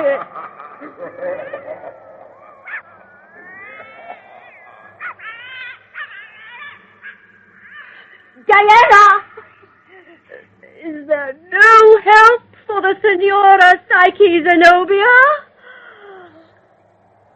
The ponderous scythe of time. I now discovered the literal import of that classical phrase. Had already buried its sharp edge a full 2 inches into my flesh, and my sensations became indistinct and confused. The huge figures on the clock face looked so ineffectual. They were all dancing a mazurka. The figure 5 was extremely delicate in her performance, obviously a lady of breeding. I curtsied with my head to her. Exquisite pain. My eyes were absolutely starting from their sockets. One of them actually tumbled out of my head and, rolling down the side of the steeple, lodged in the rain gutter, regarding me with an insolent air of independence and contempt, winking and blinking at me, forcing my other eye to do the same, whether I wanted to or not. Shameful ingratitude. What a relief when the other eye tumbled out and rolled down to the gutter, hitting the first one. Then they rolled to the edge and disappeared. The bar was now 4.5 inches deep. My sensations were those of entire happiness.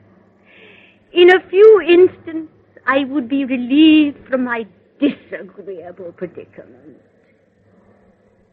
At 25 minutes past 5 in the afternoon precisely, the huge minute hand had proceeded sufficiently on its terrible revolution to sever the small remainder of my neck. What a relief. It first rolled down the side of the steeple, lodged for a few seconds on the gutter, then rolled along it to the edge, and then over the side, down, down.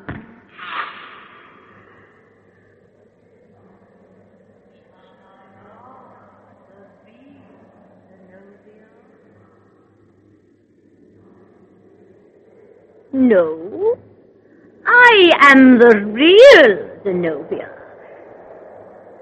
There was nothing now to prevent my getting down from my elevation, and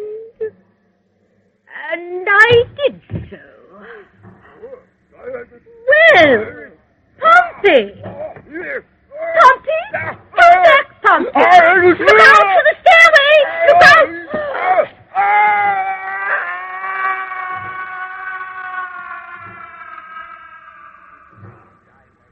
What could it have been that Pompey saw so very peculiar about my appearance?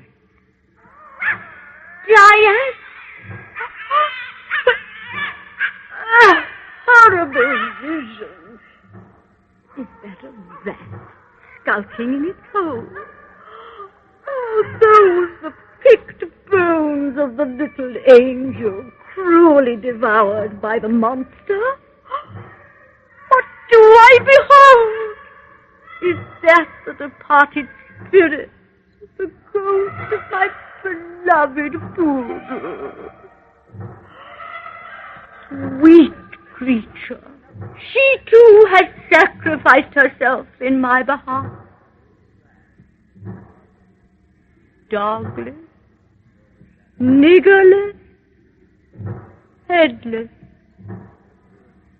What now remains of the unhappy Senora Psyche Zenobia? Alas, nothing, nothing. I have done.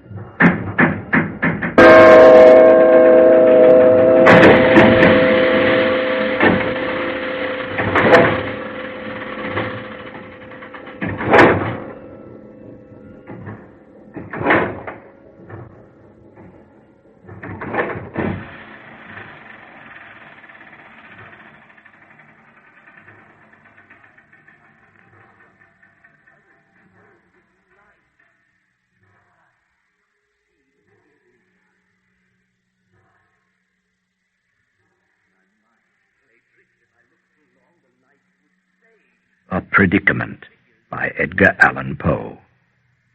Pat Franklin was Signora Psyche Zenobia, with technical production by Clay Grillo. Franz Kafka takes us now in another direction. I've completed the construction of my burrow, and it seems to be successful. From outside, you can't see anything but a hole. But that hole really doesn't lead anywhere except into solid rock.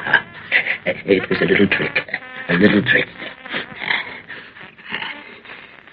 But the trick wasn't intentional. It was simply the remains of one of my many abortive building attempts. I thought it would be very clever to just leave that hole without filling it in.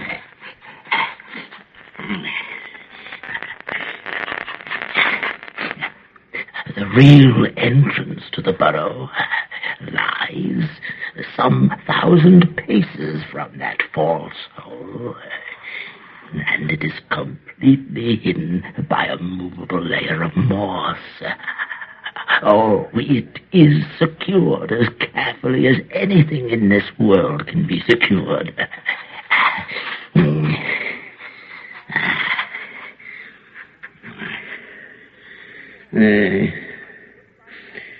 Still in all, someone could step on the Morse covering by accident and break through it.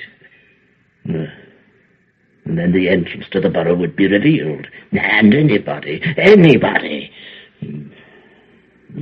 intelligent enough could enter the burrow and destroy everything, knowing that I could never rest, not for a single hour. At that one spot in the layer of moss, I am vulnerable.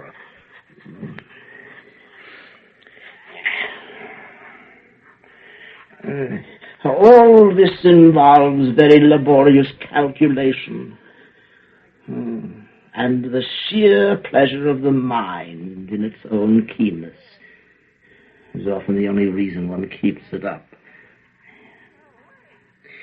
You see, I must have a way of leaving the burrow at any moment. Despite all my cleverness and vigilance, I could be attacked from some place I least expect. I could be peacefully lying in the inmost chamber of my house, and all the while from below an enemy may be burrowing his way slowly, stealthily towards me. Of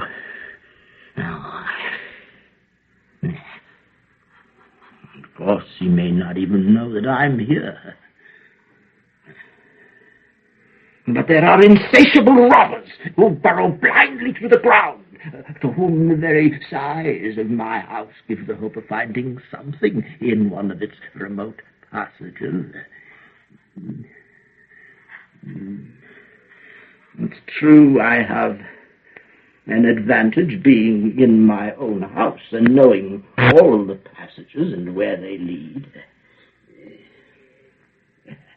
A robber may easily become my victim. And a succulent one, too.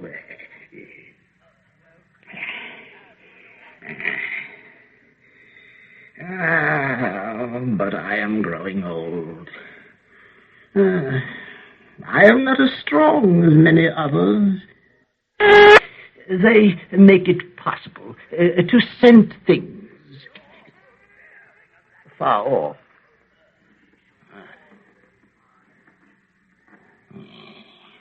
And thus serve as a protection. All kinds of little creatures are attracted by the mice. And when some of them wander farther into the burrow,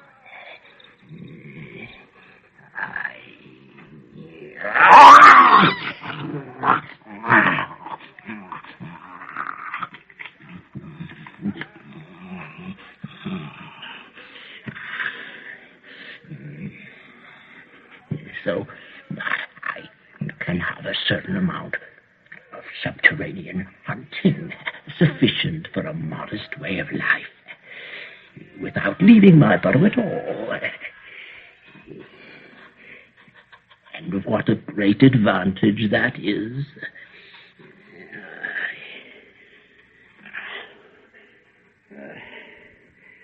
But the most beautiful thing about my burrow is the stillness. The stillness. Of course, you never know from one moment to the next. But for the time being, the silence is still with me. I can stroll through my passages and hear nothing, nothing.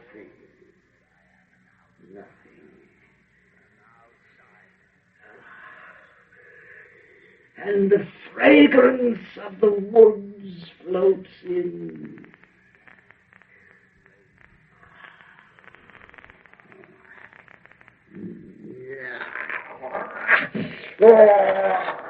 I roll around my passes with the pure joy.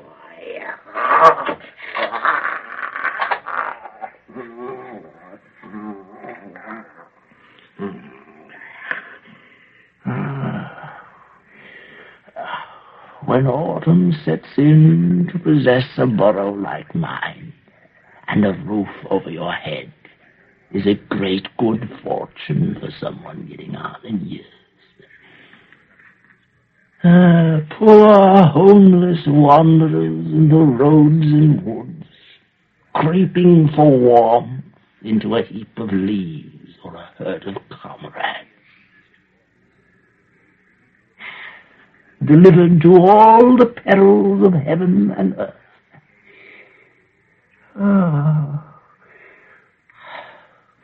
While I lie here in a room secured on every side.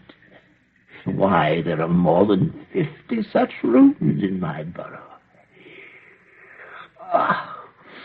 And I pass as much of my time as I choose.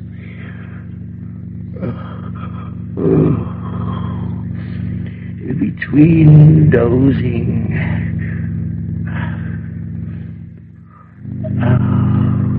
and dreamless sleep.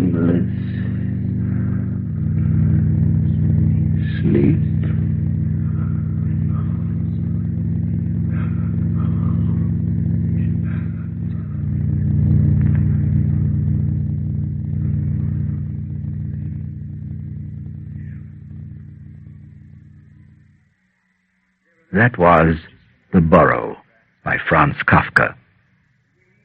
This brief section from the story was selected and performed by Eric Bauersfeld. Technical production by David Berry. Additional production for this program was by Jim Mckee. Well, that's all for now. Come and visit our archives again for another tale from the shadows. Real soon.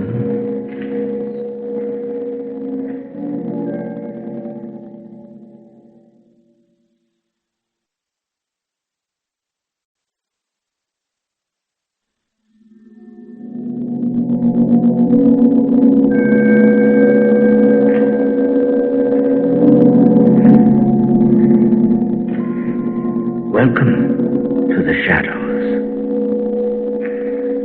Old stories line the shelves of our dusty archives.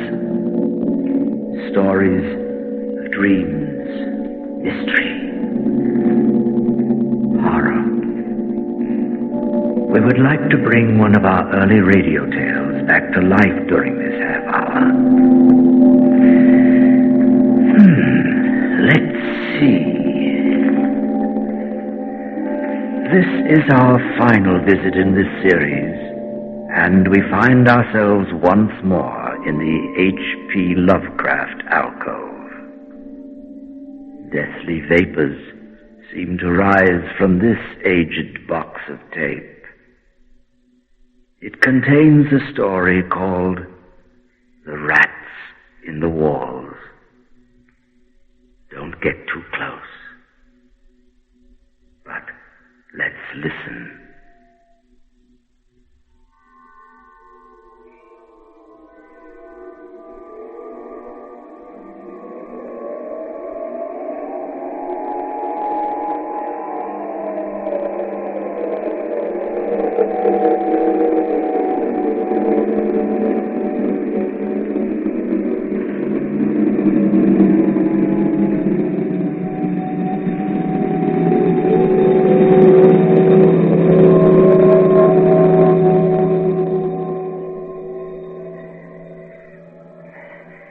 Restoration of Exham Priory had been a stupendous task. For little had remained of the deserted pile but a shell-like ruin. But because it had been the seat of my ancestors, I let no expense deter me. The place had not been inhabited since the reign of James I, when a tragedy of intensely hideous, though largely unexplained nature occurred.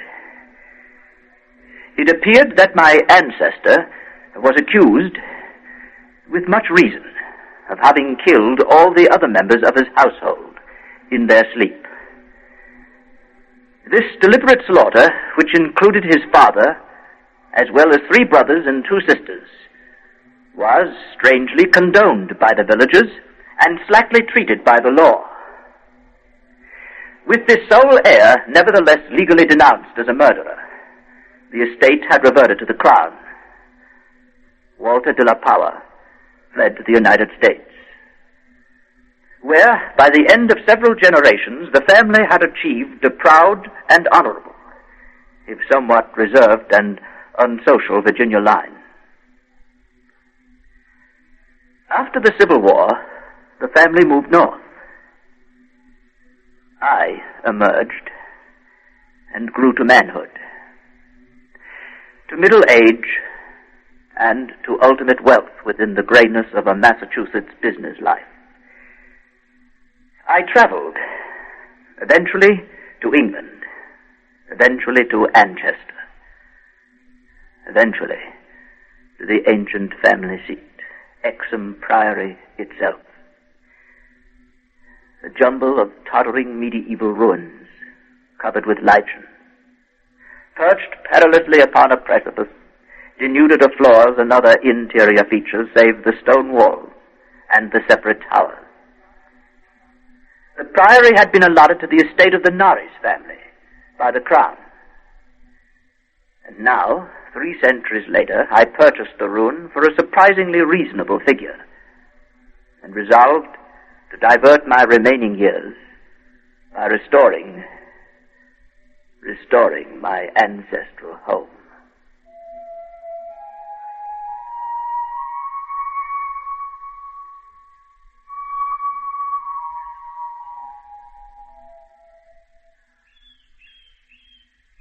I had secured the interest, assistance, and the friendship of Captain Norris, whose knowledge of the place had been increased through the years by his having accompanied the many architects and antiquarians who loved to examine the strange relics.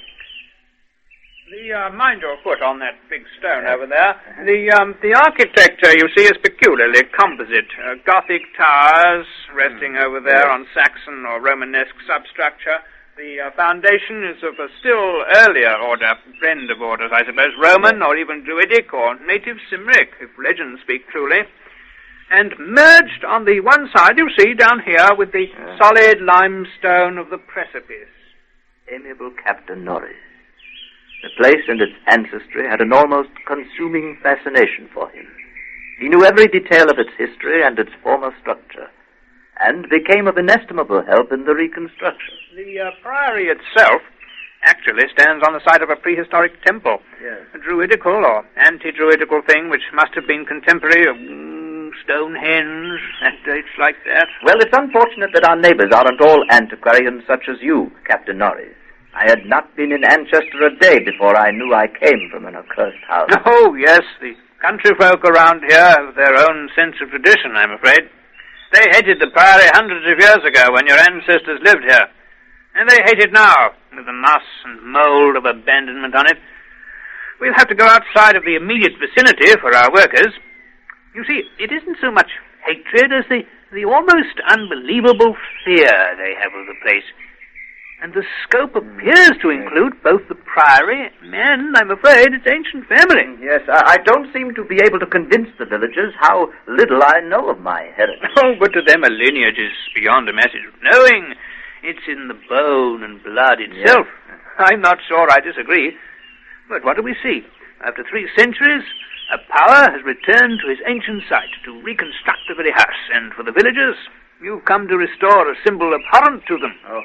Rational or not, you know, they view Exham Priory as nothing less than a haunt of fiends and werewolves. Captain Norris. Superstitions, ghosts, and... Oh, no, not quite that. You share their worries, nevertheless. Well, so would you, Power. It's not a matter of the present. It's not all superstition. This is an ancient place, Power. That indescribable rites had been celebrated here, no one doubts. Rites of the Cybele worship. Now, mind that stone there. You know, the people didn't need any walls to keep them out. They were too frightened of the place altogether. It was never destroyed by the Danes, oddly enough. After the Norman conquest, it must have declined tremendously. There was no impediment when Henry III granted the site to your ancestor, Gilbert de la Poer, he was called then, first Baron Exon in, I think, 1261. Yes, well then it's the location, the house, not the family that inherits the bad name. Well, they became aligned, you see, and not, so far as we know, unwillingly. True, before their occupation, the family bore no evil report, but something strange must soon have occurred. You know, in one chronicle, there's a reference to a de la Poer as cursed of God. It's a strange phrase. Village legendary had nothing but evil and frantic fear to tell of the castle. The fireside tales were of the most grisly description. All the... Mind your head, darling. Yeah. All the ghastlier because of their frightened reticence and cloudy evasiveness. I'm afraid they represented your ancestors as a race of hereditary demons. But what precisely happened, Norris? What went on? Well, there are the vaguer tales. Hackneyed spectral lore, perhaps. Wails and the usual howlings heard around the place. Graveyard stench after the spring rains. A few of the tales were exceedingly picturesque. For instance, the belief that a legend of bat-winged devils kept witches' Sabbath each night at the Priory, a legend whose sustenance must explain the disproportionate abundance of coarse vegetables harvested in the gardens.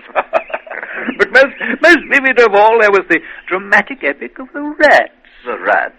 Yes, the scampering army of obscene vermin which had burst forth from the castle a couple of months after the tragedy that doomed the place to desertion.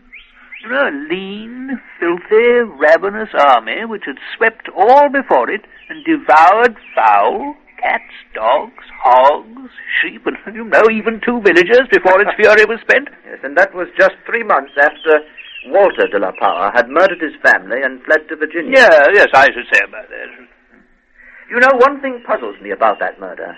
Walter de la Poer must have known for years the sinister tales about his family. I can scarcely conjecture what discovery could have prompted an act so terrible. What had he witnessed or stumbled upon? Take this path downhill. Yes. The general whispered sentiment seems to have been that he purged the land of immemorial curse.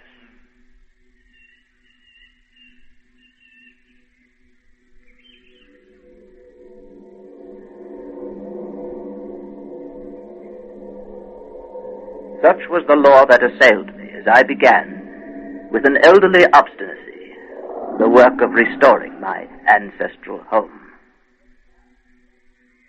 When the task was done, over 2 years after its commencement, I viewed the great rooms with pride. Wainscoted wall, vaulted ceiling, mullioned window, broad staircase, all there, all as it had been. The new parts blended perfectly with the original stone walls and foundations. The interior of the old house was, in truth, wholly new, and free from old vermin and old ghosts. The first incident occurred 6 days after I moved into the Priory. That night, dispensing as usual with the valet, I retired to the West Tower chamber, which I had chosen as my own. The room was circular, very high, and without wainscoting, the stones being hung with tapestries. I did not draw the curtains, but gazed out at the narrow north window, which I faced from the canopied four-poster. At some time, I must have fallen quietly asleep, for I recall a distinct sense of leaving strange dreams.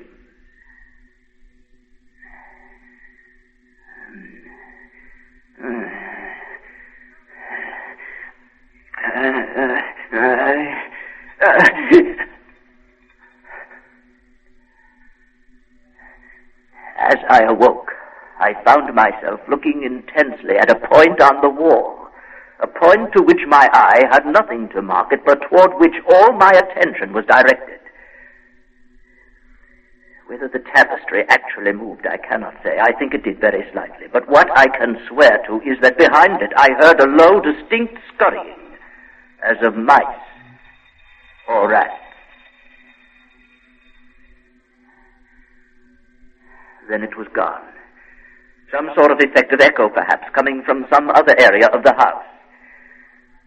There was no need of my looking behind the arras, for the walls were of solid stone, several feet thick.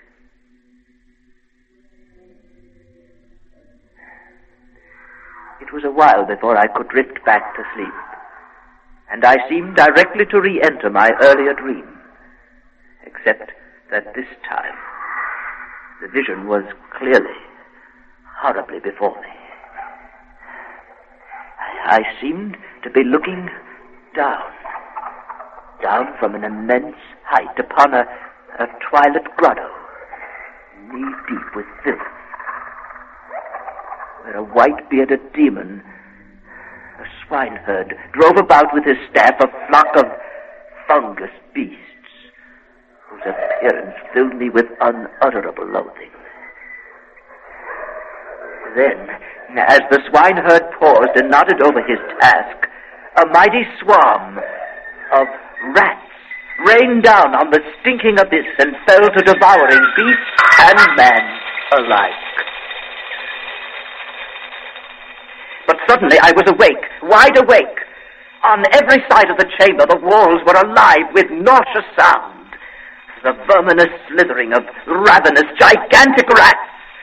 I could see a hideous shaking all over the tapestry. But the motion disappeared almost at once, and the sound with it. I sprang out of bed and tore aside the arras to see what lay beneath it. Nothing but the patched stone wall. I stepped out of the room and stood for a moment at the head of the great ancient stairway, listening to the house. I could hear them. I could hear them faintly at first, but coming from all the walls. And as I descended, the stampeding continued with such force and distinctness that I could finally assign to their motions a definite direction. These creatures, in numbers apparently inexhaustible, were engaged in one stupendous migration from inconceivable heights to some depth inconceivably below. Rats? When I questioned the servants, they said they heard nothing. I didn't want to alarm them by insisting. No, I wasn't dreaming, Norris. It was no dream. But there have been no rats at the Priory for 300 years. Even the field mice couldn't be found in these high walls. Wherever would they be found in walls of solid stone? You say they were headed downward. Captain Norris helped me explore the sub-cellar, but absolutely nothing untoward was found. We could not, however, repress a thrill at the knowledge that this vault was built by Roman hands. You see up here, it's not the debased Romanesque of the bungling Saxons, but the severe and harmonious classicism of the age of the Caesars. Look here at these inscriptions. Diem temp dona Lucius Praecius pontificatus. Or is it Attis? Yes. Attis. The reference made me shiver, for I had read Catullus and knew something of the hideous rites of the Eastern god, whose worship was so mixed with that of Cybele. Look, hold your lantern up here.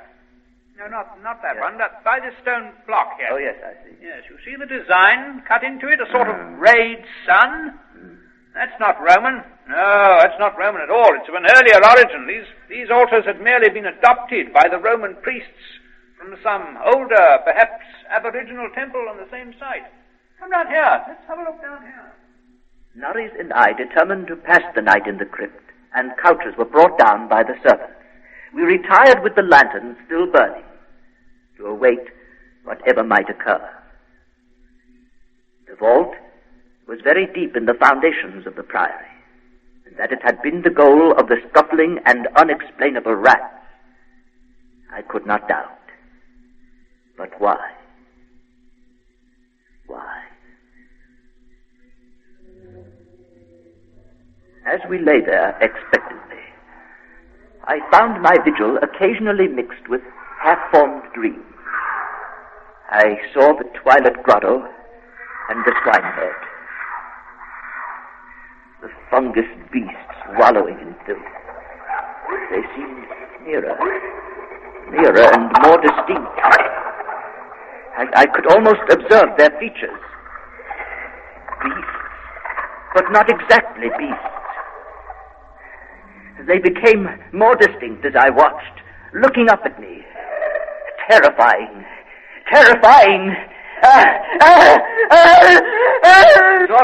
Norris, wake up, Norris. Wake up. What's wrong? Did you hear them? Did you hear them, Norris? What?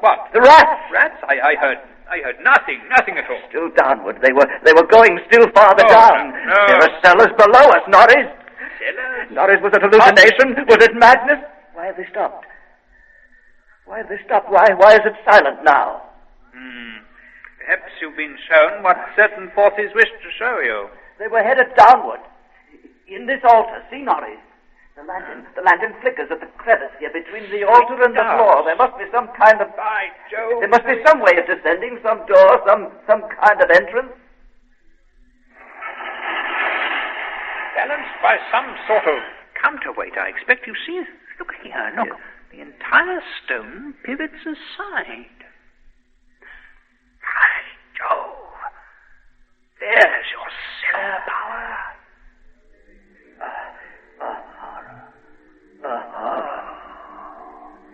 Stone steps descended into an abysmal dark, but scrawled across them as far as we could see, skeletons, attitudes of panic fear all over them, the marks of rodent gnawing, a ghastly array of human or semi-human bone, cretinism, semi-apedom. We descended the hellishly littered steps. Horrifying, but extraordinary. Look here. Out through solid rock. Notice the strokes here. Look. According to the direction of them, this passage must have been chiseled from beneath upward. No? Look at that. You notice the air? There's a cool movement of air. Probably some fissure in the cliffs above. Yes, look, Pa. The stairway ends here. There's light filtering down from somewhere up here. I can't quite see it, but... Hey, it must be morning outside. You know, almost enough light to see. It's a sort of grotto. Enormous. You can just barely... The descent from reality had almost prepared me for what was to come. Norris, when I reached him, stared out with a look resembling that of the skulls at his feet. Then I followed his eyes over the subterranean world before us. Dear God. We must not underestimate the archaeological importance of such a discovery as this. The Twilight Grotto was of enormous height and stretched farther than any eye could see. There were buildings and other architectural remains. In the center, a circle of monoliths, but everything dwarfed by the spectacle on the ground. An insane tangle of bones, human or nearly so. Like a foamy sea, they stretched postures of demonic frenzy, either fighting off some menace or clutching other forms with cannibal intent. Yes, the skulls suggest a rather baffling mixture. Mostly lower in the scale of evolution than Pithecanthropus, but in every case definitely human. Actually, some of them seem to be supremely and sensitively developed types. Horror upon horror. All the bones gnawed. Altars serving as butcher shop and kitchen. Mostly by rats. Cauldron. Dining table. Not all by rats, my Judge. Goblets brown-stained and dried. Horror upon horror. Notice the stone pens over here, for the keeping of herd, I expect, and out of which they must have broken in their last delirium of hunger or rat fear. Herds of some primordial human type. That's fascinating. And there are a row of cells nearly rusted through. Their tenants still locked inside. And on the bony forefinger of one, a seal ring with my own coat of arms. Strange ideographic carvings here on some of the skulls. Here. Look at this, Pa. You know, I believe they're Phrygian in origin. Cases of formally arranged bones with parallel inscriptions in Greek and Latin. Still downward, I could hear them. Where else could they draw me? Across the grotto, carrion pits of sawed bones, picked bones, open skulls, nightmare chasms, unhallowed centuries grinning their unnameable fancies. Then to the edge of a depth hideously foreshadowed by my dreams. An apparently boundless depth. Power, there's no end to it. A great mouth, lined with human debris. Spewing, swallowing, yawning out from the primordial... Power, stay out of it, man! The rats, questing new horrors, determined to lead me on. I ran, following them.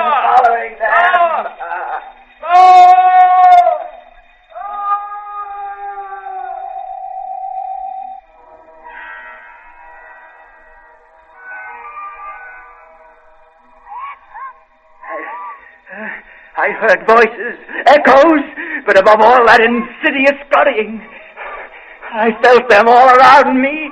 I was one of them, part of the ravenous army that feasts on the living and the dead. Well, why shouldn't rats eat a Dilla Power, as a Dilla Power eat forbidden things? No, I am not that demon in the twilight grotto. It's not Nari's body I tear apart. It's not blood I feast upon, and flesh you faint and fear at what my family do. Blood, I'll stick it. I'll learn you how to cut. World is wine can be built right. Magna Mater!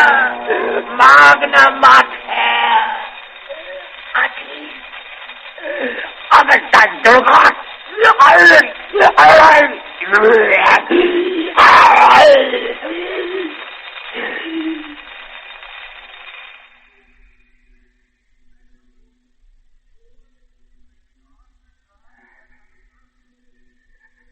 That is what they said. I said when they found me in the blackness, over the half-eaten body of Captain Norris. Now they have blown up Exham Priory and shut me into this barred room at Hanwell, with fearful whispers about my heredity and experience. When I speak of poor Norris, they accuse me of a hideous thing. But they must know that I did not do it. They must know it was the rats. Whose scampering will never let me sleep. The demon rats that race behind the padding of this room and beckon me down to greater horrors than I have ever known.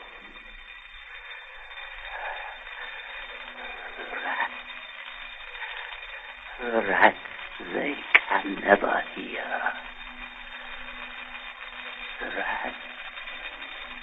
The rats in the wall.